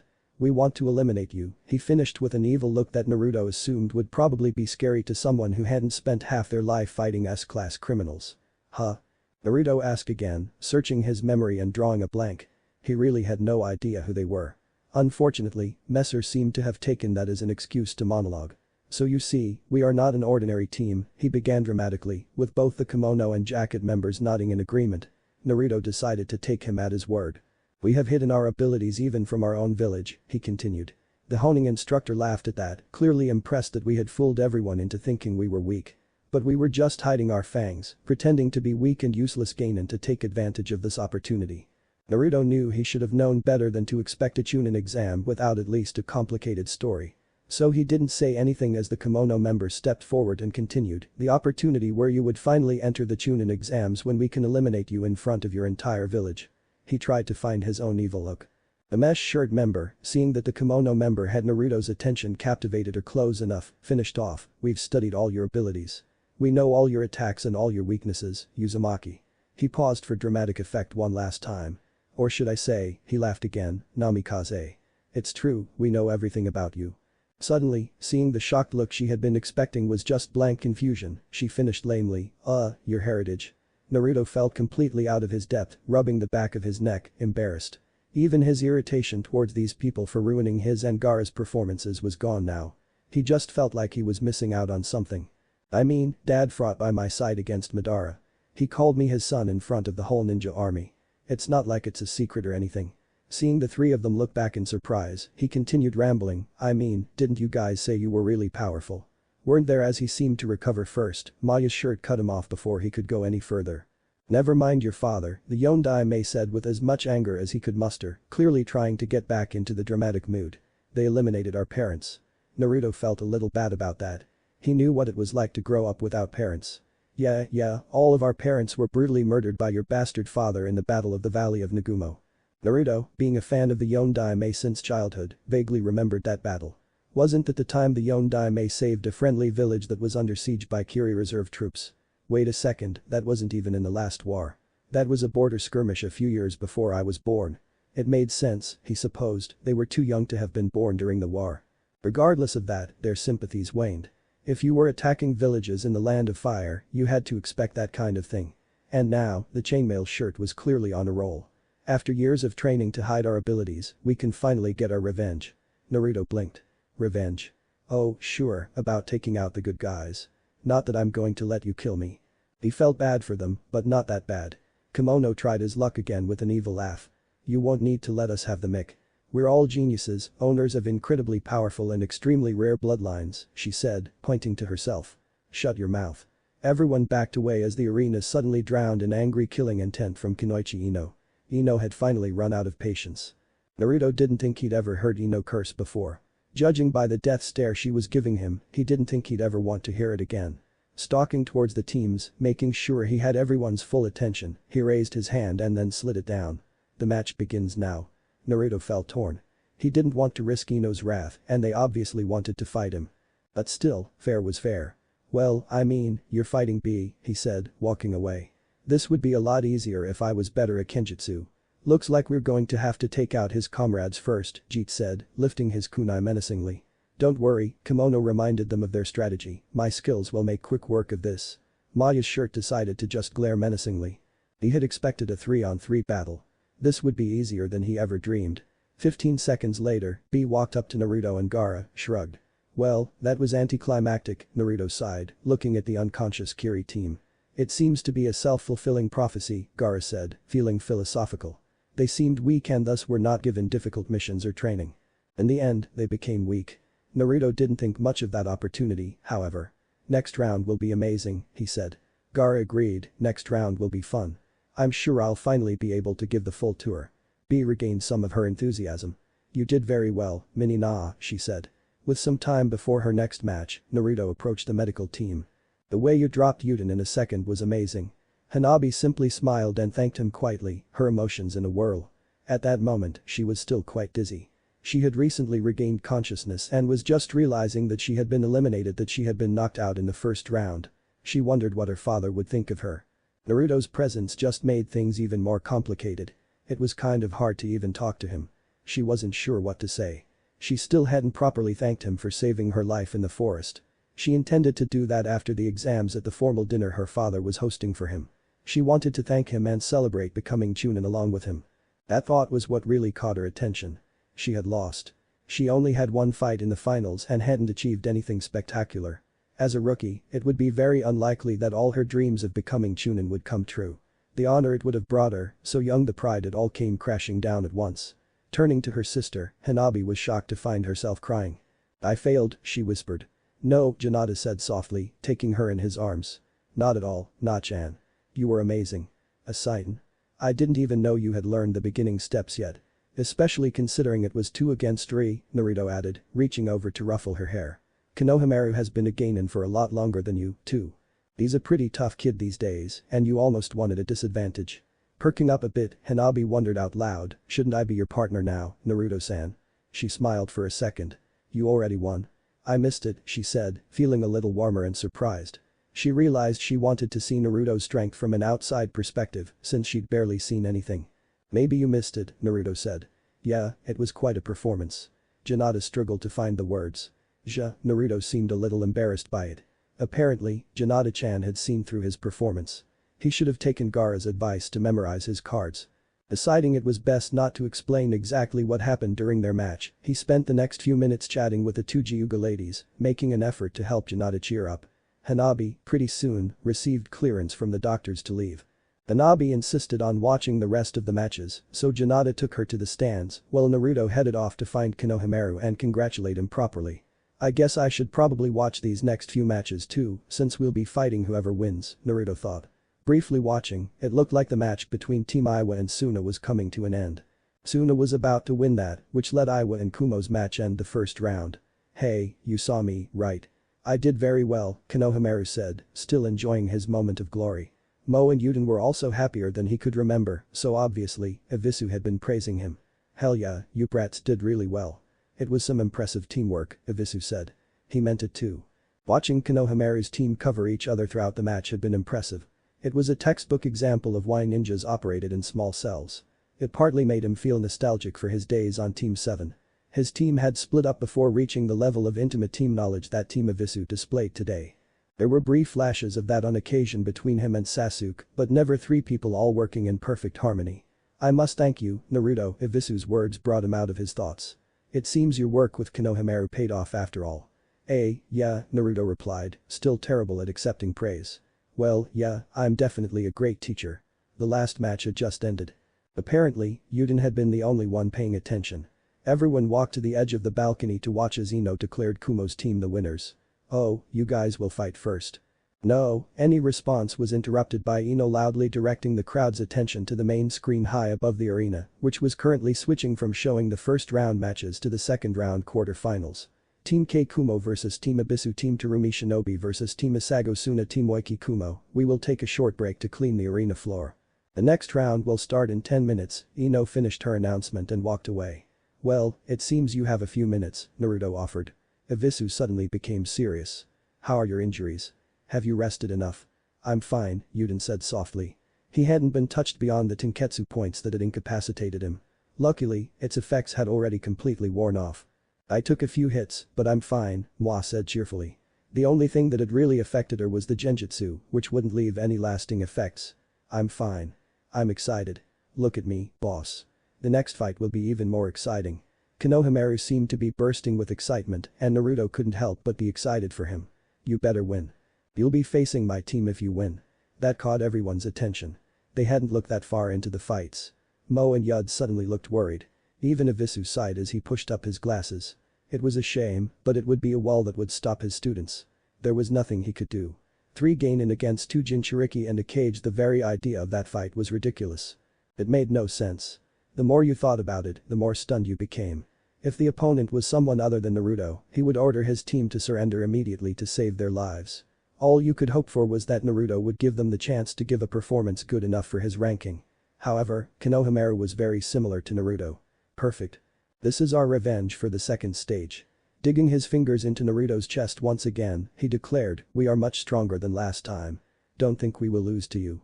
His teammates stood by his side this time, backing up his bold boasts and nodding their heads. Naruto couldn't help but smile. Really, it was like seeing a younger version of himself. Knowing the difference in power and still clinging too tightly to swagger and pride reminded him of the time he challenged Tsunade and then, after learning of her incredible power and legendary status, had challenged her again. He probably shouldn't do this, he thought, having already made up his mind. There's probably a rule against it or something. PSH, Kurama snorted to himself. Don't forget he's your opponent. When you face him, you don't plan on giving up again, right? Once, Naruto said, putting that thought aside. He took a step away from Konohamaru and raised his fist. For brat. Konohamaru didn't understand the meaning of the action, but did it anyway, hitting Naruto with his own fist, and was suddenly sent stumbling back. Bo yelled in surprise, what was that? Wow, I feel good. He declared, flexing his fist, clearly confused but happy. Laughing at the sight, Naruto turned around and walked back to his team to let them get ready. I better see you guys next round. Good luck, damn brats, he said, shoving his hands in his pockets with a smile. Brazen on her face, she ignored his renewed assurances.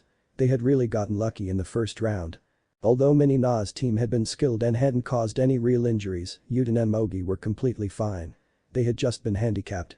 Even with Amaru being the main target, no real damage had been done during the fight. Unfortunately, being the main target had other disadvantages, as Ivisu had pointed out that Konohamaru had needed a lot of chakra to win. Naruto laughed. I have no idea how he planned to fight the next match with almost no chakra. How much did you give him? Just a fraction. Just a drop of truth, Dagger said. It turned out to be exactly enough to fill the boy's chakra pool. There was something to be said about being a master at chakra transfer. I like you, Brad. It'll be interesting to see your match. He laughed at that. You like another Konoha ninja? Geez, you really are a big softie. Not hearing the deafening roar of rage coming from deep within his soul, it was always a strange experience to sit next to Gaara. Konohamaru's next match turned out to be one of the most frustrating experiences in Naruto's life. Put simply, Team Kumo outclassed them. The actual skill levels weren't much different. If anything, Team Ivisu probably had a slight advantage due to the sheer power of the techniques. Konohamaru knew the Rasengan was a game changer every time it came out. Unfortunately, it was a game changer he never got the chance to use because Team K had been closely watching the fight with Hanabi's team. While Hanabi's team had focused on defeating Akamaru, attempting strong, direct actions to eliminate the biggest asset from the battlefield immediately, K was doing the opposite. They utilized the trees at the edge of the arena to maximum advantage along with long-range ninjutsu, launching hit and run techniques targeting Mogi and Yuden. Team Ivisu had wonderful teamwork and great team management. However, dividing Konohamaru's attention between the defensive maneuvers of his two teammates and being forced to avoid Reiten's long-range attacks, Konohamaru had little opportunity to go on the offensive. Mogi was in a similar situation. Most of her skills were based on hand-to-hand combat. She, like Konohamaru, relied on Yuden's support and genjutsu to close the gap against these types of enemies. And with so much pressure on him, Yuden had to spend most of his time actively dodging or parrying their attacks, with no chance of maintaining the precise control that the B-rank jutsu needed. Knowing Naruto's relationship with Team Ivisu and having no idea who Team K was, he made an effort to keep his cheers down. But it was obvious from the start that Kumo would take this round. Naruto simply went through the fight, gritting his teeth and expecting a sudden upset, a hidden strategy somewhat brilliant on the part of the brats. Sadly, it didn't turn out that way. Surprisingly, Konohamaru was the first to fall. After intercepting a strong Reiten technique aimed at Yuden, he was paralyzed long enough to be intercepted by two members of Team Kumo and fell to a taijutsu attack. Ultra fast, Mogi managed to cut them off before they could retreat and return to her hit and run tactics, facing both of them while exchanging taijutsu and short-range ninjutsu back and forth. Jonin, finally having something to slow the opponents, created openings for her with genjutsu in quick layers and some long-range ninjutsu of his own. Unfortunately, that action ended up leaving him open for one last strike. An attack from the remaining member of the Kumo squad used the confusion to surround him from behind and rushed in the moment he began his hand seals, taking him out from behind with a Raiten palm. But the openings created by Jonin, Mogi fought one last brilliant battle, knocking one of the Kumo squad across the arena and severely injuring another before finally succumbing to his injuries and fatigue. He was overwhelmed by their counterattack. With 3 members -1, Team K advanced to the next round. While Naruto found he was strong enough to smash the section of railing he had been gripping in frustration, there was nothing to do but watch as his friends were carried to the medical bay. While they were all pretty badly injured, he didn't see anything he thought would cause them permanent injuries. Then again, he was never very good at judging how badly others were hurt. Living life with a near-instant healing ability tended to skew his view on what was or wasn't serious or long-lasting. Slumping into his seat and nodding at the polite condolences offered by his team, he found it hard to resist the desire to get a little revenge for Team Ibisu. The other team hadn't done anything wrong, they hadn't been malicious or anything. But they still hurt his friends and probably crushed his chance to beat Jonin. No, it's okay, he sighed, calming his thoughts. He wasn't the type of person who cared about revenge. Even thinking about revenge felt like he was betraying Hiro Sennin's memory. We'll just go as planned. Still, that thought didn't cheer him up, so he spent the next round sulking, while Gaara and B cheered on their Genin for the last match of the round. Gaara gave his support to the team. Fate would have it that not only would Kumo win, but according to the scores for the next round that Ino announced, they were also guaranteed a final bye. No matter what happened, at least one Kumo team was guaranteed to be in the grand final.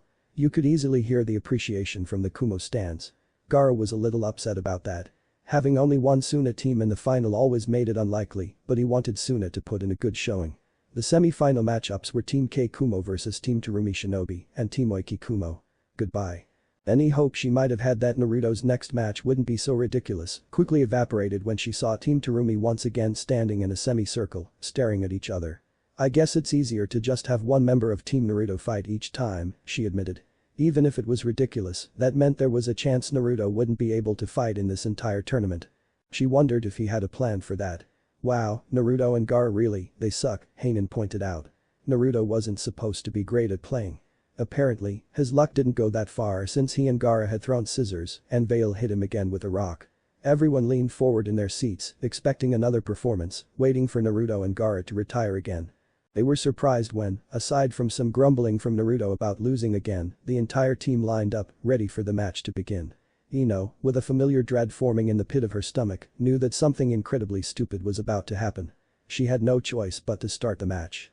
The third round began, and that was the end. Everyone blinked for a second.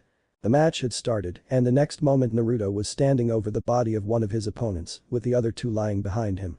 Sage mode. She didn't even see him go into that.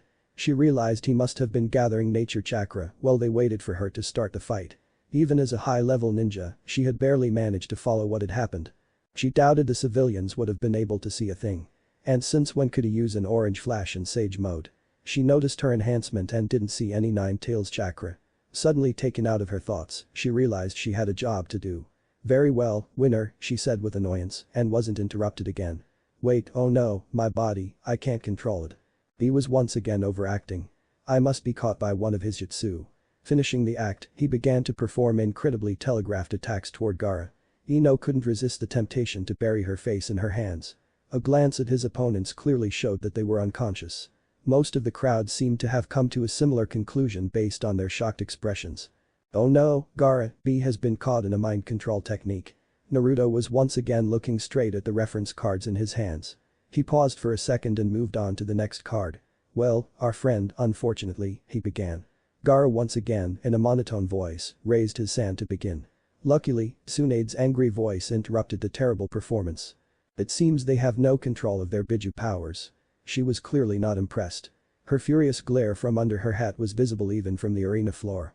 Yet, she seemed to be allowing the performance to continue. Naruto smiled and cracked his knuckles. Of course, he said, surprised. Tsunade-sama is helping them. She's letting this continue. A second later, she realized why. Well, I guess it could be a good show, and without the power of the 8 tails, it shouldn't be too dangerous, she thought. So, she gave up and just dragged the 3 bodies of Team K away to avoid them getting caught in the crossfire. The crowd, initially bewildered by the performance, quickly realized exactly what they were being offered. A battle beyond anything they had ever seen in a Chunin exam. Even in the highly exclusive honing exams, a Kage and the 9-tailed Jinchuriki fighting the 8-tailed Jinchuriki even without using their Biju powers was a showdown they would never see again. The excited roar of the crowd filled the stadium even before the first blow was launched. The fight was brutal, quick, and decisive, but, most importantly, it was decidedly one-sided. Despite B's immense skill and experience, unlike Naruto and Gaara, almost all of his training had been focused on his status as a Jinchuriki. Naruto had been a ninja first and a Jinchuriki second. Gaara had simply been too unstable for most of his life to be worth the risk of training him to harness Ubu's power. For Naruto, not using the 9 tails chakra simply meant losing some of his abilities and power. For B, it was like cutting off an arm. Having to avoid or use partial transformation tentacles to block or avoid attacks meant a constant conscious effort, which noticeably sapped his concentration and slowed his reactions. That being said, B would never be a pushover, dispelling countless shadow clones with chain ration techniques or cutting through the encroaching sand. The Nohamaru had the Kumo section of the crowd on their feet, cheering with all their hearts. In seconds, Naruto showed a significant amount of his versatility through brilliant manipulation of shadow clones, engaging in distraction techniques. Gaara devoted most of his efforts to supporting Naruto or redirecting B's counterattacks. He stopped B's advances with sand shurikens, guided Naruto's movements with sand bunin, and defended against attacks with sand techniques. Not having his own Biju, his chakra reserves, though significant for a man of his age, were dwarfed by Naruto's. Thus, his role in control and support was the smartest route for him. The battle raged back and forth for the better part of half an hour. High-level techniques followed one another back to back. The crowd, instead of being shocked by the flawless execution of a 6-stage lightning humping technique, shouted for an unprecedented 7-stage technique. They stood up, begging for more as Naruto used a double shadow clone trick to set up a medium-sized Rasengan. Although B took significantly more damage than Naruto or Gaara, he was still the second strongest Jinchuriki and had remarkable durability and a significant healing factor. Despite all the endless attacks thrown at him, those that weren't pushed back by sand simply served to show just how tough he really was. B, however, breathed heavily, showing signs of difficulty. B took a moment to slowly create something. Ha, fools, he thought, seem exhausted. Not time to admit defeat. As far as B could tell, Gaara was still fresh. Naruto had been doing most of the work so far. Still, if he could land one good hit with Sada, it should be enough to force him to give in. After all, they still had to win the tournament. They didn't intend to do irreparable harm to each other. If he defeated one of them, he would claim the jutsu had dissipated, but that would count as his victory. He smiled. He was defeated, tired, and bleeding, but he was enjoying every second. He intended to win.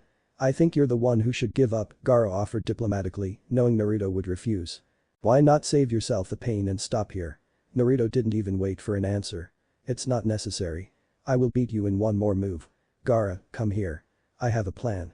Making a quick move to get Gaara to follow his tempo, he threw a smoke bomb and they were quickly hidden in a cloud of white smoke. B created more space out of caution. He knew Naruto well from their previous fights and training sessions. He knew enough to be wary of any plan Naruto might come up with. Naruto would be considered a tactical genius if he could plan something worthwhile at any time except on the fly. Yet B also knew Naruto well enough to anticipate most of his plans. Naruto never had much patience, so the first attack should be soon. As B rolled to his left, he dodged a Fuma shuriken and, in the same movement, threw one of his super vibrato blades to dispel what turned out to be a transformed clone of Naruto. B was familiar with this tactic. Naruto would not easily fall for his plans. Time to counterattack. He was surprised to find himself quickly pushed on the defensive by a sudden barrage of sand attacks from Gaara. Assaulted from all directions with tendrils either attempting to hit him or grab him and slow his movements, dispelling attacks close to the ground with sand wasn't feasible, so he was forced to waste chakra sending lightning bolts to keep the sand at bay. Even so, he knew Gaara wouldn't be able to maintain a constant barrage of attacks for long. This is fun, B suddenly shouted, noticing the 3 Naruto clones running straight towards him. Gaara had been trying to stop them. B saw a double Rasengan and quickly realized that the main Naruto was holding his hands back while 2 clones ran straight behind him. There was nothing else it could be.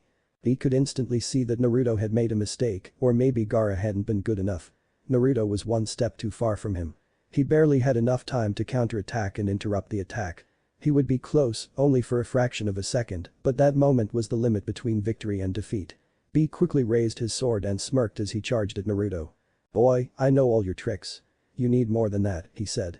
With that, he abruptly jumped back, spinning in the air above another set of Naruto clones, set to land a double Rasengan on his back the moment the first set attacked. Haha, a bluff. A double bluff. "It doesn't matter if you're not good enough," he taunted, ignoring all of Naruto's clones and showcasing his insane speed as he charged straight toward the real Naruto. Gaara stood in the now dissipating smoke, moving towards the conspicuous Naruto who was standing beside him. "I know you. I know your plan. Everyone thinks only a fool attacks with their real self. So, you use a clone as bait and risk your health for the audience," he said, who were struggling to keep up. The display was definitely impressive. Naruto defiantly seemed to have something planned, but it appeared Gaara was seeing right through him. So, why is he attacking what he knows is a clone? Gaara wondered. B, moving so fast that Naruto couldn't even react, struck the real body. Naruto stepped back in horror. "What? How?" he exclaimed, desperately grabbing at the huge cut forming on his chest. The crowd fell silent. Naruto's plan had been seen through. For many, Naruto was an almost legendary figure. Kakashi raised an eyebrow while Tsunade stepped back in surprise. Hinata squeezed Hanabi's hand tighter, both surprised and worried. Sakura simply smiled knowingly. Naruto exploded into sand and B screamed in surprise, completely caught off guard as the sand launched itself at him, trapping him around his knees and rooting him dangerously in place. B had to swing Samada into the ground to dislodge the sand, giving him enough room to send 2 sand spikes into B's hands, forcing him to drop his sword and jump back unarmed. His mind was racing at top speed. If that wasn't Naruto, then it had to be one of the clones that had attacked him before, but that didn't make sense. He knew Naruto's plans, but this didn't fit and didn't give him any advantage. His thoughts raced, landing him back at the same conclusion. It was indeed Naruto. Fortunately, he didn't have to wonder for long. The ground beneath him opened up, launching him into the air with a fierce uppercut from a tunnel created by Naruto. This attack left him momentarily wide open, suspended in the air just long enough for 3 clones to form around the revealed Naruto. Naruto held what appeared to be a standard Rasengan orbited by 3 smaller mini Rasengans, a technique he had never seen before. The planetary Rasengan in Sage mode didn't have the same power it had in its perfect 9 tails chakra mode. It could only stabilize a standard Rasengan and some mini Rasengans. Though still an S-rank technique, the power was almost unmatched. When it pierced B's stomach, it sent him flying across the arena, crashing into the wall. It was clear that the match was over. The sudden turn of events was so surprising that it took mere moments for the audience to begin roaring in approval at Naruto's victory, awed by both Naruto's strategic depth and Gaara's support in adapting his role to fit the plan. As they helped B to his feet and allowed him to loudly declare that the jutsu controlling him had been broken, the audience cheered so loudly that it was impossible to hear Ino declare Team Terumi the winner and announce their participation in the finals. Team Terumi took B to the medical bay, while Sakura ran forward to take care of him, and Ino led the crowd toward the main exhibition for the final match. It was declared that there would be a 20-minute rest period since they had just fought, giving the fighters time to bandage their wounds and for everyone present to stretch their legs. Although stunned at first by Naruto's attack, B quickly got back to his feet, swearing victory in a rematch and bursting with his usual energy. Sakura explained in detail why Naruto had healed so quickly, but Naruto tuned her out, getting the basic gist. Apparently, because he had only used his normal chakra and hadn't touched Yuki's, his healing factor covered the wounds quickly. With Sakura's expert care, his normal chakra was restored and he was back to full strength and a speed that would be terrifying for anyone other than a Jinchuriki. Sakura, having had so much experience with Naruto, expected no less. The other medics struggled to hide their disbelief. Everyone had heard of the power of a Jinchuriki, but seeing how quickly Naruto recovered from an S-rank jutsu was simply beyond imagination for a normal ninja. With nothing else to do before the grand final, Gaara chose to meditate to recover his reserves before the next round. Naruto settled for just hanging out with Sakura. He was especially happy, which is why he hadn't had much time to talk to her since the break for the final test. Sakura was surprisingly receptive, enjoying her time with the 2 hyperactive and loud ninjas. Unlike the second test, Naruto's team's antics made her job much easier. None of the participants had been seriously injured, and anyone who had fought against the Terumi team had simply been unceremoniously blocked without injury. 15 minutes after Ino's announcement, a renewed and optimistic Team Terumi faced a fearful Team Waiki for the grand prize. Surprisingly, the crowd seemed genuinely interested in this seemingly unfair match. Team Terumi had been nothing short of entertaining, and everyone was eager to see what they would pull off this time. Having learned his lesson, the referee made a point to wait out Naruto's ridiculous antics. He was surprised to see Team Terumi simply lined up, ready to begin. Sighing, he decided to get it over with, raising and lowering his hand before anyone could interrupt. The final match began. Team Terumi stood in line, smiling at their opponents, which somehow made it even worse. Team Oiki, fearing the worst but wanting to make the best of the situation, decided to show their talents rather than attack 3S class ninjas recklessly. Their best option was to wait for an opening, spread out, and launch hit and run techniques. Two of their members were Kenjutsu specialists, so they had a good chance of causing some damage or at least looking impressive without achieving much. They didn't have much hope as they looked at the three legendary ninjas. It was all they could do to not instantly scatter. Only the knowledge that doing so would mean instant defeat stopped them. Turning and trying to run without an opening was the most basic mistake any Genin could make. They just had to wait for a small gap, a chance created by overconfidence. Unfortunately for them, Gaara walked slowly towards them with a slight smile on his face. Extending a hand in front of him, he congratulated them for making it this far in the exams. "You must have worked very hard." "Well done," he said, without slowing or increasing his pace. Before they knew it, he was right in front of them, extending his hand to their leader. It wasn't an offer they could refuse. Even being from a foreign village, you couldn't just snub the Kazekage. Cautiously, their leader extended his hand to meet Gaara's, only to be completely surprised when Gaara suddenly exploded into sand. He was screaming in shock as the sand quickly spread over his team, grabbing them up to their knees and holding them firmly in place. The real Gaara now appeared from the ground next to his team, giving them a satisfied smile as they struggled futilely to free themselves. "Final match, here we go," Gaara announced. They looked up to see Naruto dispelling his clones, holding a fully completed Rasengan and running towards the terrified Genin.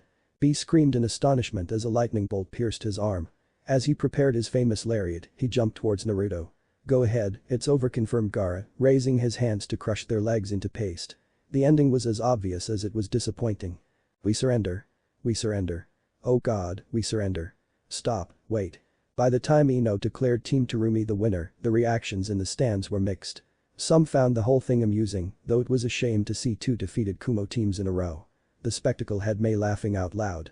She was quite pleased. She had been worried about Naruto's ridiculous displays after the first round, but despite his terrible performance, she wondered how someone could reach his level of power as a ninja and still struggle with information concealment. They had shown overwhelming strength, and in the 2-on-1 battle, Naruto had demonstrated great tactical mastery. Though definitely unorthodox, she was more than happy to credit their skills and strength to Team Kiri's representation. Inoki's reaction was similar. No Iwa team had competed after the first round, so he had mostly ignored the matches, except for the Terumi team.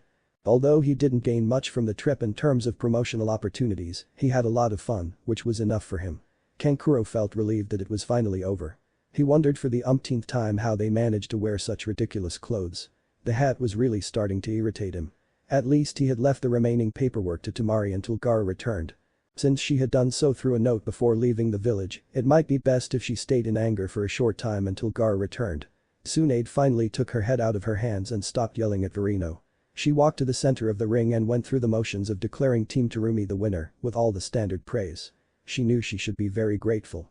Whatever Chunin exam Naruto entered was practically guaranteed to be a washout. His power was so off the charts that he couldn't help but disrupt it. These were definitely the best exams to test him. Most of the up-and-coming Chunin students had already been promoted after the war. Most of the teams he had entered were just gaining experience in the exams. She assumed the other Kage had done the same, judging by the quality she had seen. But still, I entered 20 teams in this exam, and not one of them is a candidate. She moaned. That damn brat ruined the whole exam. I knew it would be bad. I just hoped it wouldn't be that bad. She sighed one last time, trying to cheer up. At least it's finally over. Naruto finally took his Chunin exam. He looked strong. It will reflect really well on us. It was then she heard Naruto's voice. Yeah, I said that was too boring. His voice, apparently amplified with chakra, resonated throughout the stadium, easily heard over the remaining polite cheers and applause of the crowd. Oh no, who wants to see real action? Tsunade panicked. No, no, no, no, no, no. Naruto was doing something stupid again. Ace laughed louder, enjoying the spectacle. Inoki joined him, remarking, who would have thought Konoha ninjas were so interesting? Mei raised an intrigued eyebrow, while Kankuro wondered if it would be okay to take off his hat. The tournament had finished, and the reaction of the crowd was immediate. The great roar drowned out any possible complaints that Ino or anyone else might have raised. The atmosphere on the arena floor was strong enough that even a Kage would find it difficult to stand. Three Kage-level shinobi, each a legend of their time, stood in a triangle along the edges of the arena, staring at each other. Free for all, of course, Gaara clarified unnecessarily. Oh yeah, B agreed, drawing Samada and forming some octopus tentacles around him. His partial eight-tailed state gave him a sinister appearance. One thing Naruto said as he prepared clones to channel natural chakra for him, we have to keep this fair, you know. Gaara doesn't have a Biju anymore. Dismissing the obvious implication, he opened his eyes, achieving Sage mode. Lord B and I are a couple, one fighting without the other is unfair, Bear grumbled, but accepted that without a Biju, Gaara would be unfairly unmatched, and he retracted his tentacles. He wasn't too worried Samada alone gave him enough of an advantage. True final match, come on. Naruto yelled, forming a legion of clones as he ran to the center of the arena to face similar attacks from Gaara and B. Anyone in the crowd who had been thinking of leaving with the conclusion of the exams quickly changed their minds, either running back to their seats or finding any available space against the balcony railing.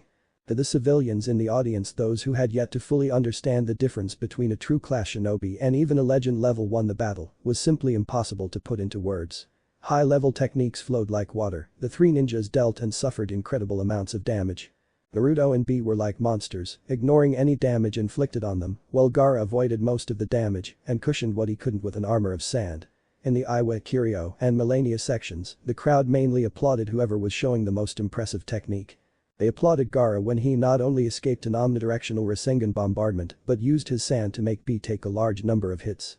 They cheered for B when he opened Samada to reveal 5 super vibrato swords and managed to wield them just like the two-handed Samada, performing a kenjutsu style that, beyond being flashy and ridiculous, was impossible to counter and incredibly effective.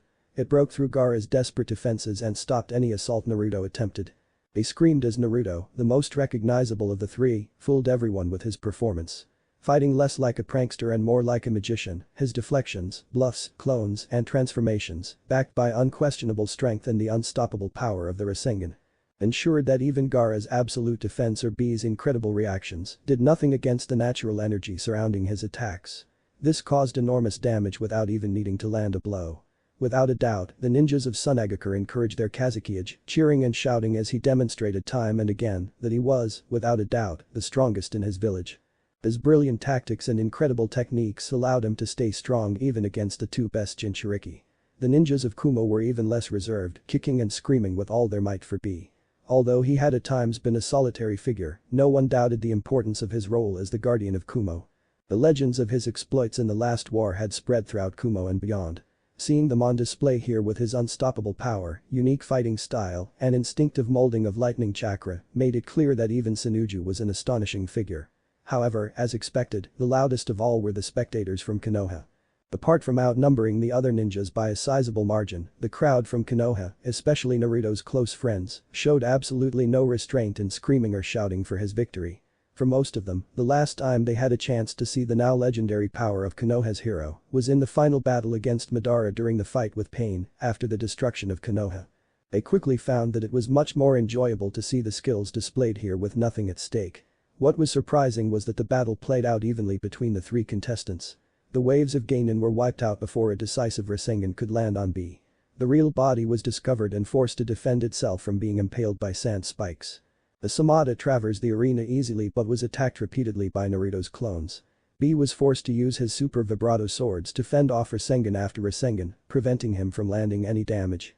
Decisive strikes, spikes, and tendrils of sand relentlessly attacked both Naruto and Gaara, but Gaara constantly had to scramble to avoid a Kiraten attack or desperately avoid a Rasen shuriken.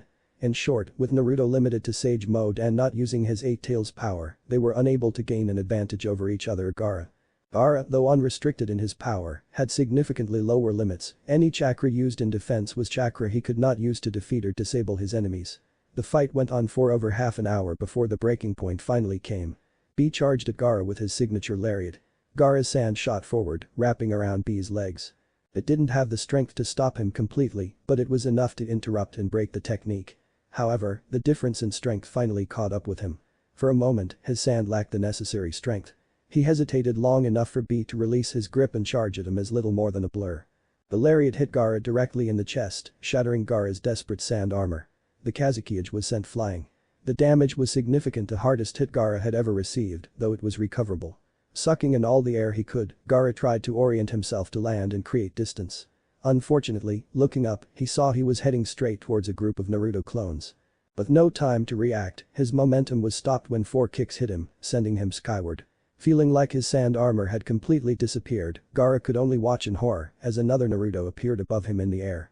Suddenly, there were 3 more Narutos, each holding a Rasengan. Raisin Rendon was sent back to Earth at a terrifying speed, crashing into the ground with no hope of recovery and sliding down until he collapsed against the wall of the arena. It was clear that their match was over. However, it was a testament to the Kage's strength and will that even after such a blow doubling over and coughing up blood, Gaara never lost consciousness. The Sun Agakure ninjas screamed in fury at the sight of their Kage being unfairly ganged up on, screaming for revenge, but the damage had already been done. The medical team quickly gathered Gaara and pulled him out of the crossfire of the battle. Naruto and B, however, were in their own world, stopping in front of each other after Gaara's elimination. "You know, boy, there's no reason to hold back now. We're both Jinchuriki. Time to show them how," B said with a smile. He could finally show his full power. Feeling the 8 tentacles form, he quickly assumed his fully transformed state and let out a roar of joy. "Hell yeah." Naruto agreed, tapping into his power for just a moment before combining his Sage mode with his perfect 9 Tails mode chakra. "I will never lose to the 8 Tails," Kurama shouted in Naruto's soul, forming his head next to Naruto and roaring his bloodlust to the audience. It was clear that everything had changed. The battle was about to be fraught on a level far beyond what they could have ever dreamed. The sections near them were practically suffocated by the excitement and exuberance emanating from their chakra. Converted from the malevolent mass of the 8 Tails, those near Naruto's side of the arena were simply flooded with joy and excitement from his 9 Tails chakra transformation. The 2 shinobi stood still for a moment, each in their most powerful state. Their pure presences clashed, vying for dominance. Then the battle began. As they collided, it was nearly impossible to keep up with their actions. Naruto would disappear and reappear with little more than an orange flash, defending and pushing back with the legendary speed of the Kuma lightning. The group of Chunin scattered, and a planetary Rasengan was deflected into a fortunately empty section of the arena wall, blowing it to pieces and causing all but the strongest spectators to recoil from the shockwave. A pair of Raiden Bunin and Tail clones were captured and dispersed with a Rasengan. The resulting lightning crackled through the air. 3 octopus tails were lost due to a double Rasengan shuriken, and 4 fox tails were destroyed by an unheard-of 8 humping lightning technique. The damage to the ground and walls of the stadium made it very clear that Naruto and B were absorbed solely in their fight, trapped in their own world. They were determined to achieve nothing less than complete victory. It was a spectacle impossible to stop watching. However, although it was not dangerous, it was clearly increasing. Suddenly, without a word or comment, with nothing more than a fist clash in the air, both fighters separated from each other in a jump, landing near the center of the arena.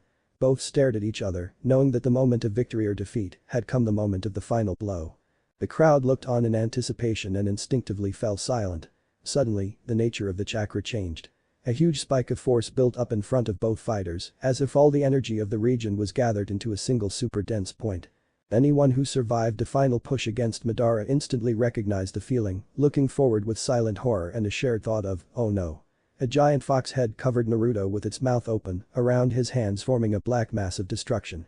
Biju transformed as 8 Tails had its mouth wide open, gathering as much power as possible. A giant black mass formed in front of him. Suddenly, a sound like a meteor hitting the ground echoed throughout the stadium, followed by an accompanying earthquake that shook the arena to its foundations. Both fighters lost concentration as they were hit by the backlash of their failed Biju Dama and were launched with incredible force towards the walls of the arena. Their Biju power was released, and each of them fell, stunned. He shook his head, wondering what had happened. Dizzy from the earthquake, his mind cleared enough to feel his entire body screaming at him. The Biju Dama had exploded in his face, slamming him against the wall of the arena, on top of all the damage Naruto had already inflicted on him. He realized he couldn't move. Then he quickly realized this was very bad, as coming out of the giant crater that used to be the center of the arena was Tsunade, the goddamn Hokage, and she didn't look happy. No, he corrected, suddenly very scared. She didn't look happy at all. Naruto blinked, confused. "What hit me?" He moaned, trying to move his body and finding he was using all his strength just to recover from the damage. He dropped and tried to figure out what had just happened. An earthquake, but oh no. Looking at the scene of the earthquake, he could see the unforgettable figure of the legendary Sannin, storming towards B. She lifted him by the vest and turned towards him, heading straight for him, desperately urging his body to move. Naruto panicked. This was bad, more than bad. He hadn't seen Tsunade so angry, he'd never seen her so angry. Before he could react, both S-rank ninjas were unceremoniously pulled off the ground by the collar of their jackets. Weakened under Tsunade's deadly gaze, they gulped in unison. "You're fools, trying to destroy my arena," she said grimly. "If you want to fight, do it outside my village." With that, Tsunade gave an incredible display of her renowned strength, throwing both Jinchuriki out of the stadium and far away. Then, turning to the stunned crowd, she quickly dismissed them. "The show is over, friends. Thank you again for your kind participation." Without fanfare or further ceremony, that was the end of the Chunin exams. It was a rather timid Team Terumi that was called into Tsunade's office the next day. The summons wasn't exactly unexpected, but it was something they feared. It wasn't hard to imagine the Hokage would be very displeased with their actions during the finals, especially the final act between Naruto and B. Despite dragging his feet and wincing in pain from his still healing wounds, they all arrived on time. There was no reason to give her another reason to be mad at them. Accompanied by an exhausted-looking Shizune, they stood in front of Tsunade as she clearly ignored them, intending to let them sweat it out while she worked on some of the mountain of paperwork on her desk. A few minutes later, just as Naruto had begun to shake, her steely voice broke the silence. She looked at them and simply pointed at a stack of papers, at least half a meter tall, the largest stack of papers on her desk. "What do you think these are?" she asked, her tone clearly rhetorical, intended to have them sit and sweat for a few more moments. Naruto, of course, missed the point and took a wild stab. New missions for Konoha. Oh, he perked up at that idea. Any good for me?" "Not quite," Tsunade replied softly, rising to her full height to face them. "These are requests from dignitaries, counselors, foreign nations, and even some exam proctors. They all say more or less the same thing." She pinned Naruto down with an icy glare, "requests to make sure nothing like this happens again."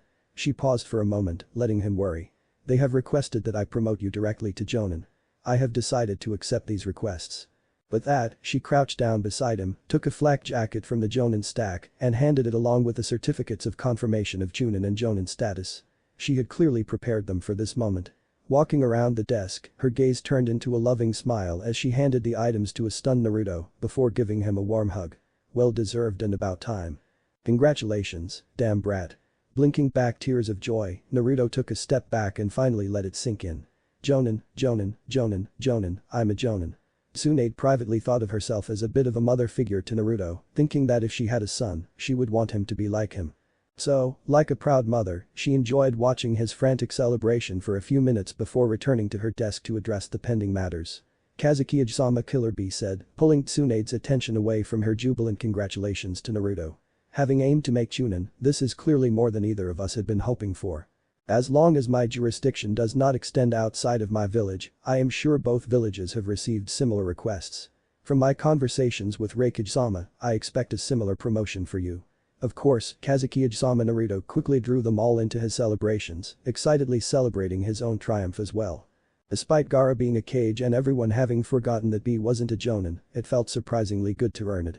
Coughing lightly to get their attention again, Tsunade continued, "No other Konoha teams are being considered for promotion this time, so we were able to make this decision very quickly. Actually, this time I signed up 20 teams, and you guys." She moaned, "They really went overboard." Team Terumi barely responded. The meeting concluded, they thanked the Hokage one last time. Naruto suddenly ran to hug her again, earning a warm smile. As he turned to leave, Naruto was already discussing plans for a celebration party. "Now, just one more thing." Tsunade's voice stopped them just before the door. Returning to her desk, she handed each of them a new sheet of paper. As Naruto picked it up, he paled. It was a bill, a very, very large bill. He looked back at Tsunade, who now sported a rather predatory smile, leaning over the desk with her hands. "That is to cover the damage caused to the arena," she explained nonchalantly. "The costs will be delivered directly to their villages, and they will be the ones to determine how they will pay. Naruto, that comes directly out of your salary." Naruto looked at the bill again and saw the details. "A part of his salary, a large part. Unless I get a lot of S-class missions, I'll be going back to instant ramen for the next few months," he thought. He had a similar reaction, able to guess, "How am I supposed to pay this? It's a big bill.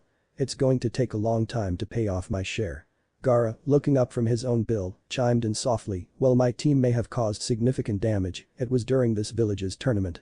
According to our treaties and agreements, all damages incurred are covered by the host village. Suna has always done the same when it was our turn to host." Breathing a sigh of relief, Naruto relaxed. "This is why it's always so important to keep someone smart like Gaara or Sakura around," he reminded himself, looking again at the number on the bottom of the bill. "That could have been bad." "Oh, of course, Kazuki-sama." Much to Naruto's horror, Tsunade's smile seemed even bigger. Rest assured, Konoha will fully cover any damage sustained to our facilities. During the tournament, as agreed, she pointed again at the paper everyone was holding. It's for the damage caused by your little tournament after the exam was officially declared over. She realized she had never seen Sarara taken by surprise before. B just sighed. Naruto thought for a moment, then shrugged, smiling again as he put on his new jacket and zipped it up. A few months of instant ramen, bigger mission load, less savings, whatever, I can deal with it. I'm a Jonin now, okay. The Saro decided happily. His contagious joy gave the others no choice but to share it. A week after the end of the exams, Naruto was walking the last steps towards the Huga clan territory. That night, he had been invited as a guest of honor to a formal dinner to thank him and celebrate his promotion. He tried with all his might to remember the quick overview of the details the messenger had given him. I have to call Hinata-chan's father, Yashama or Jasama, or what else did he say? He really regretted not having paid more attention to what the boy had said. A formal dinner was completely out of his element. At least Akura-chan helped me look the part, he thought, slightly wishing he was still wearing his new Jonin jacket. Since getting it, he had even slept in it a few times. Still, he had to admit the kimono he had helped pick out hadn't been that bad, and he had barely complained when he insisted on the burnt orange instead of the faintest color she had recommended. Ah, Uzumaki-san, a voice interrupted his thoughts. He looked up and saw that one of the branch members had arrived at the door and was heading inside the estate to tell them he was here. Swallowing lightly, he suppressed his nervousness. A minute later, he was relieved to see the familiar smiling face of the Huga heiress instead of one of the branch members he had expected to guide him inside. Good evening, Naruto-kun. Hinata greeted him softly. Ah, hey, Hinata-chan, he said, throwing her a grateful smile. He moved past her and entered the main compound. Even with all the time he had spent with Hinata since the war, he had rarely been inside the complex. Seeing the size of the place, he was glad to have someone to guide him. He would have been lost in a few moments without her. Looking around, Hinata took it upon herself to offer a little chat. It's good to see you again, she said. I haven't seen you since your party. I'm glad to see you're okay, Naruto-kun. That made him laugh. The memories instantly chased away his nervousness. Oh yeah, that was great. Although I don't really remember much of it. His Jonin celebration party had been, as far as he was concerned, a resounding success. All of his friends had been there and they had all been in great spirits. In the spirit of celebration, Kurama had even agreed to turn off his healing powers for a few hours, leading to Naruto's first experience of getting drunk. Unfortunately, being so used to alcohol, he didn't realize his limits and had been completely wrecked within minutes. He had passed out quickly. You were pretty wild that night, Naruto-kun. Hinata smiled at the memory. You don't remember anything. She probably enjoyed Naruto's drunk antics more than anyone else. It turned out that, instead of being an angry or tearful drunk, the alcohol simply removed Naruto's usual inhibitions and raised his character to new levels. Not something she wanted to see very often, of course it would be too much even for her. But she remembered a part of the night when she had been ambushed and surrounded by 3 Kagebunshin before they dragged her away to dance with them. She had thoroughly enjoyed it, even though she had gotten a little dizzy as she blushed at that thought. Hinata forced herself back to reality where Naruto was explaining the little details he remembered about what other people had completed. Over the next few days, Hinata led him to where his family was waiting for him. She made small talk and told him some stories of the night. Uzumaki-san, Navi greeted him before bowing deeply. I want to thank you for your help in the forest and congratulations on your promotion to Jonin. Naruto smiled nervously at the clearly rehearsed greeting. Even though he had expected it, seeing the proud Kittaput bowing respectfully to him was a bit surprising. Indeed, congratulations, Uzumaki-san, Yashi added, bowing his own head respectfully towards Naruto. We have all seen great things from you. Such a promotion is well deserved. You have my deepest gratitude for your help towards my daughter. The Huga owe you a great debt, many debts, in fact, Yashi said as they straightened up. Ah, well, Naruto staggered for a moment before remembering that he had rehearsed this. There's no problem. I'll always help when needed. I like Hinata. She's a friend. He smiled warmly at the girl in question, while she grimaced at using that nickname in front of her father. Anyway, getting back to what he had planned, he hoped it was a polite bow. I wanted to thank you for having me tonight. Yashi blinked, really surprised by the politeness. His servants had warned him to expect an incredibly insulting nickname, especially considering how Naruto spoke to the Hokage. Pride swelled slightly at that thought. Yashi dismissed his thanks and led them all into the dining room, where a seat was prepared for him between Hinata and Hanabi. Dinner itself ended up being a much more comfortable affair than Naruto had dared to expect. Hanabi had been awkward around him at first, more polite and stiff than usual. Thankfully, after teasing her a bit and calling her a pussycat in front of the rest of her family, she acted more like herself and he had fun talking to her. She congratulated him again on becoming a Jonin and talked about her plans and training to take the exam again in 6 months. Hinata was always easy to talk to, the trick was getting her to respond, especially in group settings. She shut up a few times when he teased her too much, turning bright red, and straightened up when Hanabi blatantly pointed out that Hinata had been in charge of the seating and had arranged to sit next to her. Still, she had come a long way. Shy or not, Naruto would never forget the woman who stood before him facing Madara and asking for the solidarity of the Shinobi Alliance. But the rest of the Huga family, she only chatted a little or answered the questions posed to her. She did not know any of them, except that they were influential members of both the main house and the branch house. He had been pleasantly surprised to see that both houses ate together without distinction, wondering if it had always been like this. He was the consummate host, interacting directly with Naruto sometimes, but mainly leading him to conversations with other family members. While a little awkward at first, it helped Naruto get comfortable with the conversations quickly. The only problem was Naruto had to struggle to keep calling him Yashama, having already decided on the perfect nickname for the man. The food, despite not being ramen, was among the best he had ever eaten. There seemed to be dish after dish, though he did his best to maintain the table manners Sakura had instilled so painfully.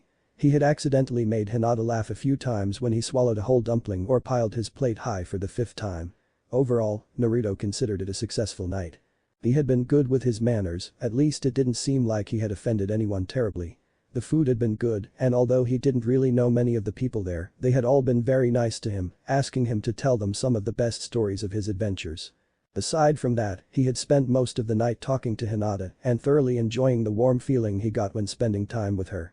Seeing as this was her first formal dinner, Naruto was taken by surprise when, after the final dish was served, her father called everyone's attention, claiming he had an announcement to make.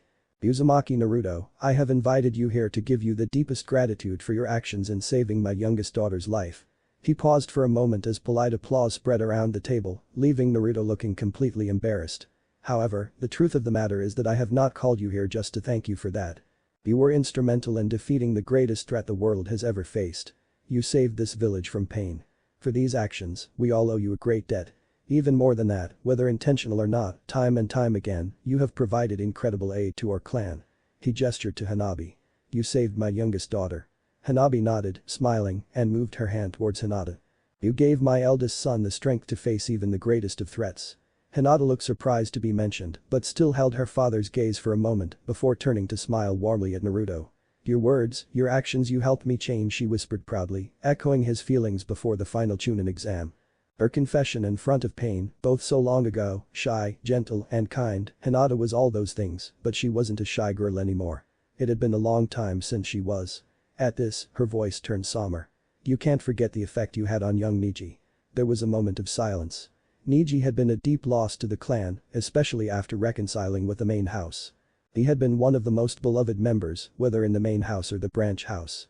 Everyone liked Niji, he had been everything the Huga were, everything they represented, the perfect Huga. I have never spoken of this, her father continued, his voice heavy. However, during the fight on the beach, Madara's sacrilege forced me to face my own brother. It hurt me greatly to have to fight him, and to see him used like that was terrible. However, when he found out that his son and my daughter were fighting side by side as comrades, as brother and sister, it gave him great peace. Naruto, I thank you for that. Saying this, he paused and bowed his head towards Naruto. The members who weren't surprised by his revelation once again gave polite applause. Naruto just had no idea how to deal with all of this. He sat there stunned, this was so much more than he had ever expected. Straightening up, he thought, I think it wouldn't be too much to say that you have somehow changed the Huga as a whole. There was a murmur of appreciation at that, but he moved on. Naruto, for your actions, you will always be welcome within our walls. We will be proud of you, consider you an ally, and give you our full support in any endeavor. Letting the polite applause die down for the last time, he surprised Naruto by smiling suddenly. As a token of our gratitude, I would like to offer you a gift, one of the most precious treasures of the Huga. Naruto resisted, feeling so out of his element. He simply nodded.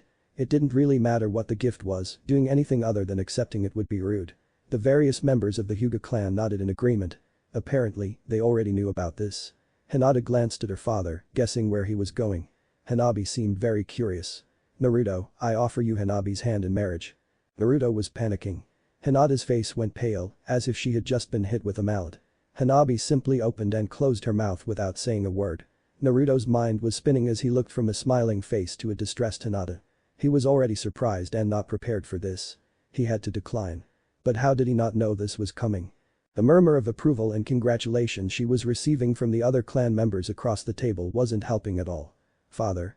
Hinata repeated desperately, now on the verge of tears. Hanabi still couldn't seem to get a word out. She just looked between Naruto and Hinata. She didn't quite know what her feelings were for Naruto. He was unlike any other boy she had ever met, strong, handsome, kind, funny, but she couldn't just marry the man who loved his sister. Before Naruto could even begin to conjure up a response, the moment was suddenly interrupted by a flash of blinding light. He turned towards the source and saw one of the Huga clan members holding a camera. Stunned, he turned toward the sound of deep laughter and saw Yashi, the father of Hinata, the stoic leader of the Huga, breaking out in laughter. It was like a dam burst around him.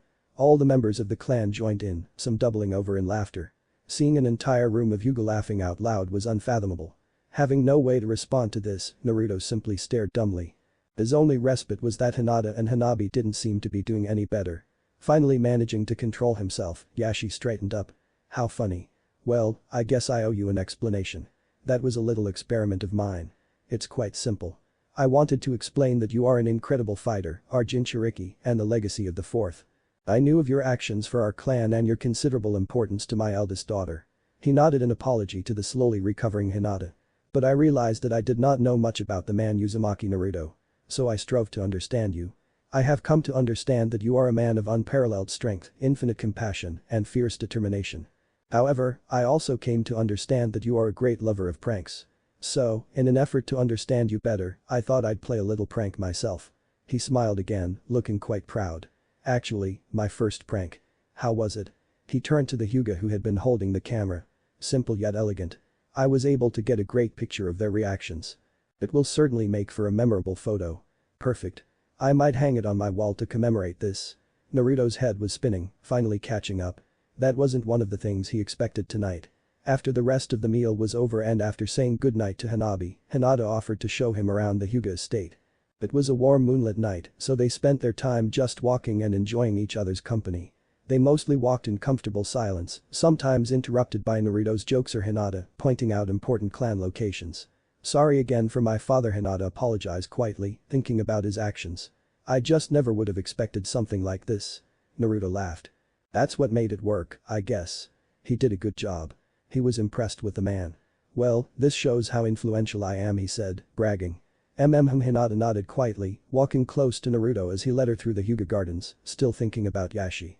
Naruto thought about the words spoken about Hinata, that he had given her strength and helped her change. He thought again about pain, where Hinata had confirmed her changes. His determination and the words Hinata had told him about her love for him made him feel a bit guilty. It was hard to accept that someone loved him just for being himself. It felt too easy. He always felt like he had to earn their love. He hadn't been sure how to react to someone who just loved him. Even now, he struggled with the idea of someone loving him, a remnant of his youth, where no one had, where for over 16 years, he had never been told they loved him, not once. It was a small part of him he rarely acknowledged, but on this quiet moonlit night, with no other distractions, worries, or obligations, it was just him and Hinata. Hinata, the woman who loved him, one of the kindest women he had ever met. He still had no answer for her. He had asked for time and requested to meet her, which she had happily accepted. It was great, he loved getting close to her even before he realized she had become one of his most precious people. However, he loved her, and it would be so easy to say yes and just be with her. But he didn't know. He couldn't understand. He couldn't go out with her until he was sure. He knew he cared too much for her to hurt her. Hinata deserved someone who truly loved her. He sighed. As a child, he was sure he loved Sakura. Today, he couldn't tell if he loved her like that or if he just thought of her as a sister. It was all too confusing. He had racked his brains about it over and over, putting it off again and again. He had even asked Bachan about it once, but nothing had helped. He couldn't figure it out. "You're too quiet, Naruto-kun. Are you okay?" Hinata's soft voice brought him out of his thoughts. He looked at her again, truly seeing her for the first time all night. He noticed the effort she had made to dress for the occasion, for him to thank him and celebrate his promotion. She looked beautiful, and he realized he had never seen Hinata with makeup on before. Standing in the moonlight, she was stunning. He had always thought he was attracted to girls like Sakura, someone who never doubted herself, a strong-willed and assertive woman, someone who was just as loud as him, with a bold body and no qualms about showing it off. Yet, looking at Hinata, smiling at him in the moonlight, it was impossible to deny his attraction to her. She had been weak and had hated herself for it. She had fought for recognition, worked hard, and was probably the quietest kunoichi in the village, but with an unbreakable will. She always wore layers and covered her body, never dressed up, yet she was beautiful. Hinata just looked at him, not sure what was going on, but Naruto was standing there, looking at her with a smile. Her heart raced like crazy. She didn't think Naruto had ever looked at her like that before. Then, Naruto smiled a true cheeky smile. He had figured it out. He had spent so much time questioning whether he loved Hinata, wondering if he could love her more than anyone else. What a waste of time. Naruto didn't think things through. He didn't act with his head, he acted with his heart. His head was spinning in circles, but suddenly he knew that if he asked her, his heart would know the answer in an instant. "Hey, Hinata," he approached her. "Yes." She looked at him, blushing deeply. He was getting closer to her, his emotions ranging from excitement to joy, hope, and even fear. He opened his mouth and searched for words, but nothing came out. She had never been in this situation before and had no idea what to say. Naruto, true to his nature, was a man of action. Without saying a word, he took her face in his hands, leaned down, and brought his lips to hers. It was a brief kiss, just a moment, their first kiss. In that moment, Naruto realized what he should have known all along. The warm feeling he had when he was with Hinata was not the feeling of being loved. It was the feeling of loving. I hope you liked the video. Also, turn on the notification bell for next videos, and so here's goodbye to everyone.